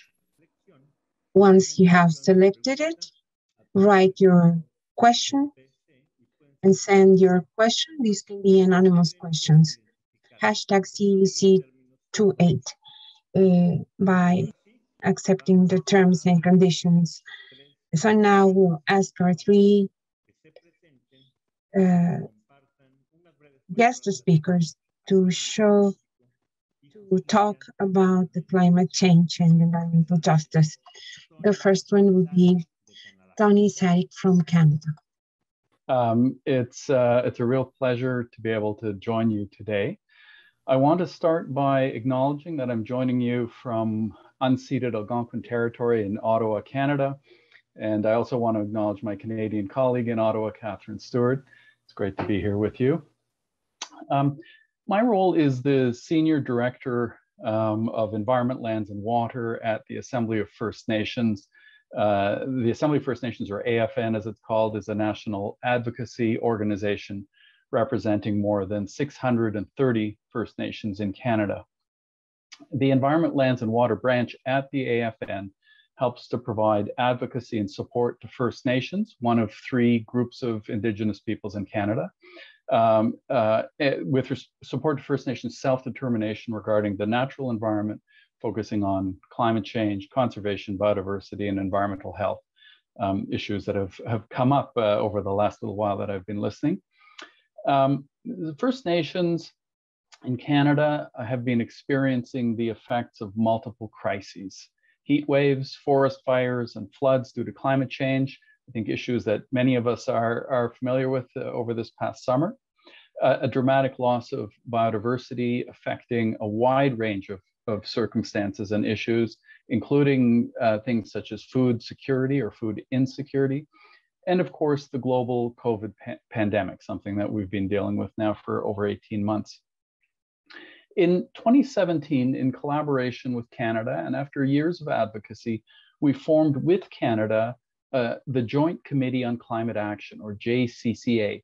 It's a joint technical table made up of First Nations representatives and federal officials. At this table, we have been highlighting both the challenges faced by First Nations and the reality that First Nations are active drivers and leaders of climate action, green economic recovery, and conservation. And it's in this context that we're ready to advance transformative climate action based on First Nations governance, knowledge systems, and a reciprocal relationship with Mother Earth. In 2019, the Chiefs in Assembly passed a resolution declaring a First Nations climate emergency, calling for urgent and transformative action. And with such action, we have an opportunity to advance Indigenous leadership by creating space where Indigenous knowledge systems can play an equal role in the development and identification of urgent climate solutions.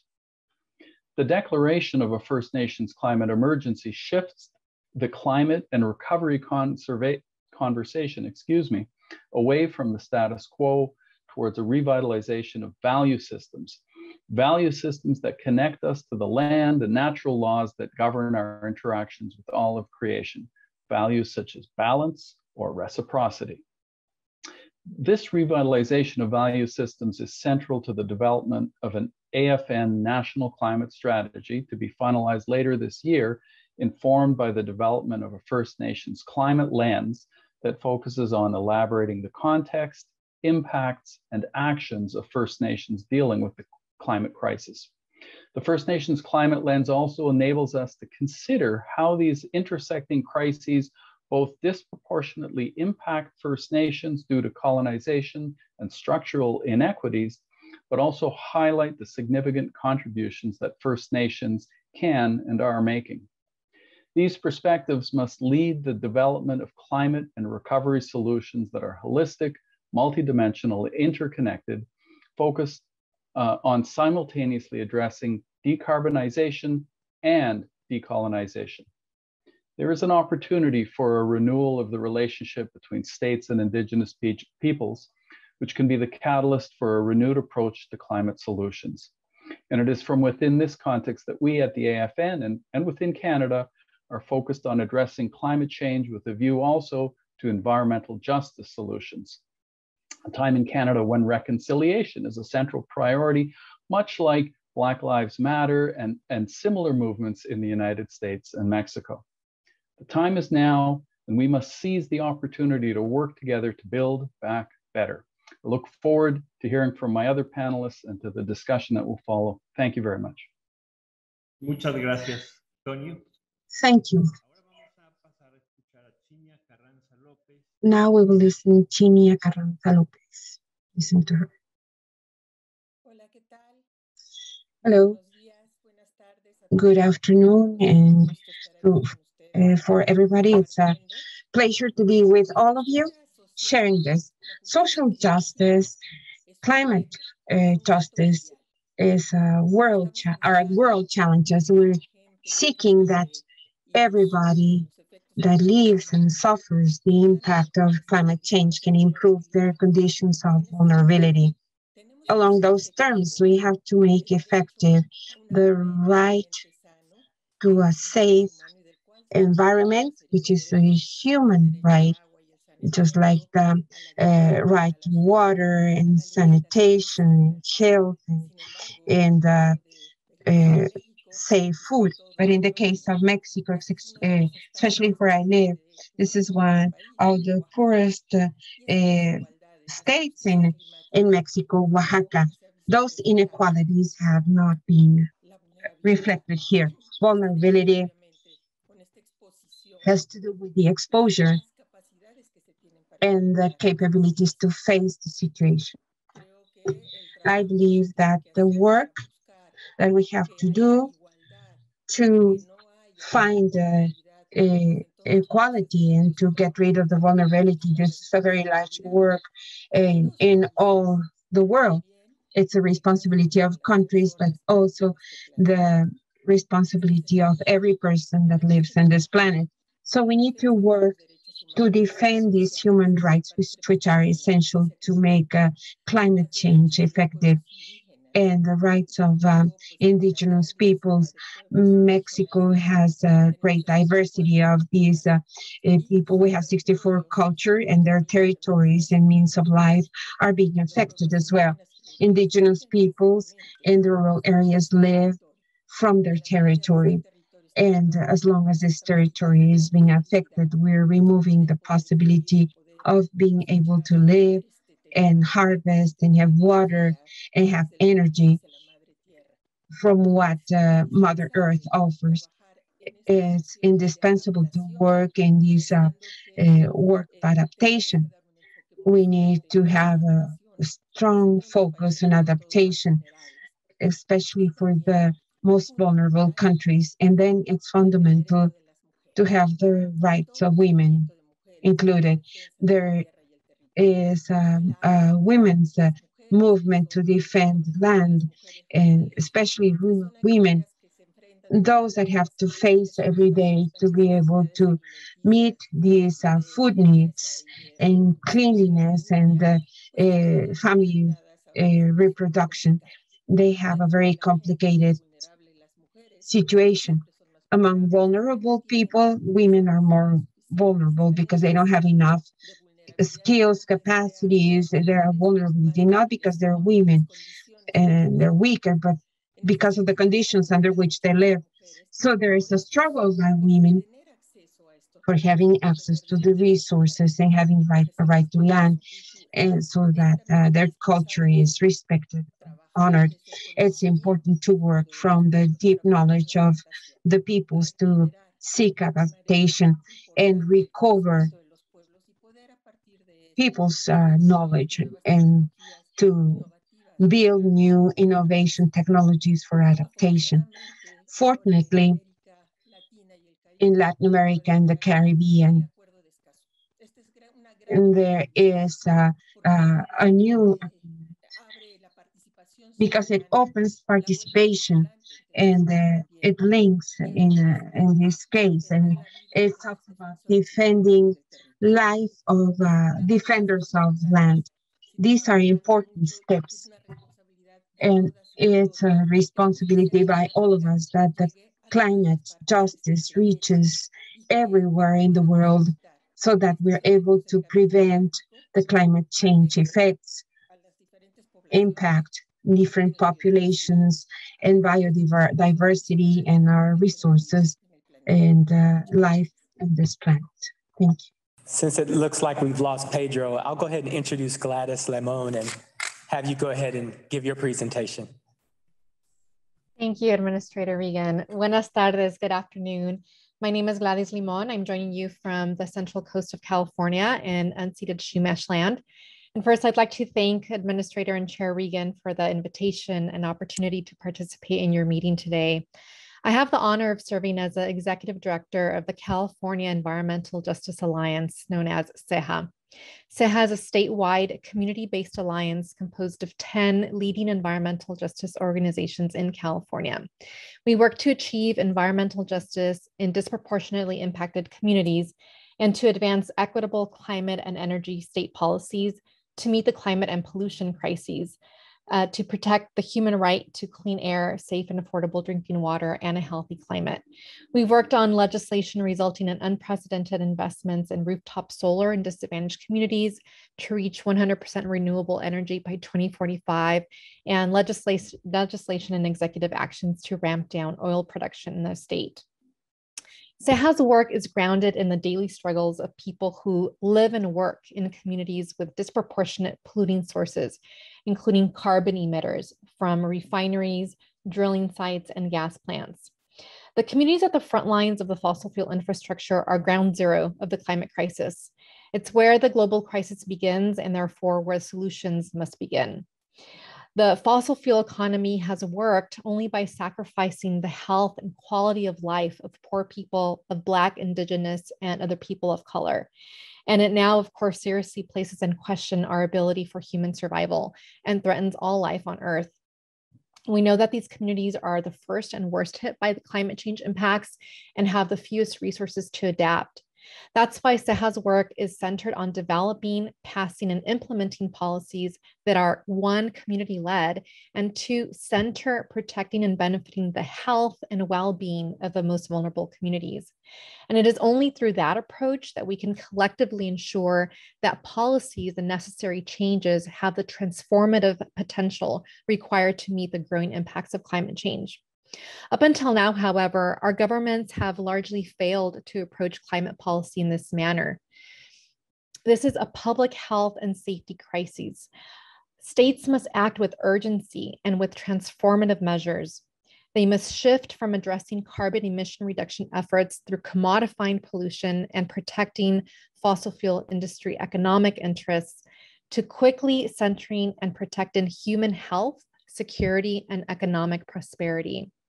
And this can happen only through a rapid decline of fossil fuel operations and transforming our energy system to a renewable energy economy and investing in climate resiliency to ensure all communities can thrive. We must address this holistically through the intersectional areas of housing, healthcare, mobility, and other areas. In short, we must move beyond incrementalism. This is an extraordinary time brimming with transformative potential, and it's a time that requires extraordinary leadership that will take leaps and usher us into a new era to protect life. So thank you in advance for your unified commitment to do so. Mr. Chair, maybe I will take over, resume my co-hosting duties, if that's okay. I just wanted to invite our Canadian representative to make a quick word before we go to questions and engage a little bit more in a dialogue on some of these issues. Thanks very much, Richard. And sorry, as some of you may be aware, Canada is currently in a federal election. And I mentioned in my opening remarks that federal officials in Canada are required during this time to exercise restraint during electoral periods. As such, for this particular portion of the session, I will be in listening mode only, and I'll not be able to speak to Canada's current priorities or activities. However, I'm really looking forward to hearing the concerns and ideas from the public And I'm very confident that my other colleagues on the panel, including the expert from Canada, Dr. Tonio Sadiq from the Assembly of First Nations, will contribute to an interesting and informative exchange. So thank you for your understanding. Thank you, Catherine. What we will do now, I will pose a couple of kickoff questions to our two other representatives, to Administrator Regan and Ivan Rico. The first question would be, how do you define environmental justice, and where would you see a need for it? Maybe over to you, Mr. Chair. Well, thank you for that. You know, environmental justice is the fair treatment and meaningful involvement of all people, regardless of race, color, national origin, income, with respect to the development, implementation, and enforcement of environmental laws and regulations and policies. This goal will be achieved when everyone enjoys the same degree of protection from environmental and health hazards, and two, equal access to the decision-making process to have a healthy environment in which to live, learn, and work. You know, far too many Black, Latinx, Indigenous, and low-income people bear the highest burdens of pollution.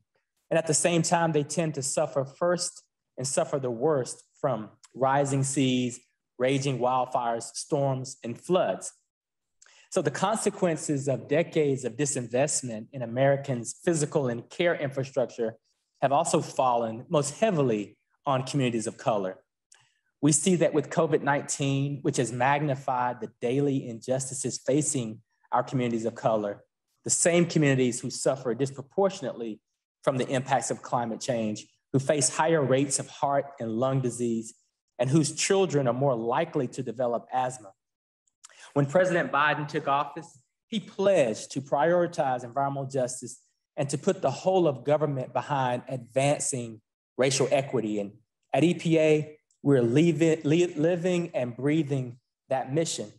We believe that all people in this country, no matter the color of their skin, how much money they have in their pockets, or the communities that they live in, deserve to realize the full protection of our environmental laws. And that's why I directed all of EPA staff to incorporate environmental justice into every aspect of our work, including our regulatory, permitting, contracting, procurement, and enforcement activities. We're working to support the President's Justice 40 initiative, which aims to devote 40% of the benefits from federal investments to underserved communities, which is critical for the opportunity to invest in the cleanup of legacy pollutions, to create clean energy jobs in overburdened communities, and to help deliver environmental protection for all. So, you know, we are really proud of what we're doing around environmental justice, and we're looking forward to continuing to pursue and correct these longstanding inequities, because it's our obligation, it's our responsibility, and it's part of the DNA at EPA. Thank you, sir. I was going to turn to Ivan Rico from Mexico if you wanted to comment on this question on environmental justice. Claro que sí. Yes, of course. Administrator Regan has said it very well, and we recognize the support and to include the concept of environmental justice as one of the main pillars for this session, this council session. There are three elements that justice must include if we want it to truly be just: equality, distributed, and participative. And so those three things will take us to a true meaning of environmental justice. As I have said it in the past in Mexico, we are protecting the right to a healthy environment, and we have a sectorial environmental program as well as other legal mechanisms to promote environmental justice.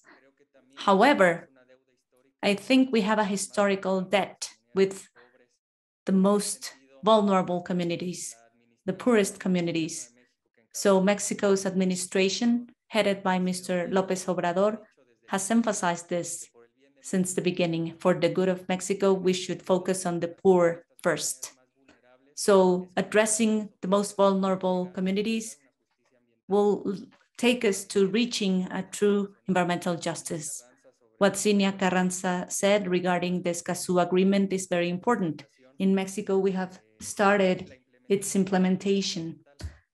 Implementing this agreement is fundamental, not only by the federal government. This is an agreement that makes the three levels of justice participate: federal, state, and municipal levels, and the three powers of state: executive, legislative, and judicial power. This agreement is so wide and so relevant that it involves the participation of all people and the communities, of course, which are key for the implementation of this agreement. I'm pleased to announce that in Mexico, we are in the process of implementing working groups and establishing protocols to protect environmental activists. We are willing to address this issue, and we see it as a debt we have with our people. Thank you very much. Thank you, Ivan. I will quickly move to our second kickoff question. What challenges do you envision to achieve a transition to a low carbon circular economy? Over to you, Mr. Chair. Thank you. And the International Resource Panel tells us that about half of all greenhouse gas emissions are from natural resource extraction and processing, and that efficiently using our resources is a key component of a global sustainability scenario that dramatically reduces these emissions. So reducing, reusing, and recycling the materials we use reduces the resources we use, which can have significant economic, environmental, and social benefits. EPA is in the process of developing a national recycling strategy. The national recycling strategy identifies actions needed by federal and local government, the private sector, and others to create a more effective recycling system. The actions in the strategy will help the United States reach the national recycling goal to increase the recycling rate from 32% to 50% by 2030. Through implementing this strategy, we will bring stakeholders together to tackle challenges in the US recycling system, including confusion about what materials can be recycled, recycling infrastructure that has not kept pace with today's diverse and changing waste stream, reduced markets for recycling materials, and varying methodologies to measure recycling system performance. However, we realize that recycling is not enough to achieve the environmental impact we seek to achieve. So moving forward, EPA is currently looking at the additional challenges that we face in using our materials more efficiently in order to determine which further actions are necessary. The environmental challenges we face are great, but so are the opportunities. And we look forward to working with you all to seize all of these opportunities. Thank you, sir. We will turn to Mr. Rico to comment on a transition to a low carbon circular economy. Con mucho gusto. El programa sectorial. Yes, of course, the sectorial program for the environment and natural resources, that's the program that governs environmental policies in Mexico. It recognizes the importance of addressing climate change and negative impacts of climate change by focusing on adaptation and mitigation.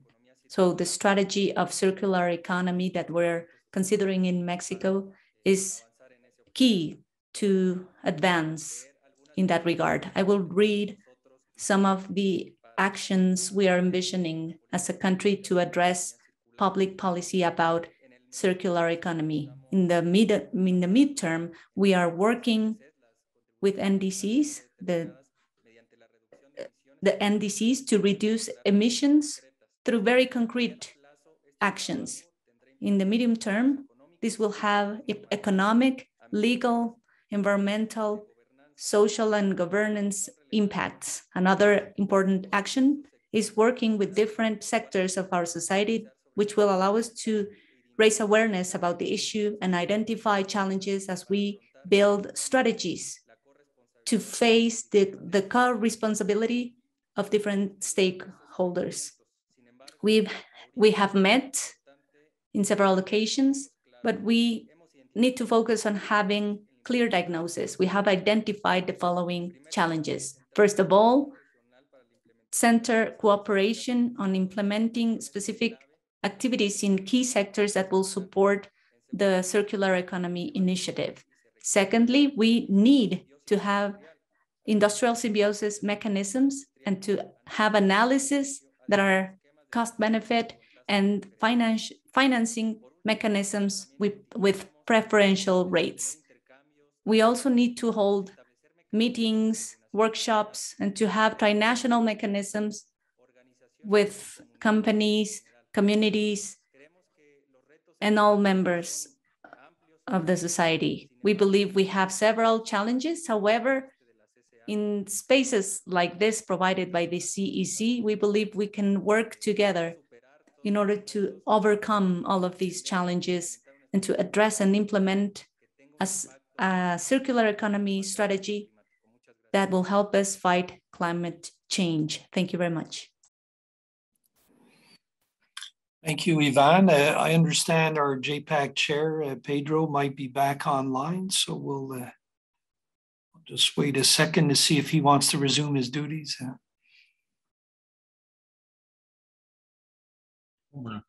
Muchas gracias. Y gracias, Richard, por venir al rescate. Thank you very much, and thank you, Richard, for rescuing me. Our system crashed, but now we will go to a very important part of our session, which is the Q&A session from our audience. This segment will be streamed live, and we're going to focus on the issues that we have addressed previously. These questions will be posed to individual members of the council or all of them. We will begin with the first question. Recent disasters related to climate have told us about difficulties marginalized communities face. We observed that the more marginalized they are, it is harder to prepare for disasters. What should governments and communities do to guarantee that vulnerable communities can seek refuge and to have easy access as more privileged communities have? This is an open question.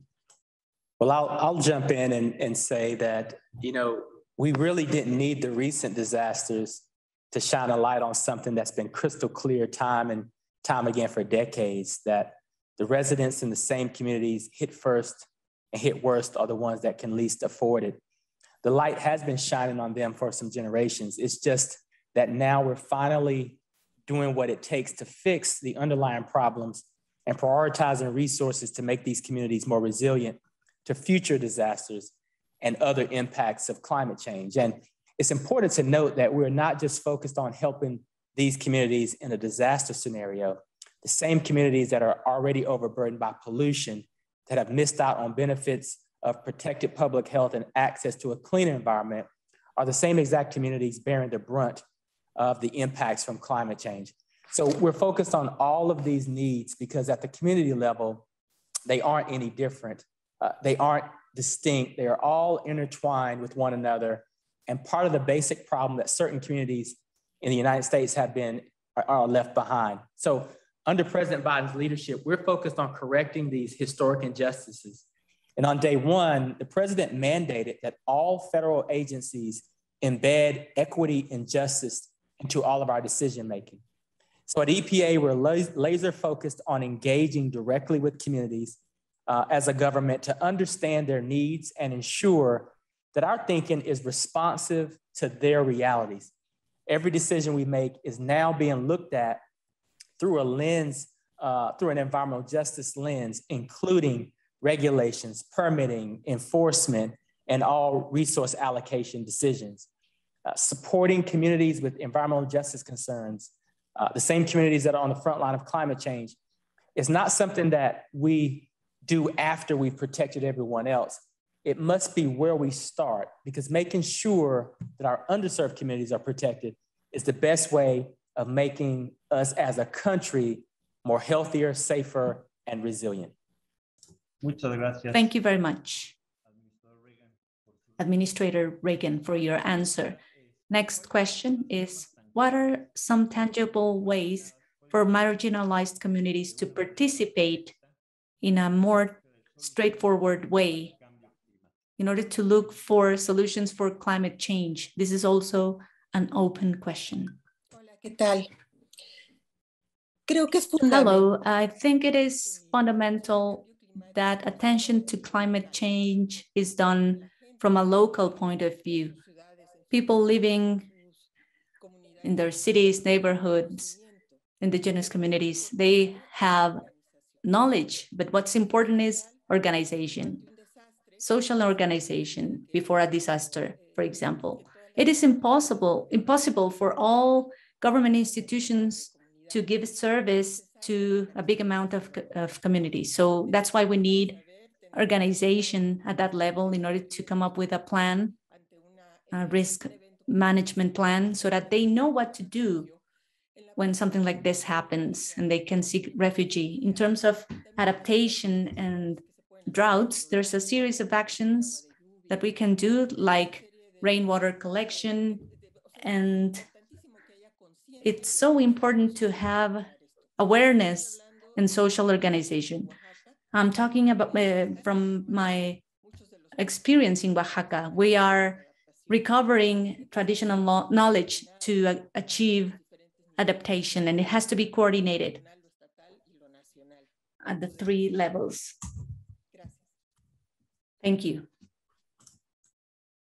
Muchas gracias, Cinia, por tu respuesta. Thank you, Cinia, for your response. Now we'll turn the floor to Ivan Rico. Thank you, Pedro. Just to supplement the answer, indeed, we need to work from the local side. I think there are many ways of organizing in communities that we could take advantage of to work with them as a government and society and government, and a tool that could be very good to order this. I'm talking about Mexico, the territorial ordinances and ecological ordinances at the community level, and we talk about participating community ordinances. This is a tool that communities have to order their territory according to a sustainable utilization of their resources. This protects them, and at the same time, they allow them to make decisions and participate in the future of those natural resources of their water, their land, their air. The Environment Secretariat, this community participating tool can help the communities to be involved in their own destiny, both for them and their resources. So we believe that these different ways of organization that we find in the territories can be channeled or directed through these tools and instruments so that we can have a stronger and more effective solution. I just want to echo the comments of the previous speaker, certainly to underscore that empowering nations and communities themselves is a key part of enabling them to define the solutions themselves as opposed to solutions coming from above. But I'd also flag that marginalization is itself a broad word that could refer to many different forms of marginality, social, economic, political, and otherwise. And that regardless of which aspect we focus on, the need to be a part of decision-making, not just when a crisis emerges, but in the broad context of the socio-economic and political context of discussions and decision making around climate impacts is really an important part of ensuring that the kinds of solutions that are offered are both meaningful and beneficial at the more local level. Thank you very much. Thank you for your comments, Tony. A la última pregunta. And now the last La question. equidad ambiental hoy, Environmental la equity. diferencia para mañana. How is it applied now as compared to tomorrow? Again, must start with communities that have been the most impacted and are the most vulnerable to the climate crises. That must be centered, as has been repeated today. I also want to say that it's impossible to achieve environmental justice without racial justice. And the role that racial discrimination has played in how certain communities' lives are devalued and neglected. And we have a great example with COVID and the disproportionate impacts on poor people and communities of color and those in high pollution areas. And which we saw with COVID, the protection started with those that are most vulnerable, with the elderly and immunocompromised. And we saw major societal shifts that previously would have been thought impossible. And we didn't center how to, profiting from the pandemic or how to commodify it, such as with vaccines. That would be nonsensical. And we have to do the same with the climate crisis. We have to center improving air quality and public health. We have to transition off of fossil fuels, and we have to reduce greenhouse gas emissions in the most polluted communities. And we also have to ensure that communities that are most vulnerable are also economically transitioned, that they have access to training, to the new technological jobs, and that they benefit from investments. And we need to make renewable technologies economically accessible and normalize them in the most vulnerable communities. And we also need to shift the baseline assessment to include all true social costs and really moving beyond a traditional cost benefit analysis that is industry centered in order to make the appropriate investments. And number two is that false solutions must be rejected. We have a pattern of where decision makers are bifurcating or divorcing air pollution from greenhouse gas emission reduction efforts in the climate crisis. And of course, those happen together, so they need to be addressed together. We also need to move from focusing on mitigation to transformation. So moving from protecting current industry to transforming our economy. So we've seen with offsets, with cap and trade, with carbon capture and sequestration, that those are very expensive, they're largely unproven, and they're too slow.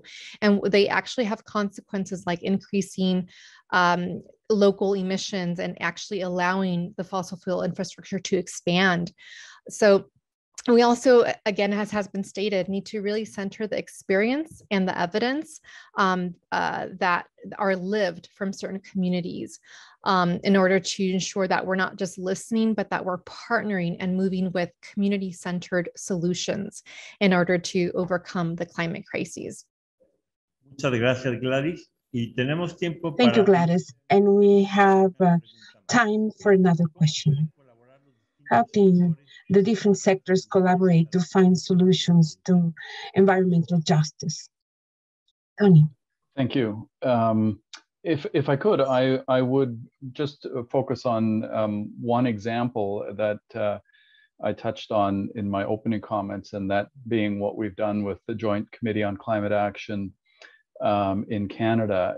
It's not a full solution, but it's a part of the solution, which is to say that with support from the federal government, we've been able to convene a table with representatives from federal government, from various departments, quite a large number, and First Nations representatives from across the country to come together at a joint table, typically every 3 to 4 months. Even through COVID, we've been able to do this virtually, and so seen some real promise and success in that.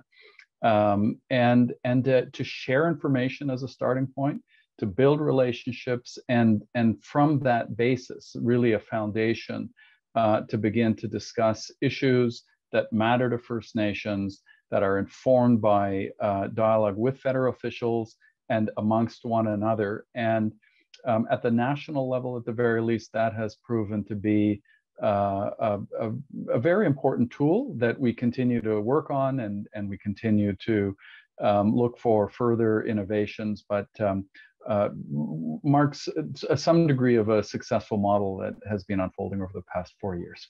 Thank you. Muchas gracias, Antonio. Llegó el momento de agradecer Thank you. So it's time to appreciate the a los members expertos and invitados the y del experts, público que nos acompaña el día de hoy guests, por and todas sus aportaciones. attendees. Thank you all for Vamos a all your pasar contributions. And now we will go to announcements, starting by Administrator Regan. Well, thank you. And, during the climate summit hosted by President Biden in April, he highlighted the global imperative to provide urgent support to adapt and build resilience to the climate crisis, among other actions, particularly for vulnerable communities and countries, which we've been talking about today. The climate crisis poses increasing challenges, impacts more and more communities, and leads to more frequent flooding, stronger storms, and catastrophic wildfires. Vulnerable communities are suffering first and worst from these climate impacts, and the need to build resilience is growing more urgent. To address this need, I am pleased to announce that the CEC will be launching a grants program, EJ for Climate, to work with underserved and vulnerable communities and indigenous communities in Canada, Mexico, and the United States to prepare them for climate-related impacts.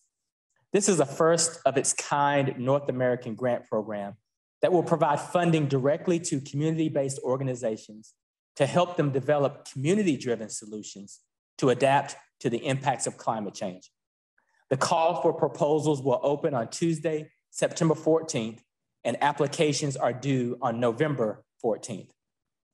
Following this competitive process, the most innovative and impactful projects will be approved and announced by the Council. We're really excited to make this announcement and looking forward to the results.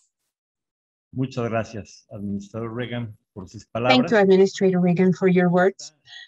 The second question has to do, the second announcement, he corrects, has to do with Rico, alternate representative of Mexico.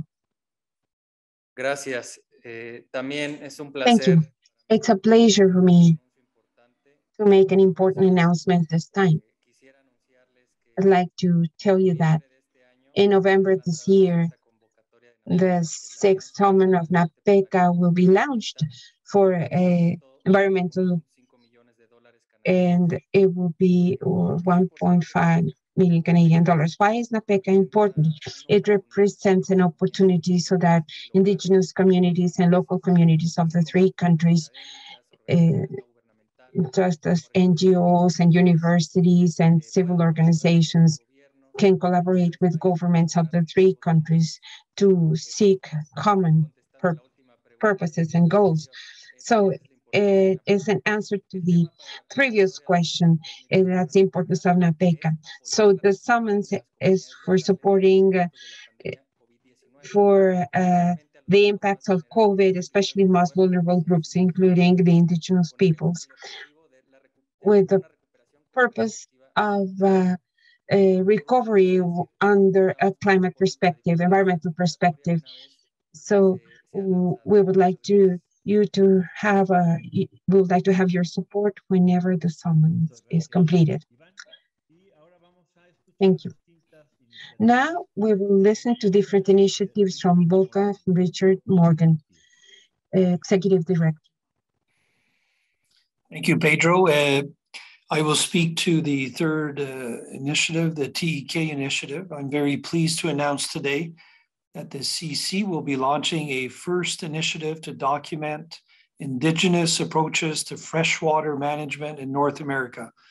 The development of this initiative was led by the members of the Traditional Ecological Knowledge Expert Group, known as the TEK Expert Group, who pointed to water as being a core priority of the new CEC strategic plan.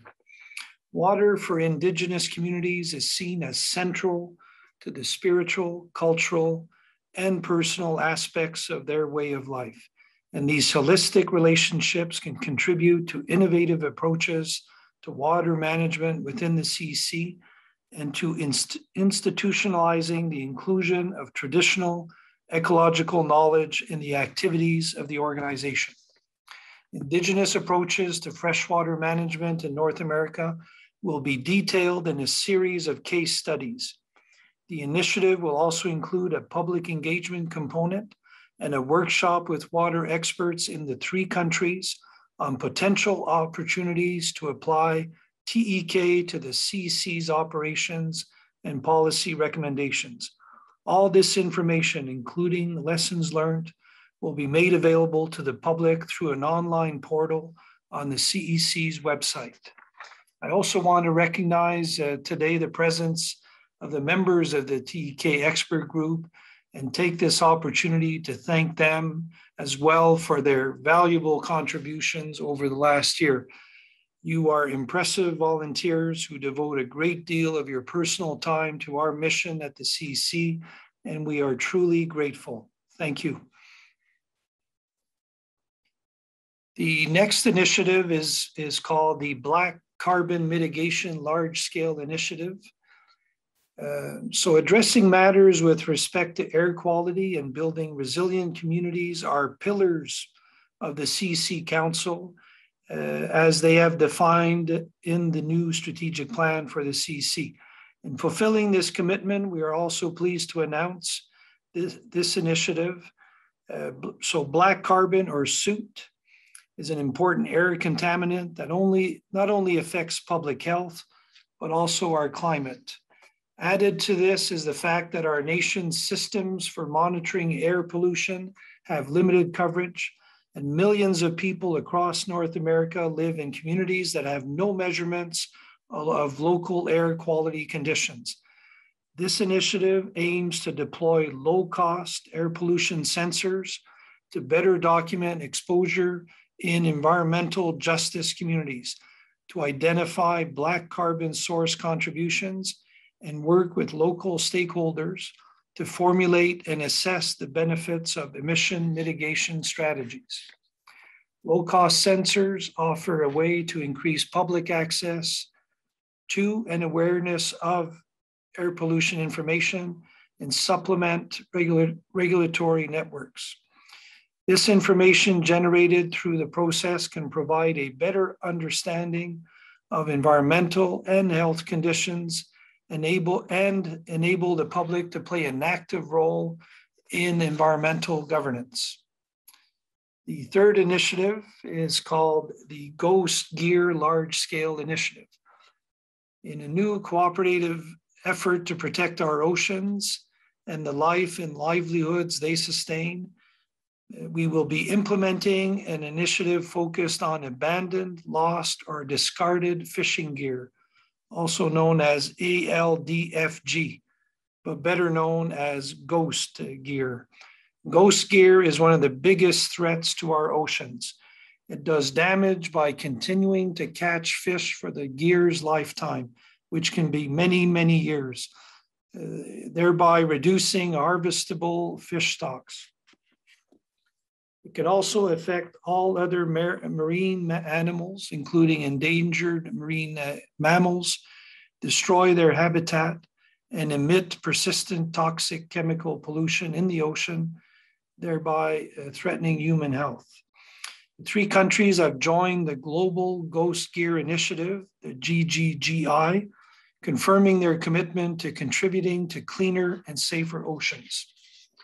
Building on projects already underway in the 3 countries under the GGGI, this CEC initiative will help build awareness about the impact of ghost gear, promote best practices to prevent ghost gear, identify areas with high level of ghost gear, and support its safe retrieval.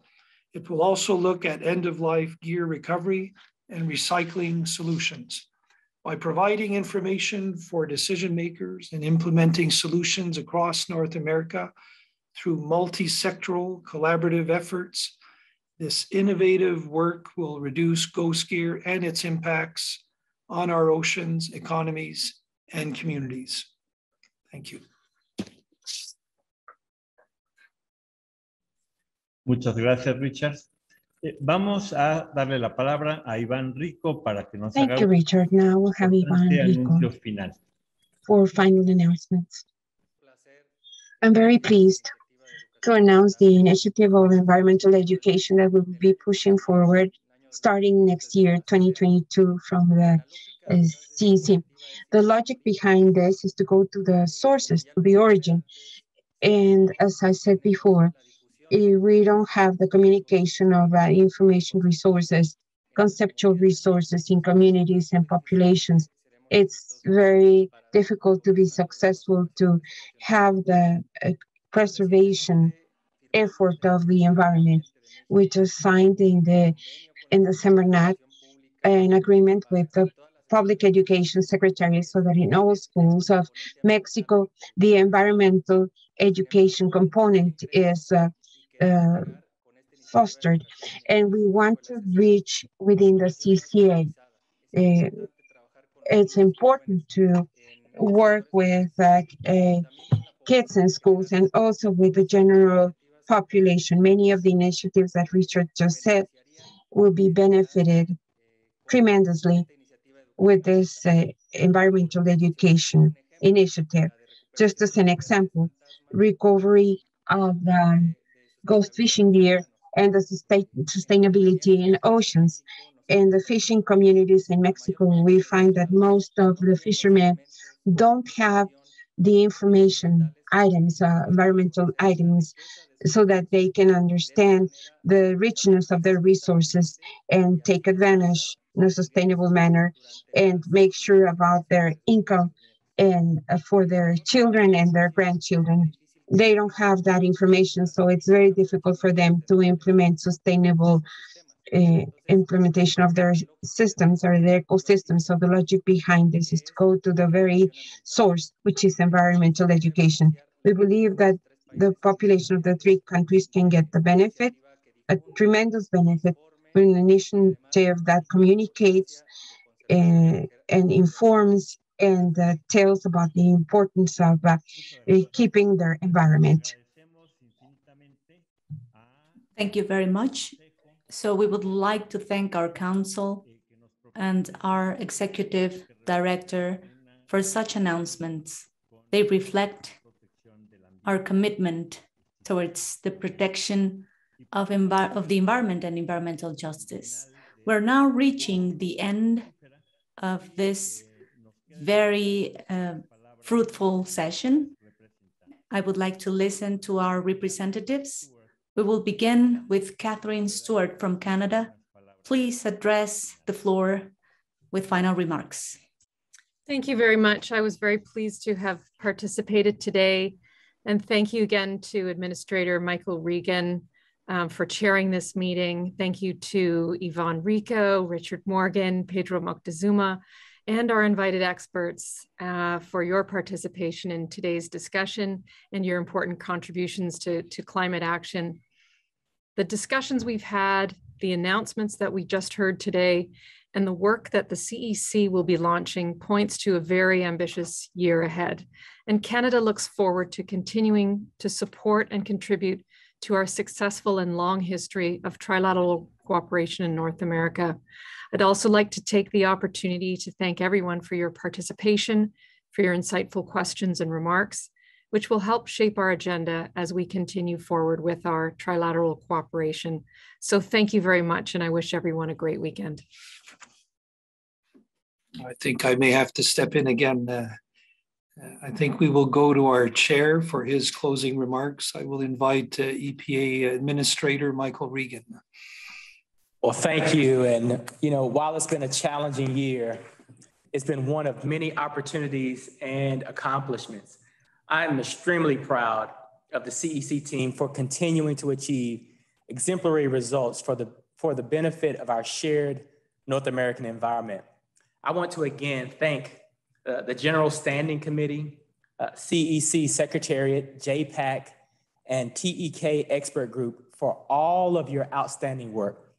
I also want to express a special thanks to the CEC Secretariat and EPA staff for their hard work in organizing this virtual event within such a short time frame. Finally, I want to thank you, Mr. Rico, Ms. Stewart, for your participation today. And I look forward to continuing and strengthening the US, Mexico, and Canada cooperation through the CEC. And with that, I am now passing the baton to Mexico, which will serve as the new council chair. Thank you all. Thank you, sir. Thank you, Mr. Chairman. I will now invite Ivan Rico on behalf of Mexico to close this meeting. Thank you very much, Richard. And I would like to take the opportunity to thank Administrator Regan and as well as Catherine Stewart and Minister Wilkinson, of course, Richard Morgan and everyone at the JPAC and the General Standing Committee and everyone at the Secretariat. They all did amazing work in organizing this event. And of course, the coordination and by our previous chair, the United States. I'd like to say that the projects and initiatives that have just been announced will have very good impact and success for our region. The grants for resiliency and environmental justice, the NAPICA project, as well as the other initiatives announced by Richard, together with the environmental education initiative. I think that they will all help us make progress in reaching CEC's goals. As we heard it, Mexico is taking on the chair of the council to coordinate regional efforts for the implementation of the CEC strategic plan. We'd like to thank you all for the commitment, for the US commitment who was in front of the CEC delivering great results. It will be an honor to chair the 29th regular session of the CEC in June 2022.